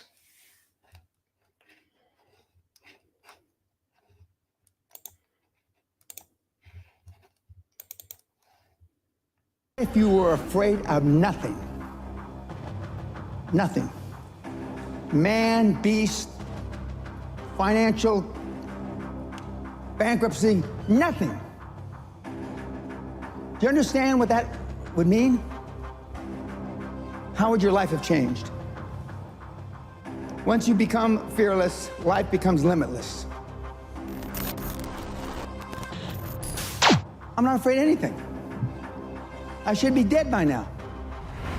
I've been run over by a charging buffalo. Got up, chased it down, killed it. Killed a Kodiak bear with a knife. You can't kill me. I believe that with all my heart. You can't kill me. And of course, the people that I've talked about, Andrew Carnegie, Henry Ford, Rockefeller, Steve Jobs, they're all tough. Snowflakes melt under pressure. In 1986, the average man's handshake pressure was 118 pounds. 2016, 96 pounds. Testosterone levels in sperm counts tested 50 years ago, and today they're producing 60 to 70% the amount of testosterone levels in sperm counts as they did. We're dying out. They're deathly afraid of everything. Everybody's scared to death of what might happen, and so they want to come across as your friend. It's like my snowflake test. You know, first question, paraphrasing it, what would you do if somebody spit in your wife's face? And the answers range from, well, I try to ascertain what kind of day he was having. And if he had a bad day, I try to be understanding. I'd be in prison for murder. I would beat the guy to death. Is that what we need today? No, I'm not saying that's me, though. Okay. But I am advocating that the guys act like they had a pair. There's never an easy time to make a hard decision. Never. But what you have to be able to do is pull the trigger, take action. And reading books and listening to podcasts is not taking action. It's just another form of procrastination. The main differentiation between the high-performance people is they believe in the extraordinary. Remember yesterday I said you're never going to exceed your highest and wildest expectation. For those of you that want to be a millionaire, you're never going to make 10 million. For those of you that want to be 10 million, you're never going to make 100 million. For those of you that want to make 100 million, you're never going to be a billionaire. Because psychologically, see, your subconscious doesn't know you're full of Your subconscious starts to slow down. When you get, let's use the 100 million number, at 75, 79, 82, 89, 91, and then you're asleep at 96 million. And you may stumble over the goal at 100 million by accident. I have 3 regrets in life. 1, I'm a combat-trained Army officer who never saw combat. 2, the night before my mother died, I told her, God damn it, you're not gonna die, quit f***ing around. She's dead in the morning. And the 3rd, I didn't set my goals high enough. Jack Welch said it much better than I. There's no such thing as work-life balance. There are work-life choices, and you make them, and they have consequences. There are consequences that I didn't go to our daughter's sweet 16 birthday party. There are consequences. But are they greater than the consequences of you being dirt broke when you die? You ask yourself that. Would you rather make a choice between your daughter's 16th birthday or you being flat broke, huddled up in a corner, homeless, whenever your time comes? You tell me. But conventional wisdom, political correctness, has it all backwards. You're a bad person because you missed your birthday, right? You're a bad person because you celebrated Christmas in January, right? Horse. And the pundits that give you this horse are poor themselves. Next, you've got to get by your friends. Show me your friends and I'll show you your future, right? You're hanging out the pub, belching and farting. Those people that you're going to the sports bars, those are your friends. Then there's just general pessimists. Then there's your own guilt. Do I deserve to be wealthy beyond measure? Then there's fear, false expectations appearing real. And then there's this plain society that wants to hold you down. Strange times are these in which we live when the old and the young are taught falsehoods in school. And the person that does tell the truth is called a lunatic and a fool. But John Lennon said it a little differently. Being honest may not get you many friends, but it will always get you the right ones. And what I want you to do from this point forward, no matter if you hated what I said or the way I said it, is choose carefully the people that you associate with. Warren, back when he used to send out tweets, Buffett that is, you will continue to suffer if you have an emotional reaction to everything that is said to you. True power is sitting back and observing things with logic, and power is restraint. True power is restraint. If words control you, that means everyone else can control you. Breathe, let things pass. In my day, they used to say, sticks and stones can break your bones, but words can never hurt you. Now it's just the opposite. There are major universities in this country, on this planet, that have safe rooms, that have safe buildings, that if life becomes too stressful, you go to that building. If your adult child needs a safe space to avoid offensive words, you failed as a parent. Most of us care what other people say, and most people care what other people think. And if you can just reduce that emotional baggage just a little, you have no idea how much freer you're going to be and how much more you're going to accomplish in your life. Most people just have poor habits. And, I've had these same habits for about 50 years now. When I do feel wimpish, I just say, what's wrong with you? Come on. And I just go out and do it.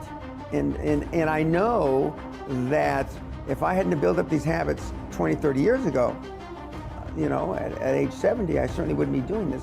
I mean, good habits are hard to come by. But what's even harder to come by are people that have good habits that you can be around.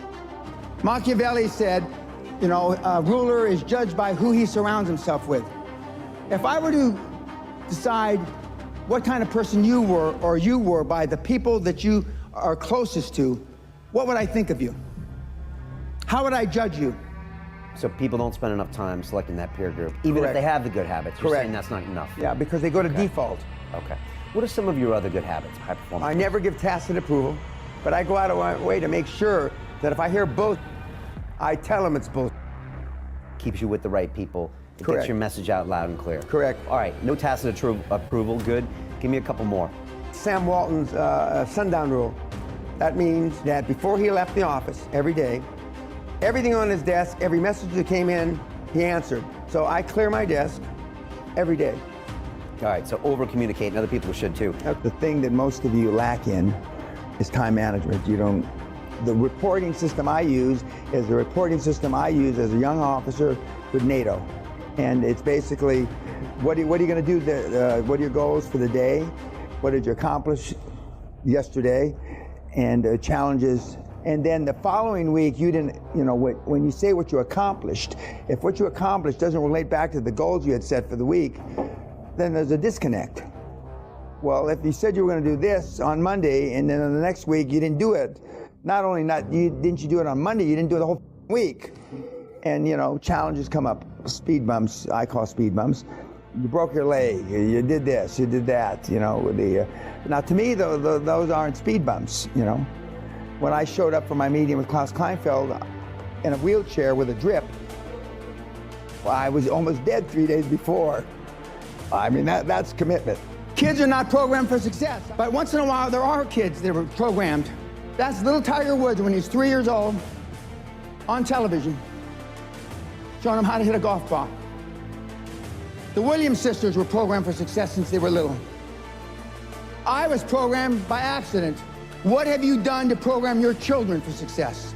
My dad only had one goal for me growing up, to keep me alive till I reached the age of reason. So my mother spent her whole life trying to make me what she wasn't. Can you say the same for you, your parents, your children? No. So I'm not here by accident. And yet I still push the envelope. I believe with all my heart, you were meant to achieve. I believe, and this is the only religious thing I'm gonna say, is I believe whoever the put us here, however the we got here, we were put here to be all we can be, not a fraction thereof. If you don't think money can buy happiness, you don't know where to shop. You can get money and then go save the world. You can get money and save the forests in Brazil. You make money and go save global warming. But without money, you can't save a fucking thing. Don't you understand? Don't the fucking idiots on YouTube understand that? Until you make some shekels, until you make some fucking coin, you can't help anybody. Because if love got the job done, you wouldn't all be fucked up.